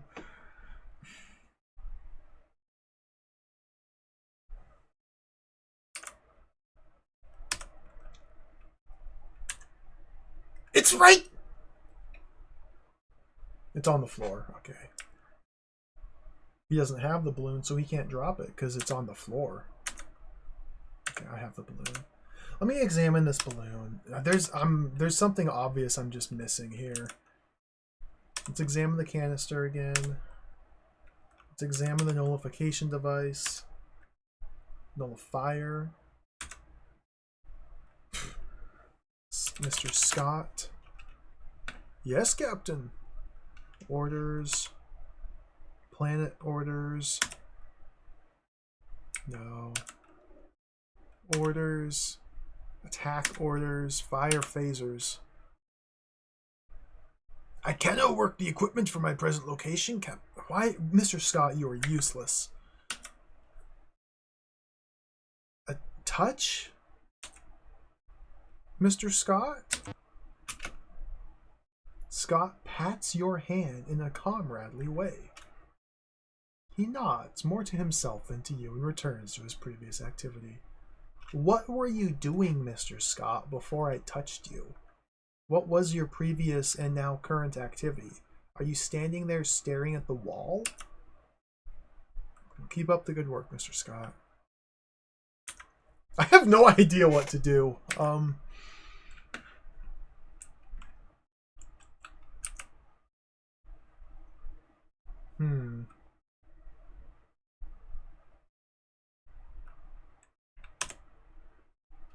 I do have the knife and the hair and the tube of glue. What happens if I just use the balloon on Spock? Nothing happens.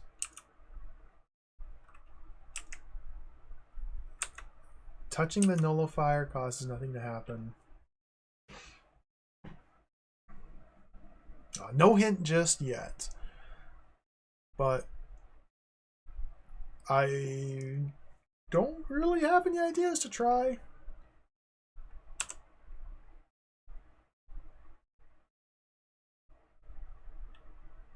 It's got to be something with the canister. If I use the canister on the balloon again, it explodes. So if we use the canister on the nullifier, like if we shoot the canister of helium, it explodes. So, and the nullifier is blocking us from using our phasers to blow up the wall.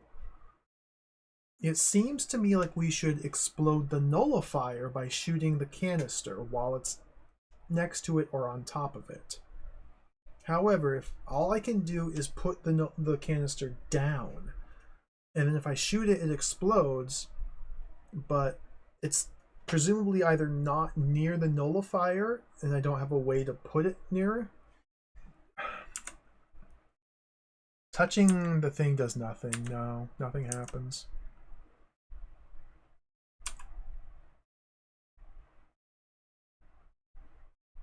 I mean, I don't have the tricorder.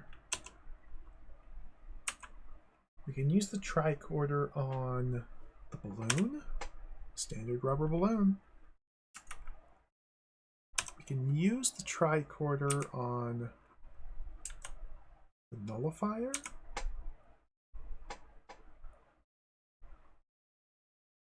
We can use the tricorder.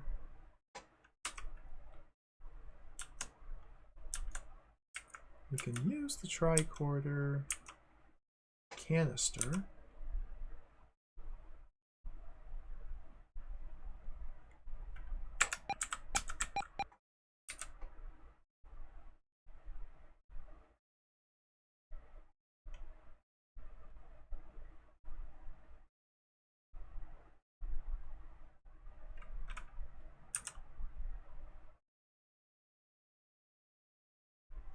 Large throbbing machine. Like, there's a bunch of things that make sense to try, but I don't know how to actually do them. We may need to command McCoy or Scott or Spock or one of them to help us with this, but the ways in which I can command them are constrained to these little menus here. None of them seem to be worth doing.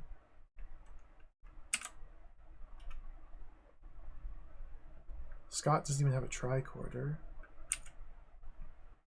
Yeah, if we use the canister on the balloon again, so the first time it inflates, the second time it explodes, and then it's done. There's only two states. There's empty or inflated. We try to fill it again, it explodes. Like, we'll do it right now. Use canister balloon. Balloon explodes.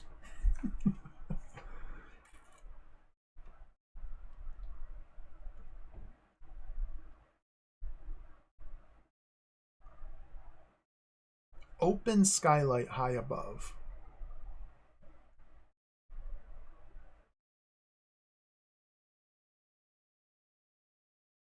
When we first enter this room, I think Spock says something about blowing up the wall with our phaser, or we can't shoot the wall with our phaser because of the nullifier. It's like we're either trying to turn off the nullifier or escape through the skylight. The skylight seems a bit more realistic, but at the same time, 5 grown men using a single balloon to float up through a skylight does not seem realistic.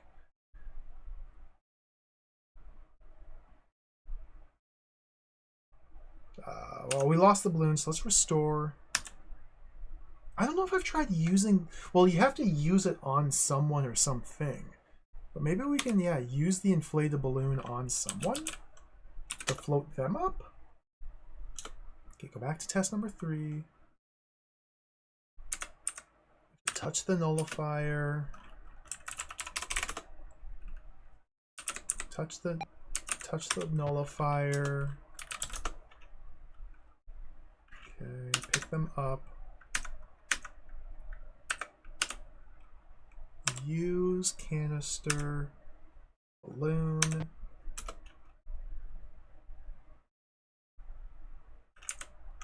Use balloon.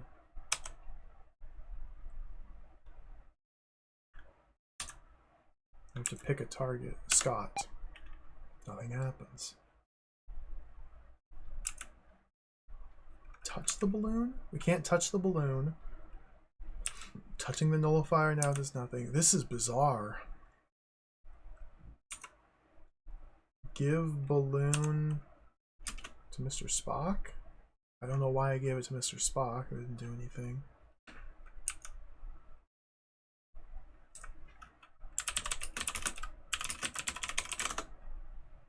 Yes, Captain.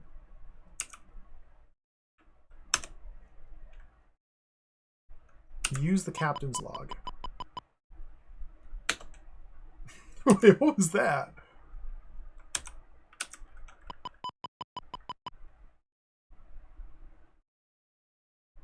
Page up?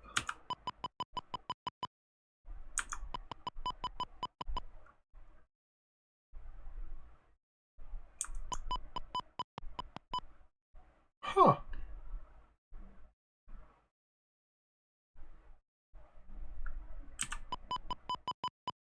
This is kind of cool. Captain's log 011234. Phasers locked on Asgarth. Captain's log 011407. Course objective achieved. Engines halted.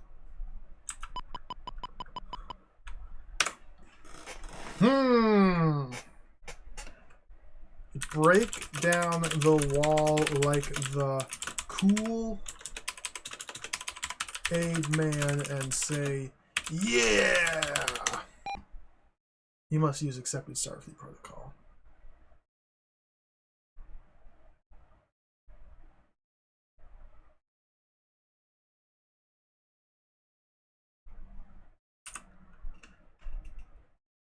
Use phaser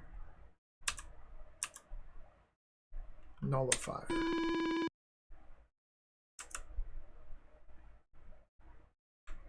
Order crew Mr. Spock to arrest. Who should I arrest, Captain? Nullifier.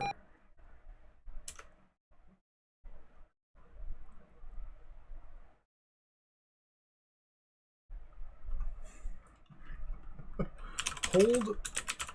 Like, I can't just type in commands because the Kirk window is. I'm saying these things. Kirk is saying, hold balloon.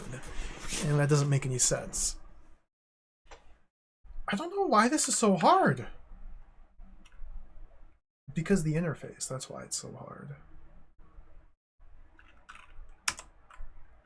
And I can set the balloon down and just nothing happens. Like, dropping the balloon, wouldn't that cause it to float up? If it's filled with helium? But now I can just pick it back up again? So it's not floating, but it's filled with helium and floating?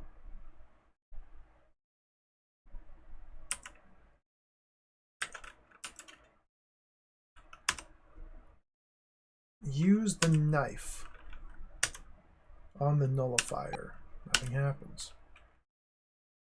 Use the hair on the nullifier. Nothing happens. Use tube of glue on the nullifier. Nothing happens. Use tube of glue on the balloon. Nothing happens. Use tube of glue on the canister. Nothing happens. Touch McCoy. Turns to you expectantly. Touch Denjik. He seems to have almost no muscle of being of thought rather than action. Denjik. Yes, Captain. Advice. None, sir. Spock. Advice. None, sir. What? These guys are useless!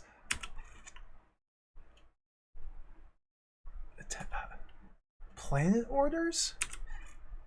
Fan out? Yes, Captain. And where'd they all left? How?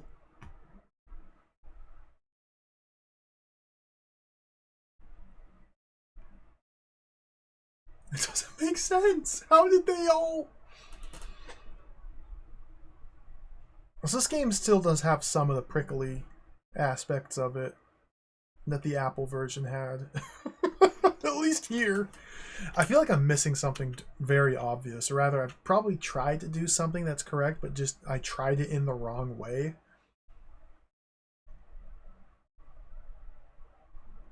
So let me think. What was the previous puzzle? We had to touch the letter alphabet. Or touch the words. And then we got transported here. The puzzle before that was shooting a welcome mat. The puzzle before that was shooting a rope with a phaser. So we shot a rope with a phaser, then we shot a welcome mat with a phaser, then we touched a letter and anagram and solved an anagram. Then we solved 2 riddles giving us a balloon and gas. The gas is lighter than air, which floats. There's a skylight in the ceiling that we should probably float up on the balloon to. But like it just doesn't work. Maybe we have to adjust the gas? No, we can only adjust phasers, communicators, or tricorder. The adjust button doesn't do anything for anything else.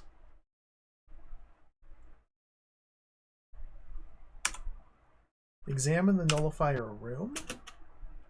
Beautiful.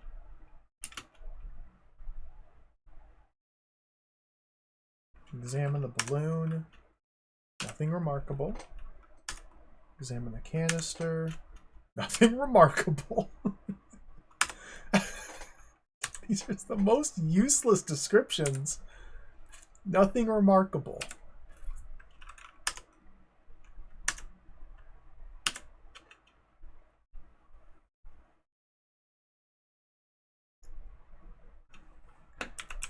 Denjik. Yes, Captain. Transform into a very, very tall man. Like, Denjik's a shapeshifter. Couldn't he shapeshift into a form that's like a string bean? Like a 30-foot tall and just like take us and like put us in the next room? I guess he doesn't have muscle.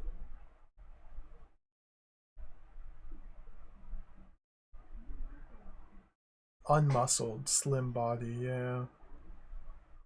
You can't just shapeshift into muscles. Maybe you can. But the game doesn't seem to recognize like orders given to anybody except for explicit orders from this menu here. And these are all very useless.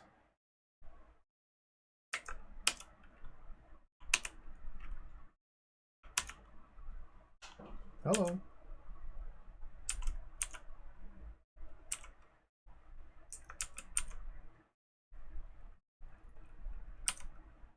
Set phasers.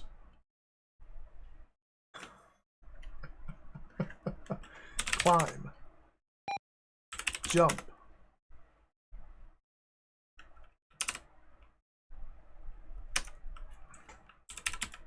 Kirk to Spock.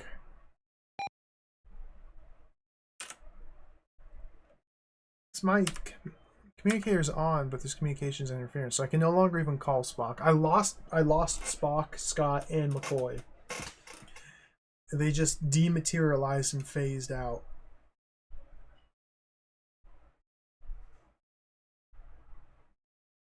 How bizarre.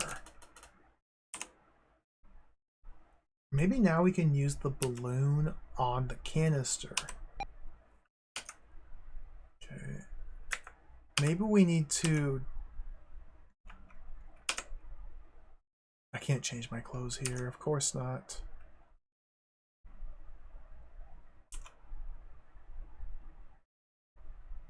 Use the knife on the balloon?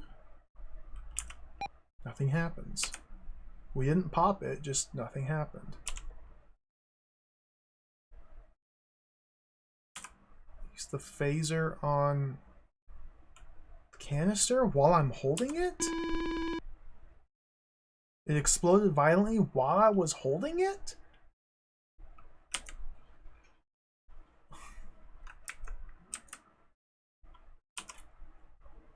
Use the phaser on the balloon? What? Let's restore. Let's go back to test 2.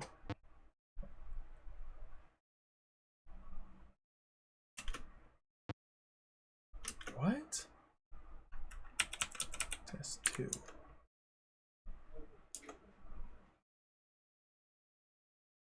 Okay, we're in the hologram room.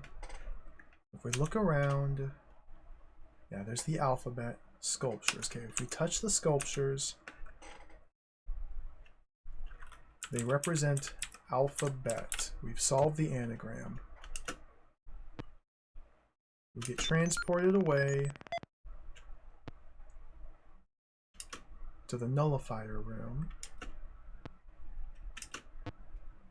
No doors? We could always blast a hole in the wall.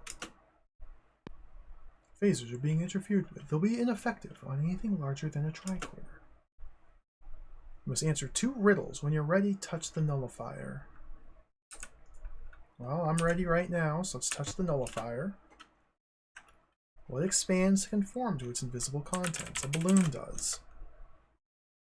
What if there's multiple possible solutions to these riddles? That seems unlikely.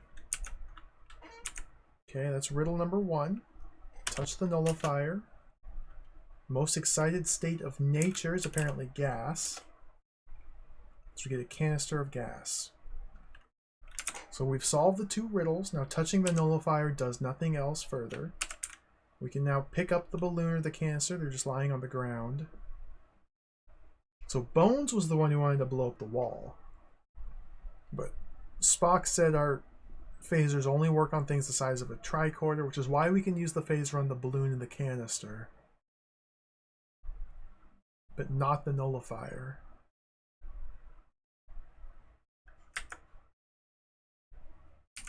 And if we look at the room that we're in, we can see the open skylight up above, throbbing machine, all these different items.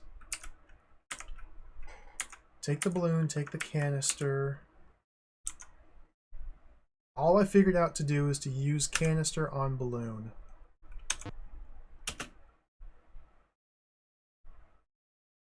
It fills up, it starts to tug upwards.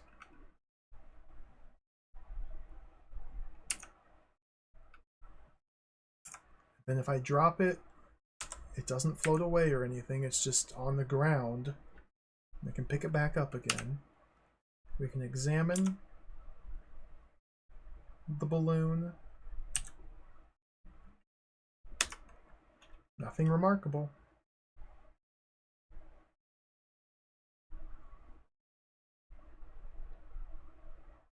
How weird. Can pick it back up again. Again, if I try to fill it, if I try to use the canister on the balloon a second time, it explodes.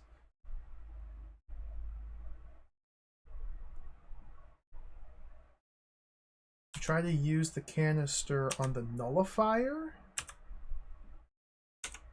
Nothing happens. Try to use the balloon on the nullifier.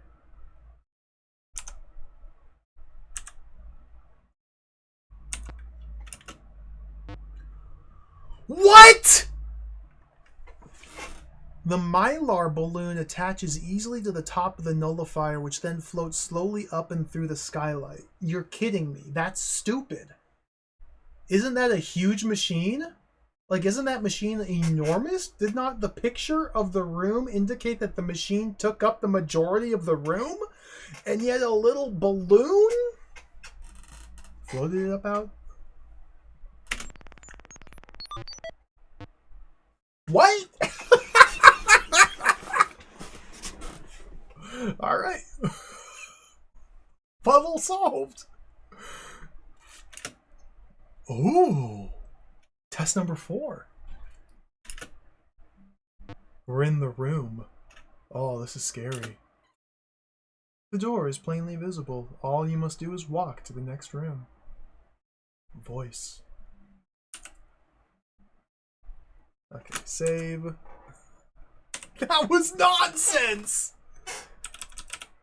Test 4. I guess it's just nonsense. Like, I don't have any other way to rationalize that.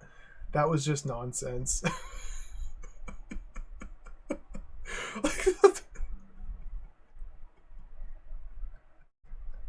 Hello, Coconut. Welcome to nonsense.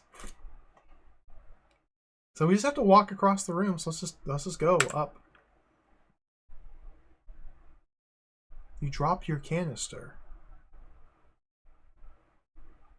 There's a door in the northeast corner. You're 3 paces from the west wall and 2 paces from the south wall. Wait, what? Go up. 3 paces from the west wall. Go up. Go up. Go up. Go right. Go right. Go up. Oh, okay, so orientation is strange here. Interesting. So I think I understand what's happening here in a vague way. It says there's a door in the northeast wall. I can only move up, down, left, or right. But when I move up or right, we get closer to the west wall than the south wall. Going up gets me closer to the south wall. So we're just moving different, or the opposite of the way you'd expect to move. Going up is moving us south. Going right is moving us west. So if we're trying to go northeast, we need to go left and down. So we go left, left, left, left.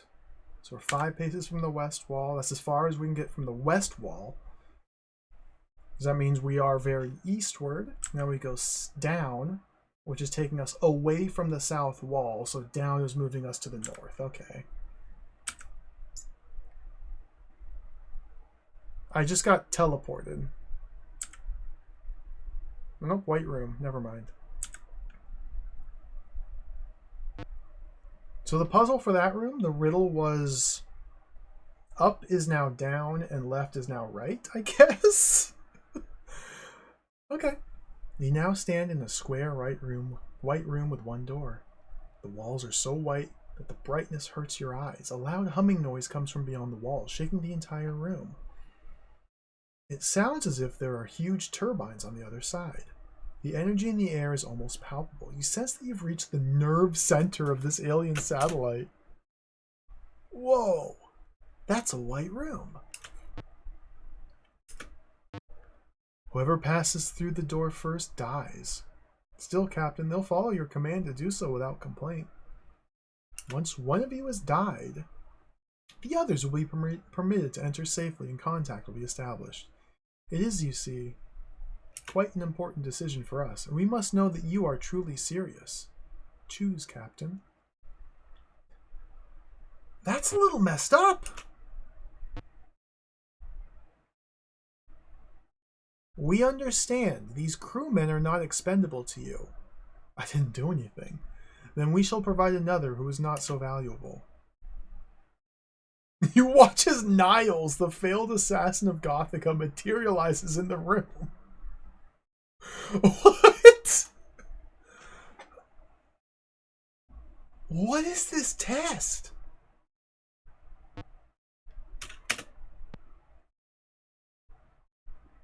You have taken more time than is necessary to solve this last puzzle. There's no shame in that. We welcome you back at some future date, at which point the contact may be fulfilled. Any of your crew who were injured during the test will, of course, be reconstituted. Oh, I died. I was too slow, so it's just game over for no reason. Just arbitrary game over.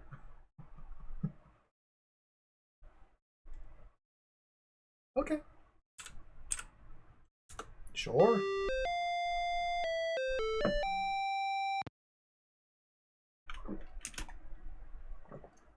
Sure.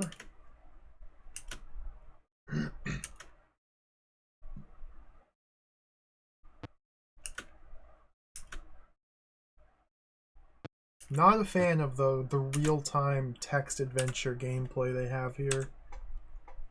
I much prefer text-based games. Text parser-based games do not be running in real time. I mean, it works just fine for like Sierra King's Quest style games because you have an avatar. It's not as abstracted. But this, very silly.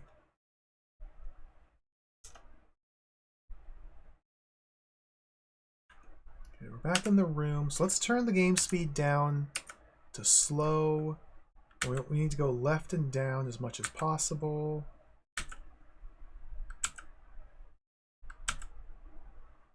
into the white room. I'm guessing we have to wait for Niles and then just kill him. So I'm going to save here.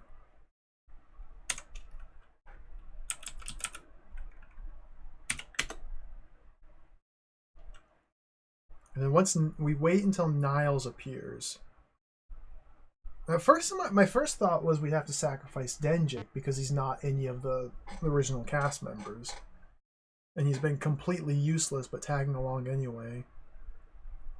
But if we're given Niles, go door. Where, sir? Go to door. Crew orders, go. Where, sir? Door. Niles stares at you blankly, then turns and walks through the door without hesitation. There's a stunned silence as the rest of the crew look on. Then the voice returns. We're sorry, but to us all life is precious, and we cannot condone the sacrifice of even a murderer. Another concept it is difficult for us to grasp. You failed your test.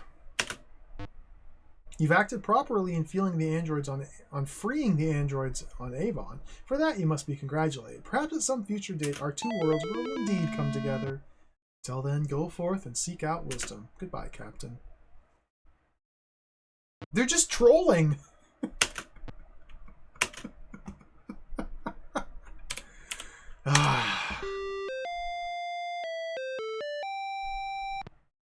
Sci-5 trading company? I've never heard of that, Shrons. Oh, spaceships and fast tapping. Eureka for C64 was similar. Interesting. I know, yeah, it's something that was dabbled with and experimented with a lot of text adventure developers. Instead of having strictly turn-based adventure games, adding in a real-time element. In fact, if you look at Omega Number's blog, Renga in Blue, there are a number of text adventures you can read about which use this exact same system, for better or for worse. I cannot think of any off the top of my head, but they are out there. Test 5.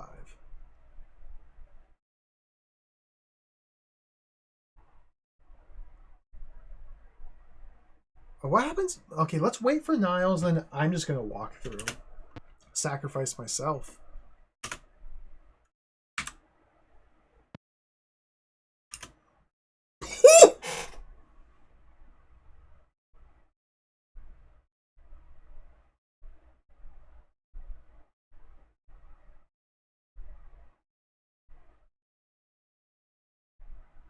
Good faces. Are these Ferengi? They're almost Ferengi.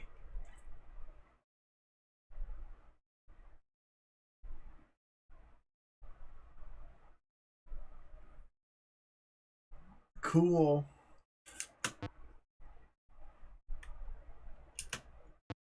Welcome, Captain Kirk. Welcome, crew of Starship Enterprise. We, whom you know as the Celestials, are called Zontarites. For eons, we've debated the wisdom of contact with other species. Once before, as you saw yourselves, we interacted with a group of primitive robots who had crashed on Avon. That was merely a recreational exercise.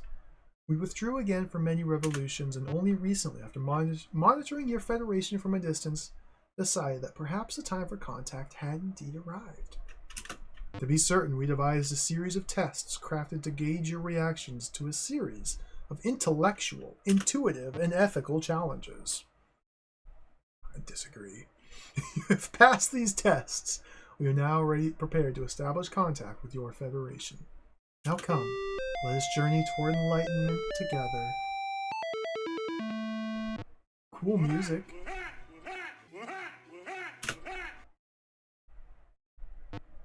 Congratulations, you've made first contact.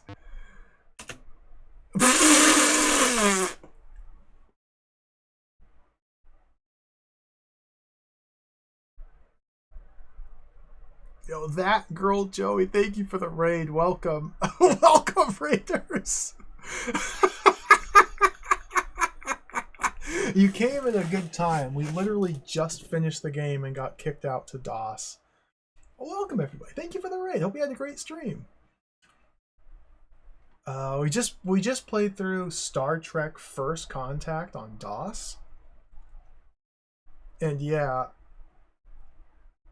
it came just as the game was ending, and it it was a very anticlimactic ending. However, the stream is not over. Welcome, Raiders. Welcome. I hope Joey's stream was wonderful. We're going to play the game all over again. We're going to play it all over again now. We're going to do it again. Hold on. Let me quit out. So for people who just showed up, we're going to play through the entire game again now. But we're going to switch to the Apple II version.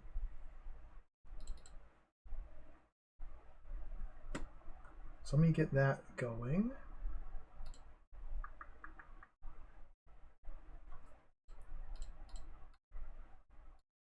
Let's bring this up. There's my Apple II. Crop out the little side bits here.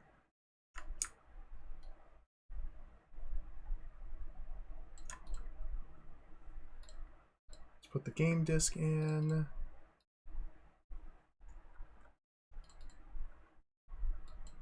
Change this. Apple IIe.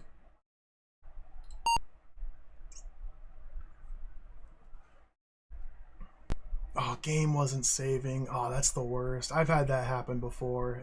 I feel yeah, I've been there. So yeah, this is a game called Star Trek First Contact. This came out long before the film did. This is based on the original series.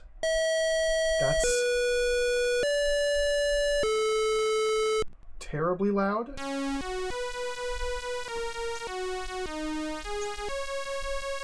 Oh, this is so much cooler!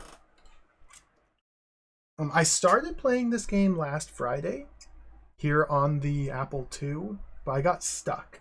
And so today we switched to the DOS version of the game, which had a bunch of subtle changes to make it more playable, more user-friendly. And then we just finished it on DOS. Now I want to go back to the Apple II because the graphics are incredible. And I want to see if we can get through this version now. Yeah, I'm turning the volume down super low. Is this real hardware? Did you... No, it's not. It literally had an emulator splash screen there just a moment ago. Put the game disc in.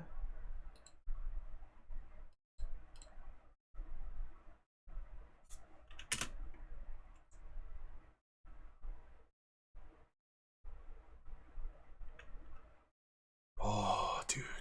Yeah, the main thing I want to see is these full screen pictures.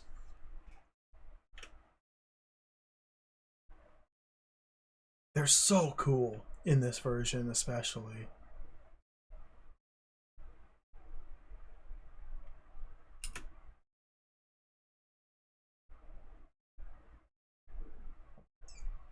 We're going to skip through a lot here. I don't need to necessarily read out everything because we just went through it all in the DOS version. We're standing on the bridge. Okay, our mission begins. Everybody's here. Uhura says a message coming in on Starfleet frequency. The request the Enterprise to orbit Earth in the Sirius system to await a mission briefing. So we are already in the Sirius system, so we need to tell Sulu to orbit Earth.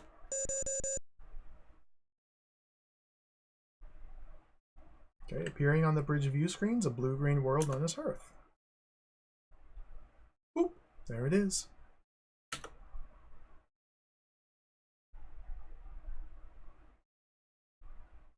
Deep brown land masses, vast green gold oceans cover it, etc., etc., blah, blah, blah. Skip through all this.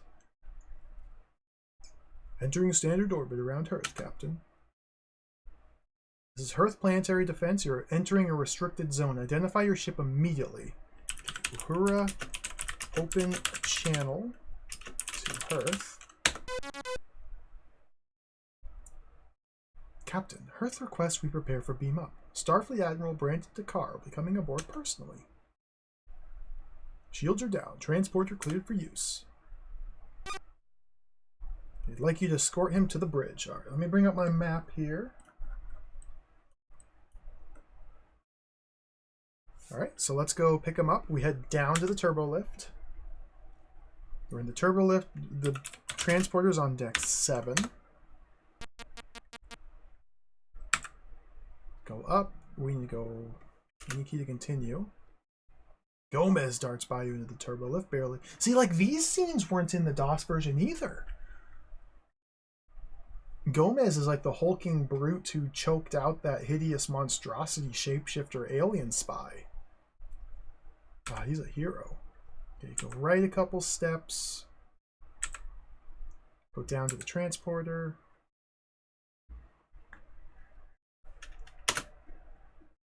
Hulking young Lieutenant Jacob Gomez, Chief of Security, stands at attention.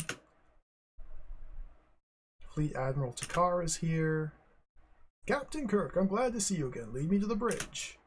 I'll follow you. Okay, let's go up to the bridge.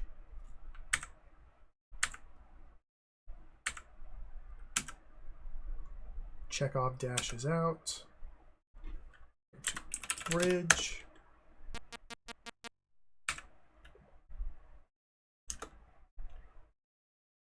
Captain, may I address your crew? It's important. We say yes. Crew and officers of the Enterprise, I'm Fleet Admiral Brandon Takar. I've asked Captain Kirk to permit me to brief you on your next mission. On your next mission.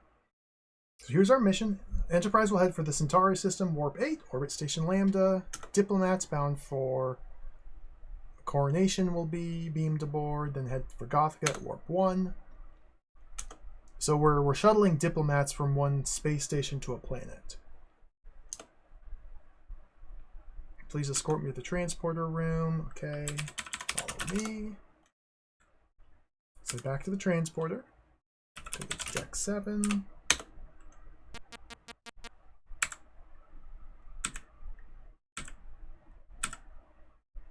Down. Takar takes you aside for a moment, hands you an envelope with a Federation seal, quietly tells you so that no one but you can hear him. Starfleet Command's entrusted the Enterprise with an important mission. Details are in the envelope. We're not to examine the orders till we attain Station Lambda orbit. Ready to beam down. Okay. Kirk to Sulu. Plot a course for Centauri system. Locking on course. Warp 8. Aye, sir. Going to warp factor 8. Now let's head back to the bridge.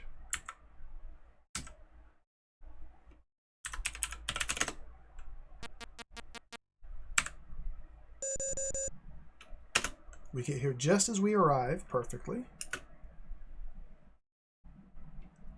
Star System Centauri appears on the view screen. Okay.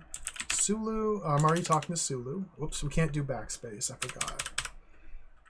Orbit Lambda.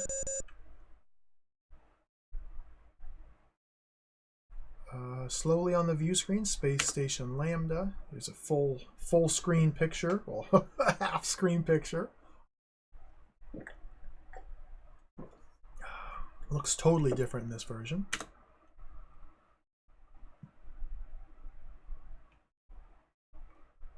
You're entering Lambda Traffic Control Zone. Acknowledge.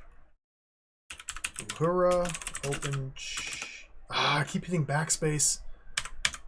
Channel to Lambda. Lambda base reports diplomats are ready for beam up. Shields are down. Transporter cleared for use. Okay, diplomats are aboard. Commander Chambers escorts them to the visitors' lounge for my formal welcome. Helm ready, sir. We want to set course for Gothica now. Locking course on Gothica. Warp 1.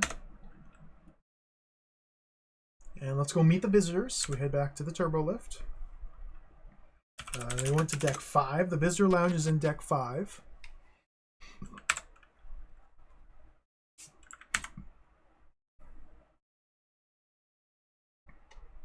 I'm going to do a save here.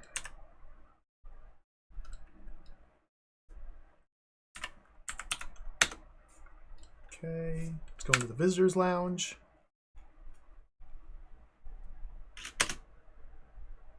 Commander Chambers hovers nearby, stands at attention. Oh, yes! Here's all the ambassador, their crew. So we have a little subplot here we have to deal with first before we can complete our real mission. I forgot to open the envelope. I always forget. Honored to introduce the diplomats. Federation Minister of Foreign Affairs, Kenneth Stewart. Everybody's talking. Leon Popolsky, Franklin Hodges, Ambassadors Litif, Calavis Rablar. Rablar flashes you a knowing glance. Flogus Amgreel, Kurt Vanderwise, the gang's all here. All your favorite characters from the show. Ambassador Sori. Ambassadors 2 aides, Dennis and Marie.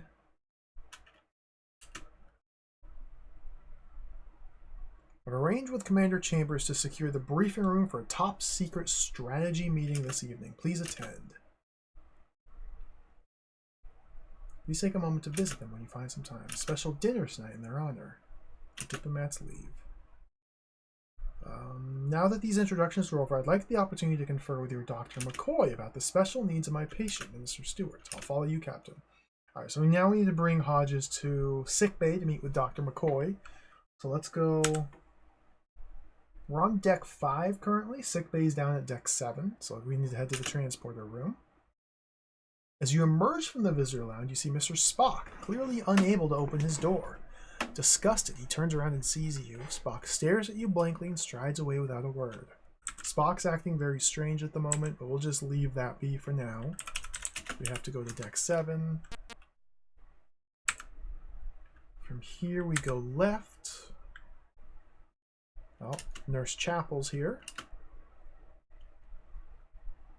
I guess you and Nurse Chapel have something to discuss. I'll just go into sickbay and talk with Dr. McCoy. Thank you for seeing me here, Captain. Hodge leaves. Captain, I'm really worried about Dr. McCoy. He's been acting strange. For the record, Captain, I'd like to file this report. Okay, so we need to do Apple 1 to open up this menu. We need to go Apple 8 to examine. Let's look at the secret orders, because I forgot to do this before. Text of the orders reads, Starfleet Command has picked up a super pulse, a phenomenon with the intensity of a quasar originating from somewhere within the Tal system. The ultimate objective is to seek the origin of the super pulse, learn the circumstance of its appearance. The ruse of the diplomatic mission is vital, because you must also cross dangerous Klingon space to reach the super pulse. Okay. Apple 1, Apple 8. Let's examine Nurse Chapel's report. Describes events which took place in sickbay this morning. According to Chapel, Dr. McCoy wandered around the room aimlessly, failed to recognize her on sight, and handled medical apparatus as though it were totally unfamiliar to him. So I think from here we have to head to engineering.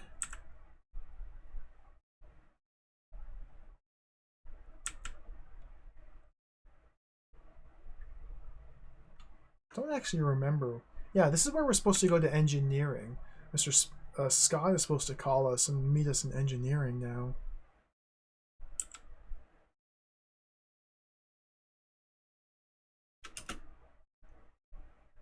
There we go. Captain, can I be having a word with you in my office? I'd like to have Mr. Spock in on this too, as soon as you can. Spock enters. Perfect. I will follow you, Captain. So we're in engineering. Let's head to Scott's office.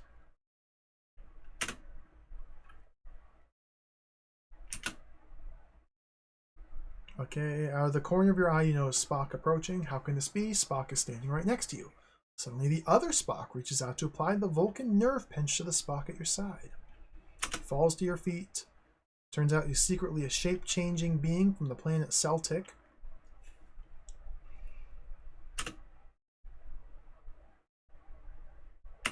Just skipping through a lot of this. Seems we have a wee bit of an imposter here, Captain. The real Spock was tied up.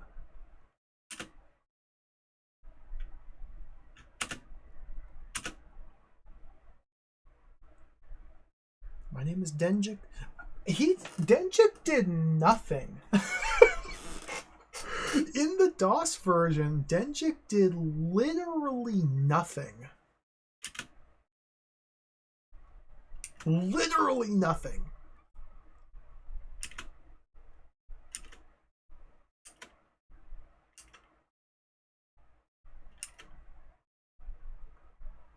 Celtics are well known for their rarefied ethical standards. Our guest undoubtedly feels the nature of the situation justifies his unorthodox methods.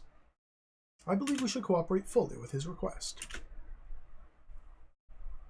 Mr. Scott disagrees. Yes, you can remain at liberty.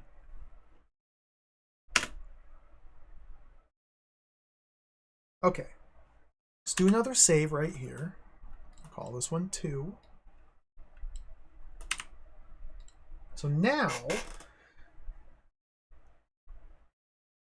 we have to go to the strategy meeting in the briefing room. So let's head out of engineering. Back to the corridor. We're going to head to the transporter, the turbo lift rather. Go up to deck 5.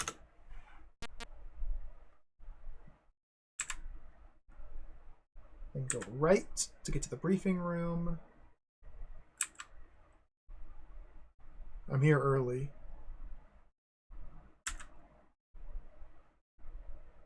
So if I'm here early,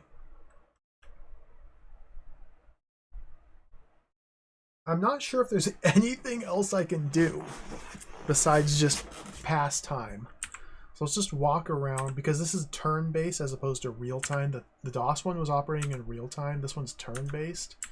So you have to wait a certain number of turns before the briefing, before the meeting at the briefing room. Okay, there we go. Spock is now reminding us of the strategy meeting, so let's go now. Johansson's here. Stand to attention. This is so much different. This is so weird. We don't even go to the briefing meeting in the DOS version. We go there in this one. Thank you for all coming.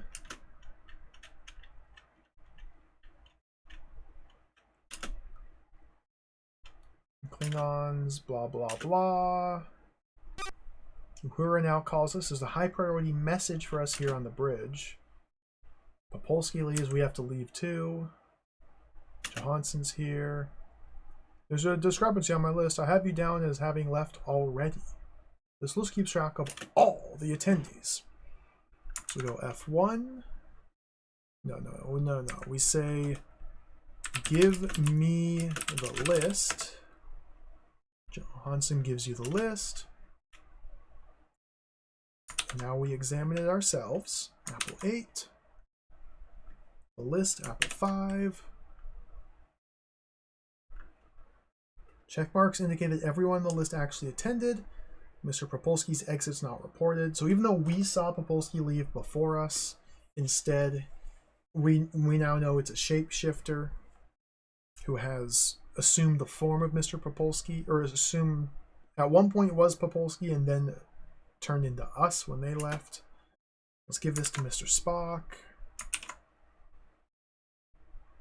Give list to Mr. Spock. Analyze list. The list has you checked off as having left a minute ago. How odd. Most people are not checked off since the meeting is not over yet. Results? The results are inconclusive, sir.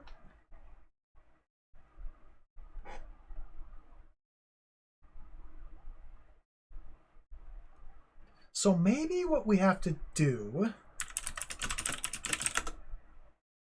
It's inconclusive because the meeting's not over yet. Let's give the... I can't... No, Johansson. Let's give the list back to Johansson. And then we'll find him again after the meeting's over. And then we'll have Spock analyze it. Okay, we need to go up to the bridge because Uhura summoned us.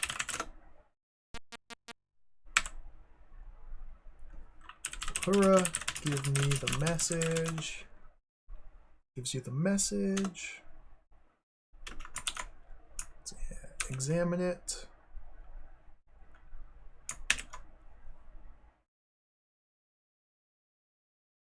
Okay, a secret message from Starfleet Command, or Starfleet Academy, I suppose.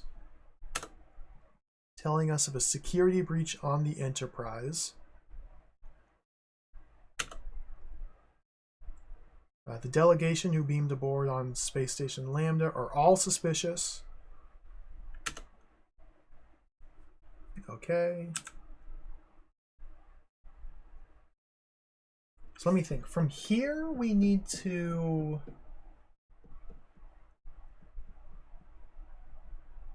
The dead Popolsky. We need to do the dead Popolsky. So let's go back down to deck 5.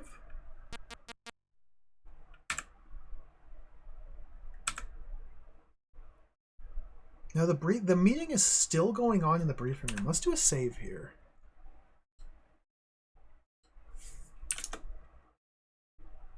So if I go into the briefing room, yeah, everybody's still here. Like, I want to wait for the meeting to be over. Whoop. The message disintegrates. Okay. Yep, now that the meeting is over, I have the completed attendance list here in security. Okay, cool. I think this is what I missed last time. I think this action here specifically is what screwed me over last time. Because when I played this on Friday, I took the list from Johansson and I kept it. I didn't give it back to him because the meeting was still going. He still needs it. Security is down at deck 7, so we need to head to deck 7.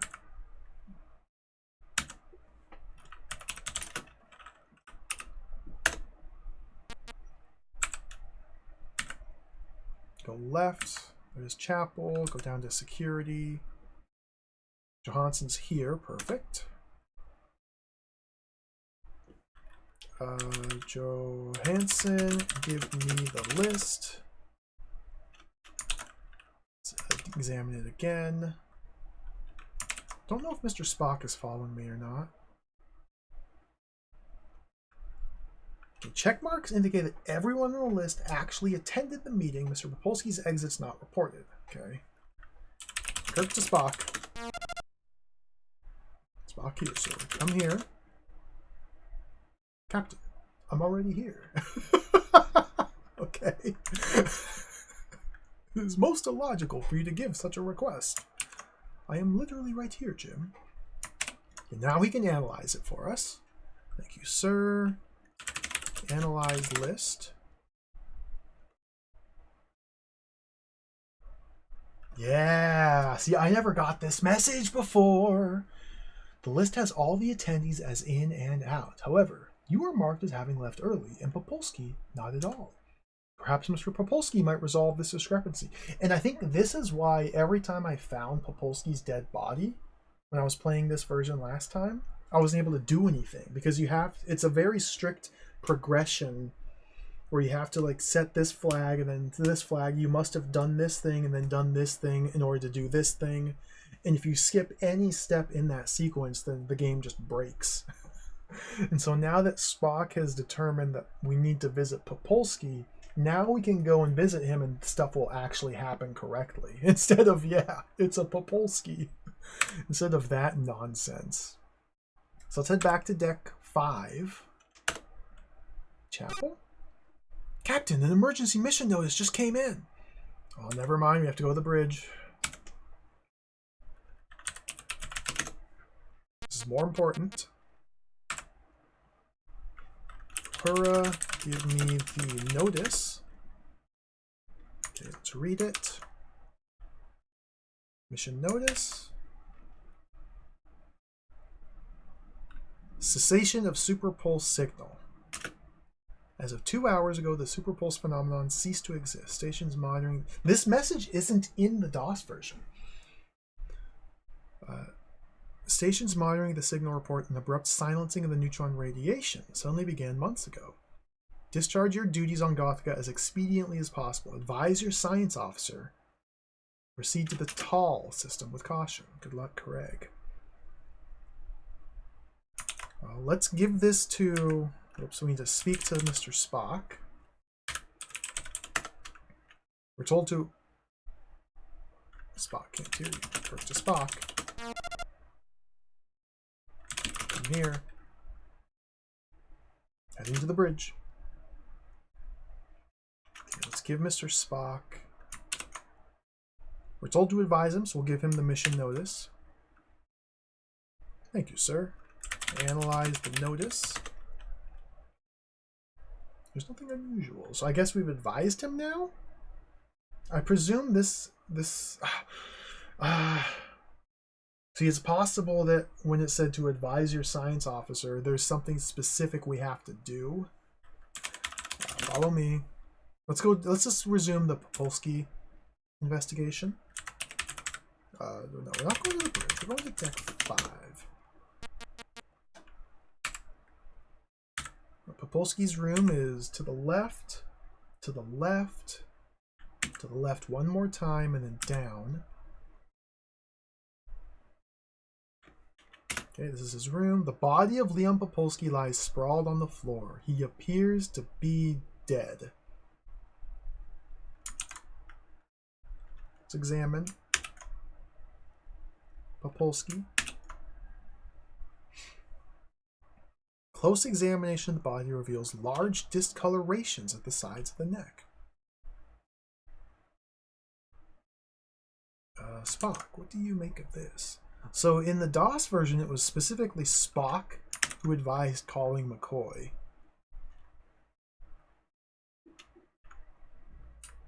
Crew orders. Tell me? What should I tell you about? Popolsky? Captain, I suspect that the other diplomats might know something. I suggest we go to their staterooms and interrogate them. Perhaps by asking them to tell us about their fellow travelers, we can find the murderer. It's... Okay. Save. This is new. I never got this before. To tell us about their fellow travelers. So he doesn't advise calling Bones, which is weird. I'm gonna call Bones anyway. Kirk to Bones. Come here.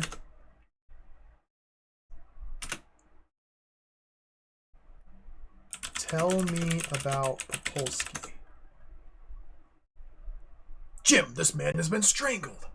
I'd estimate time of death at some time between 1 and 4 hours before the strategy meeting.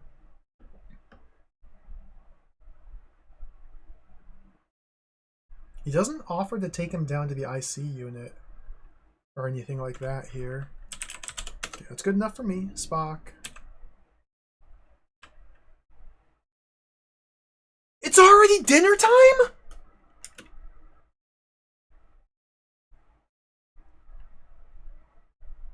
What?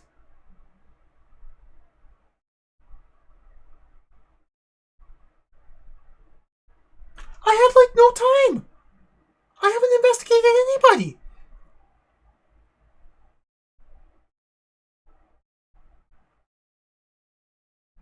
I haven't even got the Thembo route. This is bizarre.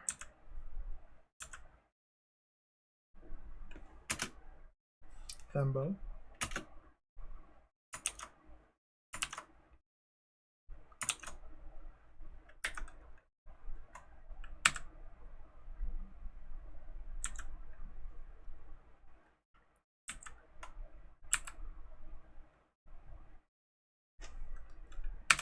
So we have to go to dinner. Schwartz is here. Captain, I have the appetizers for our guests.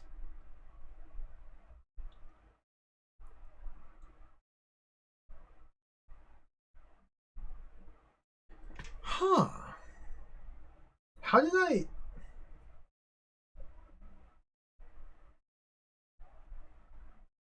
Did I waste that many turns? Is it really this strict with the turn limit? I guess I did a little bit of walking around that I didn't need to do. Like while waiting for meetings, but huh.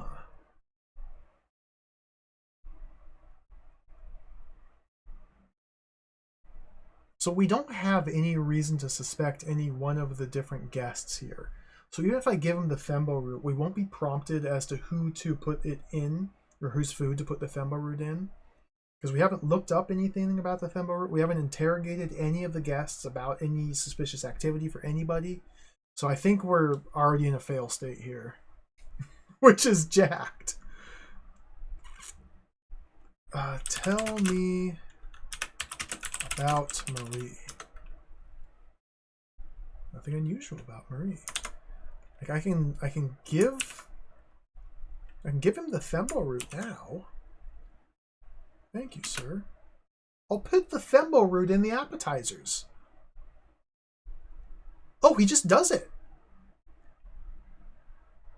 He just does it. Okay. Well, never mind. I think we're fine. I think we're fine. He just does it.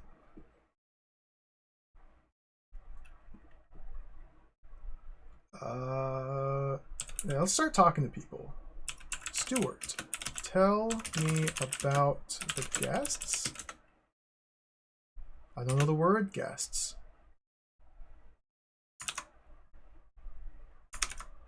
Whoops.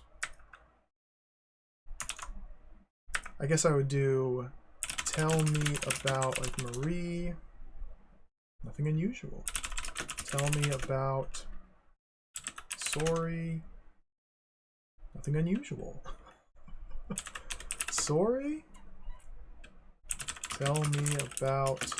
Marie is the one who was... Frankly, she was invited along on the Mistress Dennis's request. Tell me about Dennis. Most faithful public servant, and especially wise in her years. Tell me about Stuart? Nothing unusual. They always do, these formal dinners take too long to end. As the dinner wears on, Mr. Van der Weis's distractions let you forget the gravity of the situation you face. Finally, it does end. Okay, no, it didn't work. Everybody left and we weren't ever able to catch the imposter.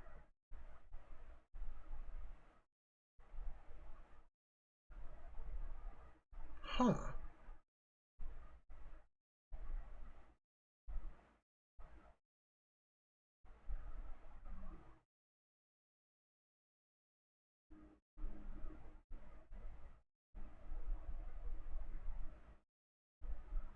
Huh.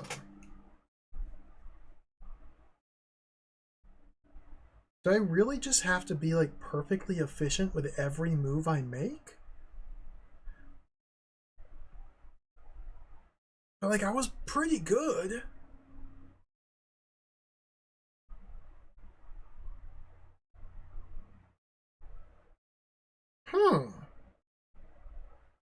I'm also assuming that the dinner party is in fact where we catch them.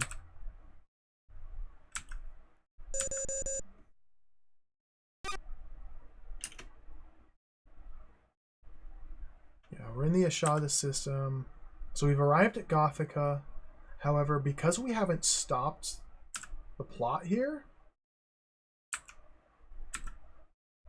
Okay, Maria's here. Marie's the one who was the imposter. But I don't have the Thembo route.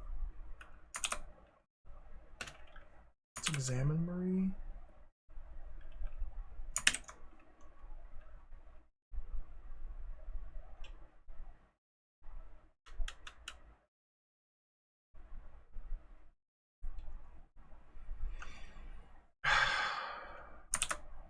arrest her? Whoa. Don't do that.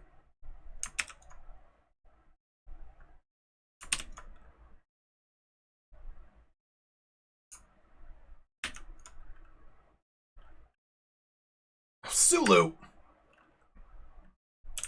Spock, arrest Marie. Spock. Arrest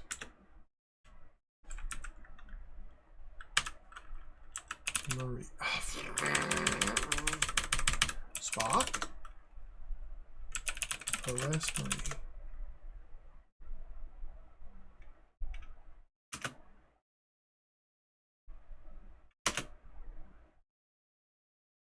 I died. Okay, let's restore. Turn number 138. Perhaps by asking them to tell us about their fellow travelers, we can find the murderer.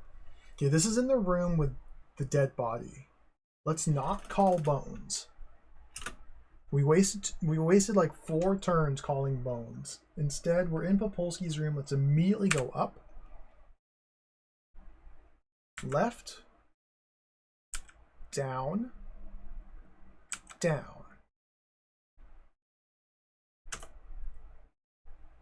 Okay, Dennis is here with the Thembo root. I want to grab the Thembo root. And now it's time for the dinner already! Is Dennis still here? Nope, they left. God, this is...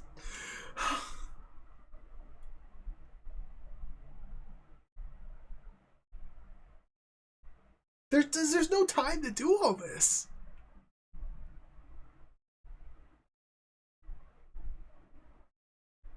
I wonder what it is I need to do differently.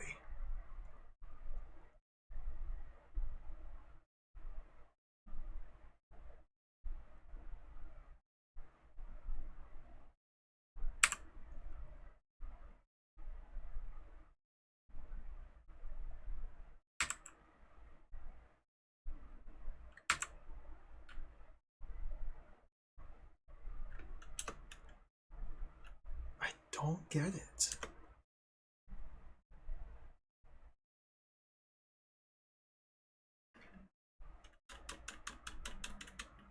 And I can give him the Thembo root.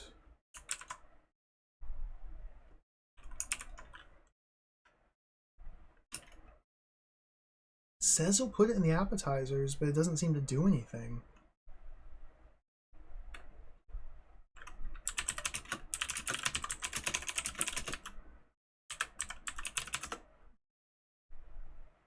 I don't have the Thembo root, sir. Hello, Dino. Hello, Inconsiderate Deed. Welcome. I'm pressing open apple all the time. In this game, we have to use open apple 1 to bring up the menu here, the help menu. And here we have a bunch of commands which are only accessible by pressing apple 2 through apple 0. This is an open apple driven game. I had to look up what an open apple even was when I started playing this.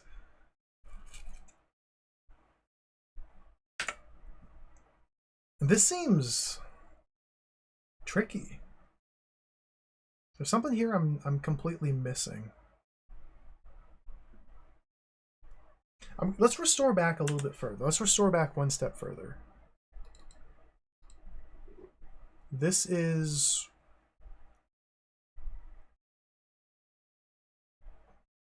Uhura just called us about something or another. That's where we're at. So let's go back to the bridge. Is this after I've... Do I still have the list here, or did I give it back? We have the message.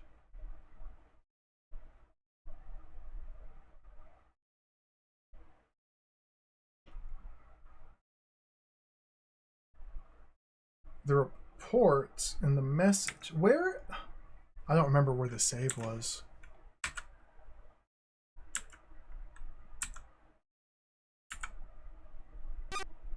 Okay. So this save is waiting for... Okay, I can save some turns here. Restore back to slot 3. Instead of just pacing back and forth here, waiting for the message, let's head down to security and meet him there. Deck 7. Disintegrates. Okay, so I'm saving a few turns right here. I could save a few more if I were to have been waiting in security. Johansson, we're talking to already. Give me the list. Is Spock here?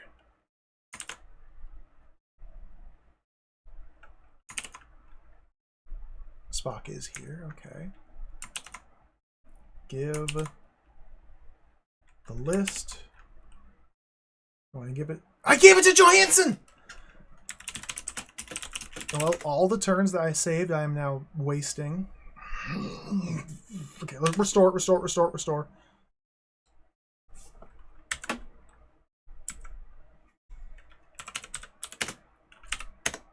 This seems insane. Do you really have to be perfect efficiency gamer to play through this version? Security. Okay, we're speaking to Johansson. Give me the list.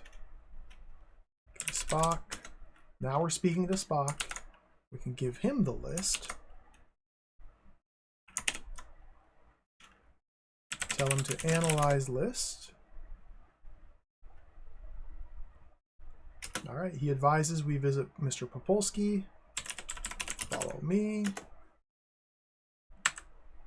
Let's go visit him. Deck 5. Okay, so I have like a lot more turns, I think, because last time I got to Popolski at turn like 138. Now we're gonna get there about turn 120.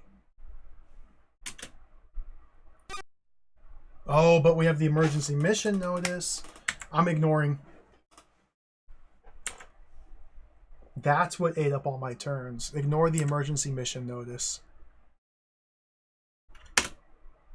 Popolski's dead. Spock, tell me about Popolski. I suspect the other diplomats might know something. I suggest we go to their staterooms and interrogate them. Perhaps by asking them to tell us about their fellow travelers, we can find the murderer. New save.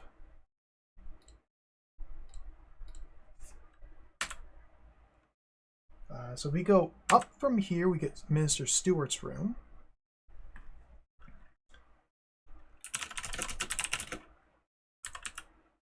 Tell me about Popolski. There's nothing unusual about Popolski. He's dead.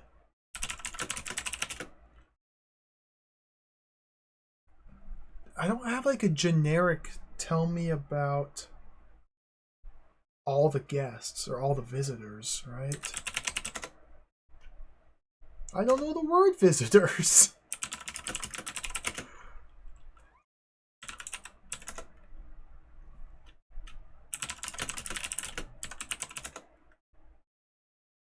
Unusual.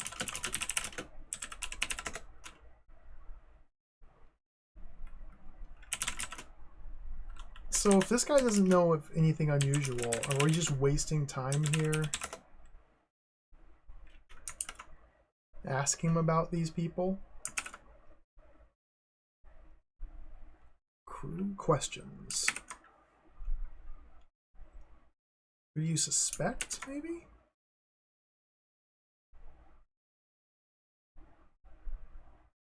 Okay, we need to ask who do you suspect, I guess. The Leon had no enemies he respected, even liked. I don't understand. He was acting strangely at the strategy meeting, though. Yeah, I might have wasted a bit too much time there.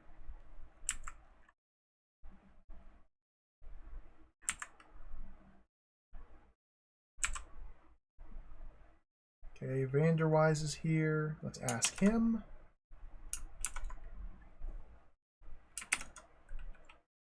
Who do you suspect?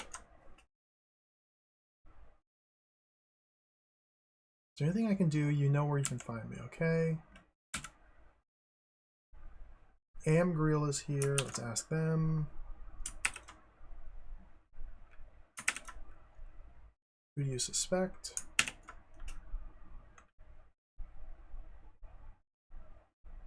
My legal training tells me that deductive logic may help. Beyond that, I have no information pertaining to the crime. I used deductive logic. I used brain.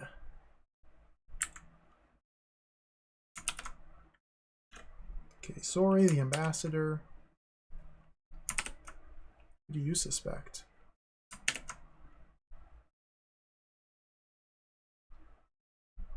Don't know who killed him. I can't even imagine why.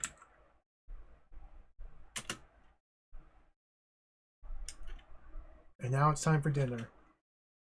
Okay, restore. This is...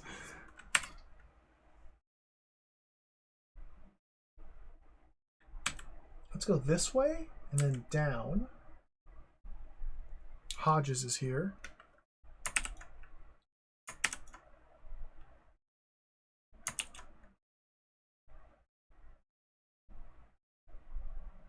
The apparent lack of struggle suggests to me that either Popolski knew his killer or simply didn't have time to react before he died.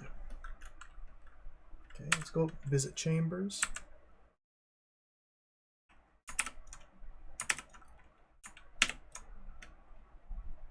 I have no idea. Well, thank you for your help. We go left one more time from here. We get Rablar up here. Let's ask them.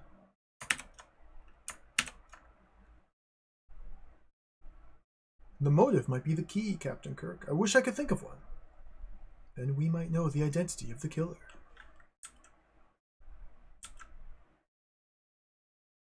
Zlitif.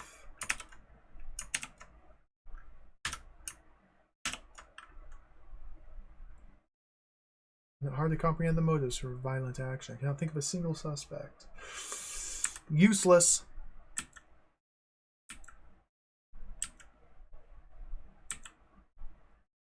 Marie. Marie's the killer. Let's ask if they have any. I have no idea.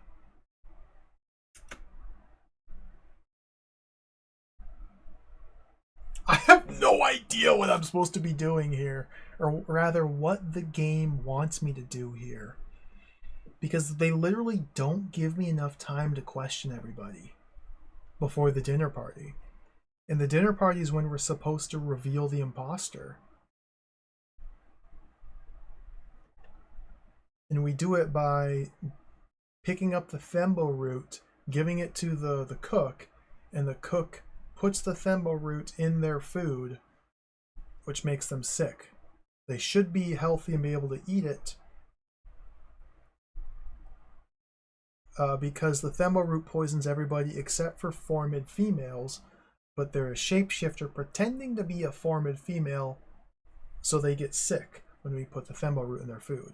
However, on questioning people, none of them push any suspicion onto the formid delegation whatsoever, nor do I even have the chance to question everybody before it's dinner time. Like, I barely wasted turns leading up to this point.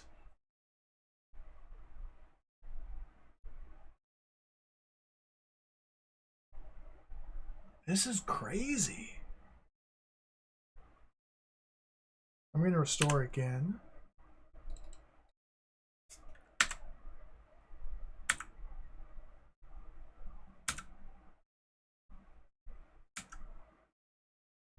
Dennis here. Who does Dennis suspect? Who do you suspect, Dennis? Dennis, tell me about Marie.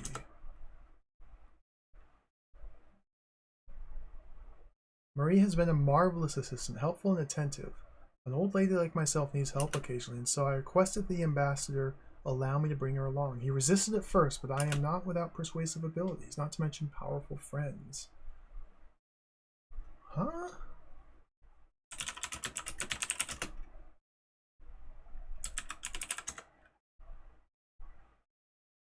Our former delegations headed most ably by Minister Sori, whom I support completely without question.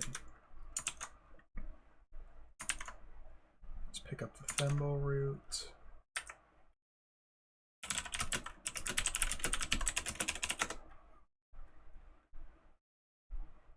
The root is a sacred part of our culture. It's used during the high hours. No man can eat the root lest he becomes seriously ill.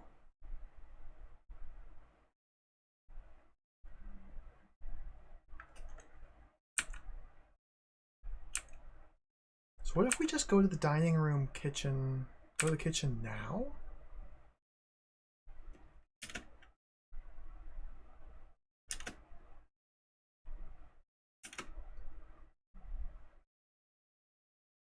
Preparation for tonight's formal dinner are well underway and on schedule. Please let me know of any special plans for the guests. Okay, so maybe we do have a chance here. Maybe it's not all over yet. I'll put it down another save at this point. Let me know of any special plans for the guests. How? I wish I knew how to let them know. Like, I have special plans. We'll give him the Thembo route. Okay, we'll give him the Thembo route.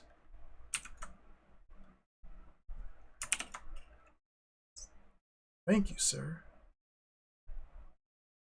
Tell me about Thembo route?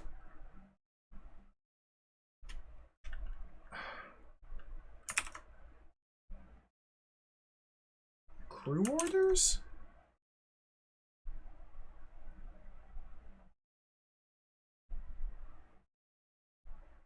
No. Who do you suspect? Can you help us? Put the Thembo route in Marie. Food? I don't know the word Marie's. I'll put the Thembo route in the appetizers. Okay. Maybe this is fine. Maybe everything's fixed now. Since we got the Thembo route to Swartz before the dinner began, perhaps now all of the appetizers are tainted. And so we're all going to get sick, but maybe... I don't freaking know. This is so confusing. What does it want from me? Okay, I'll pass some turns now until the dinner begins, which is now, it looks like. Okay, go into the dining room.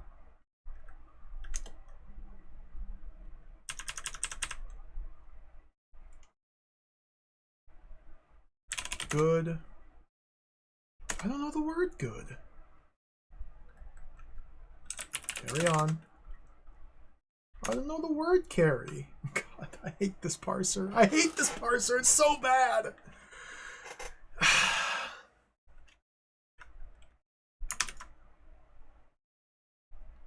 Examine Marie.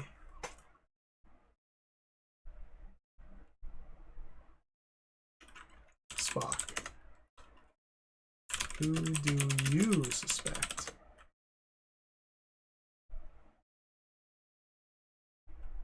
Perhaps if we were to ask the diplomats to tell us about each other, we might gain some useful information.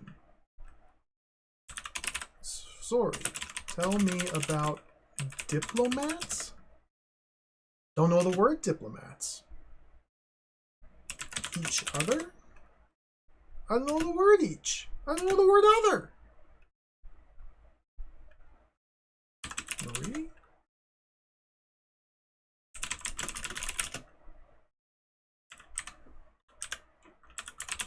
So the problem here is the game is expecting a very precise sequence of actions here.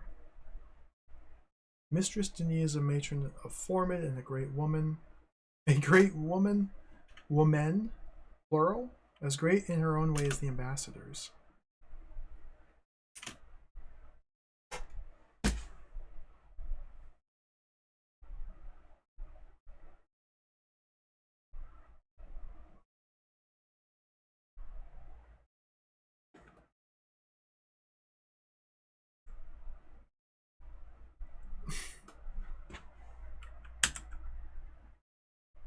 What?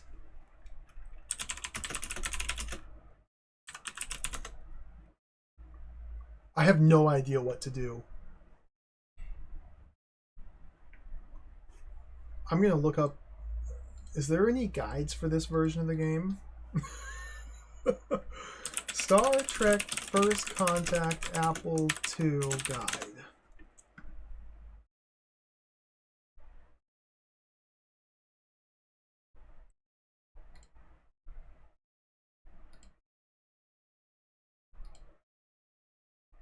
There's nothing on GameFAQs.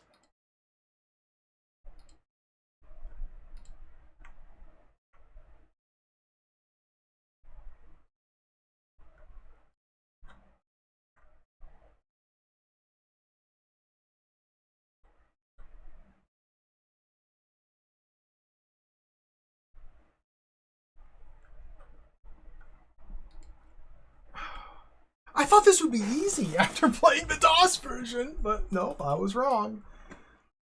This is still just as inscrutable as ever.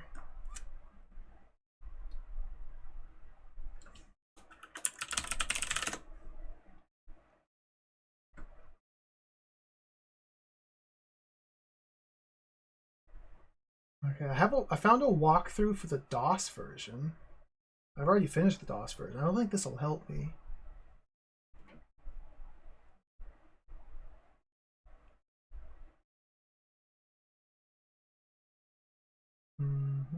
I'm just skimming through it here.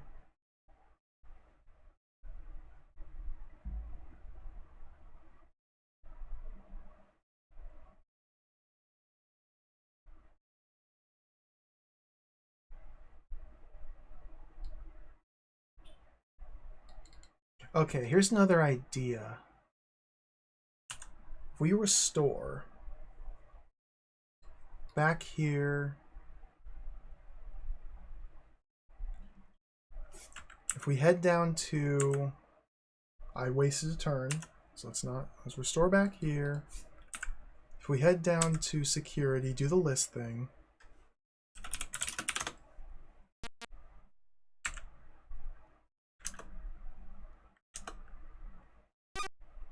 Okay, let's go visit Johansson.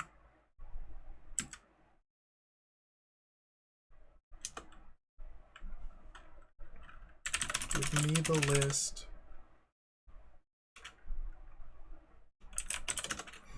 Talk to Spock.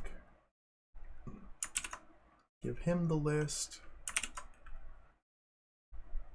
Analyze list. Yeah, let's go visit Popolsky.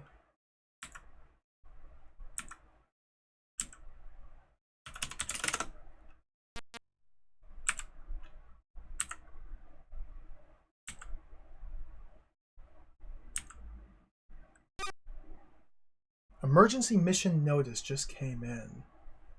And that's the one that it says to share with the science officer.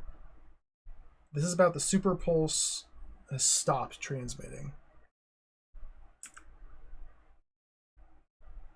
Oops, not Hodges. I just wasted 2 turns going into the wrong door, so we might be soft locked. Spock, tell me about Polsky.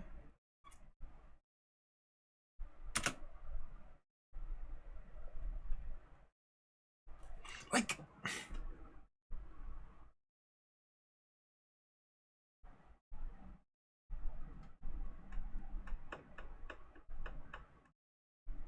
nothing that anybody says casts any suspicion on the people that did this.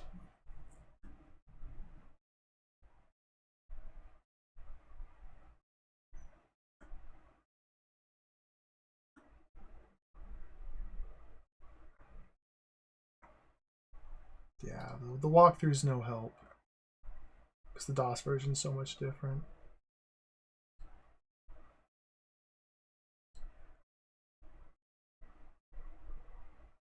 As far as I can tell, there's no guide for this version of the game here. I'm stumped. Like, I have no idea what it wants me to do here.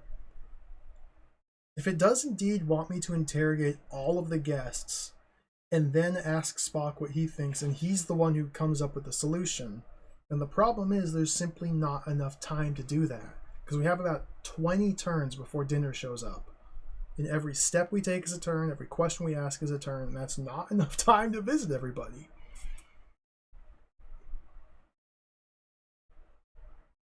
There's certain events that occur at fixed moments, fixed turns. And so there's only so much we can do to do this faster. What if we can arrive late at the dinner? Like maybe because...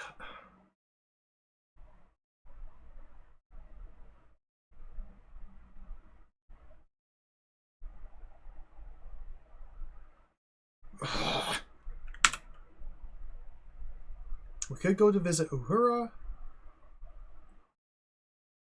Or we could interrogate the guests. Like, it seems like we're supposed to go up to the bridge because Uhura gave us the message.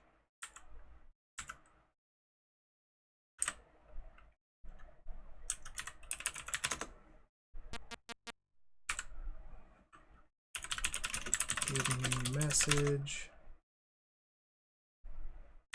Give me notice.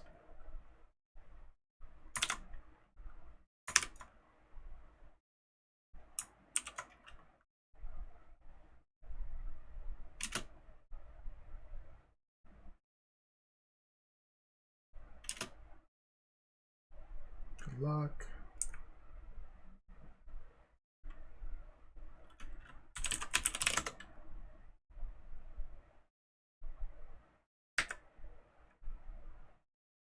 We need to use the computer.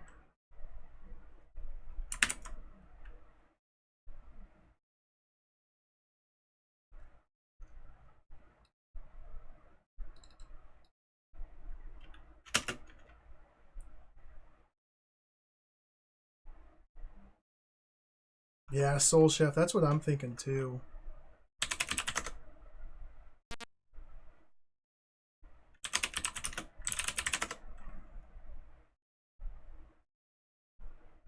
We'll just go through all of these. But, like, the dinner starts in 7 turns. Like, I don't have enough time.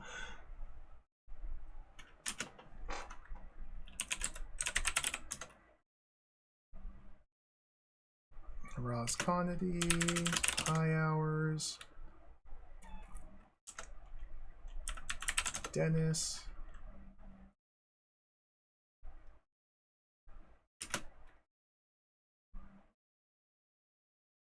Disk error.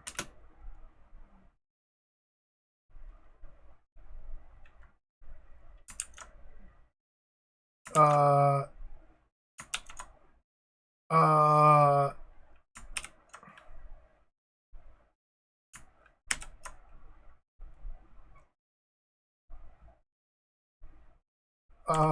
Dennis? It works now? Marie?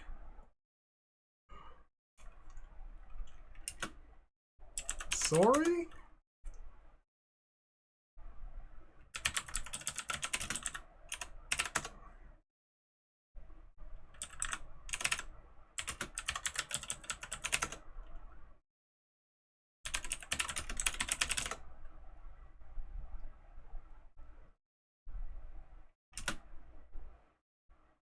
Oh, it's just sorry, okay.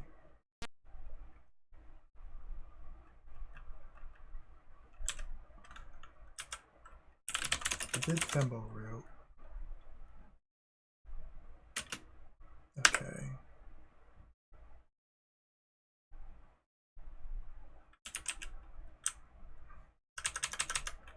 Spock, who do you suspect?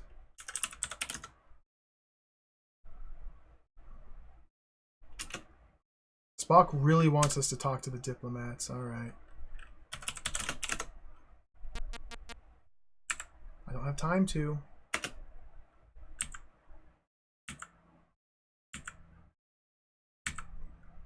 Turn 141.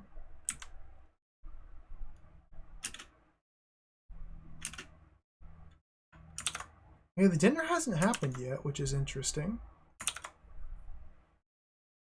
Now it's time to join the... Just enough time to go in here and pick up the Fembo route.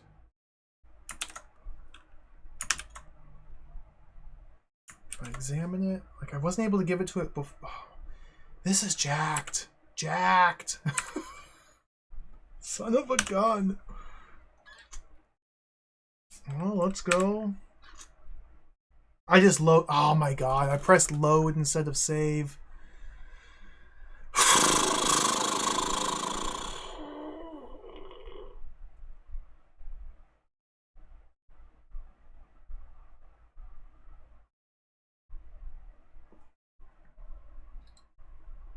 Abandon.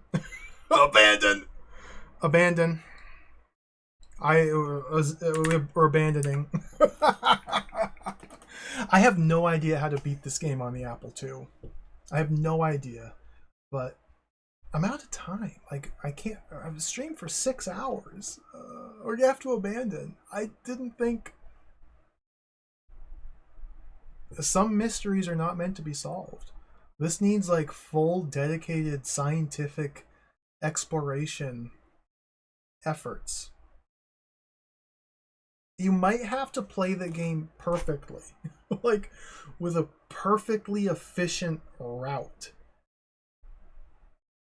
to do everything you need to do in the correct sequence with enough time left over to get to the dinner before it starts with the Thembo route and the research done and have suspicions cast on somebody.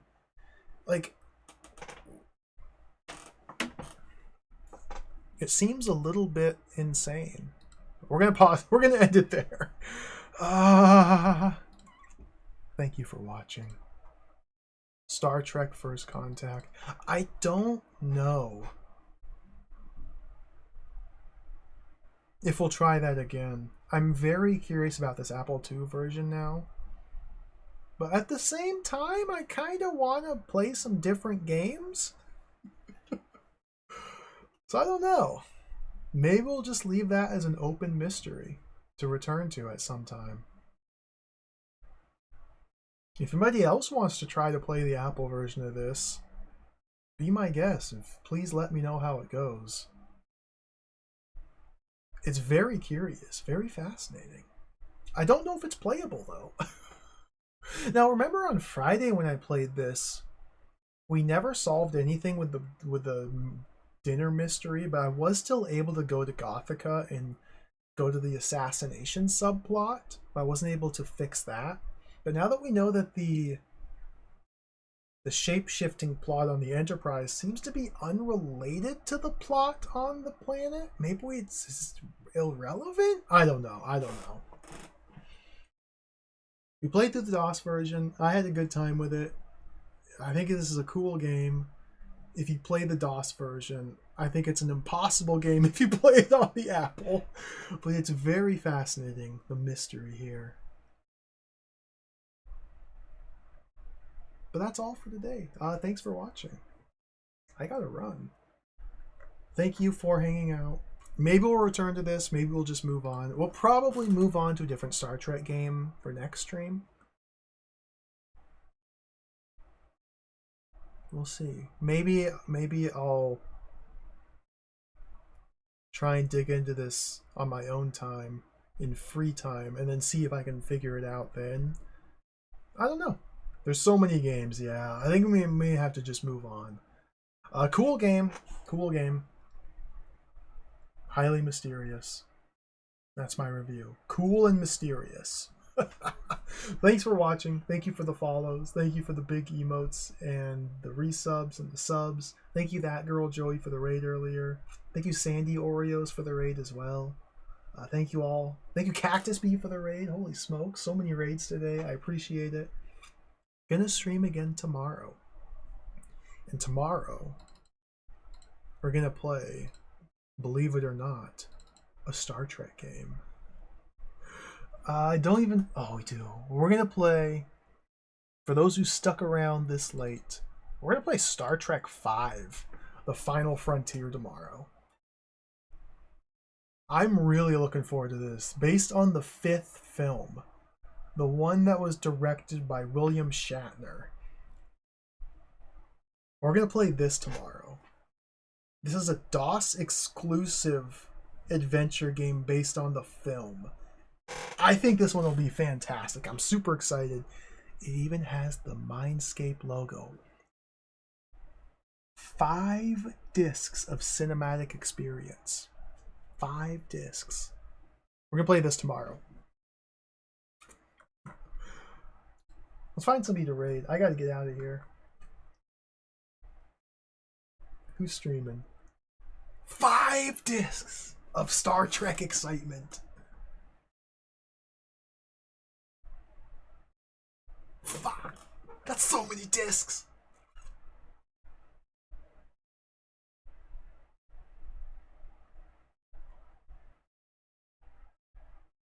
That's so much excitement.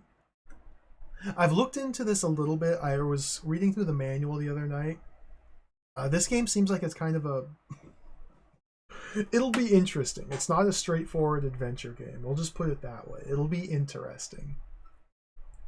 It'll be interesting. I'm excited to play it. Let's raid. Schupert's streaming. We'll send you all the Schupert. What's Schupert doing? Retro achievements. Let's go. A short little retro achievement stream. I love the Schupert stream. Schupert's awesome. Send you over there. Take care, everybody. Thanks for watching. We'll catch you later. We'll be back tomorrow. Adios. See you later. Sayonara. Bye-bye.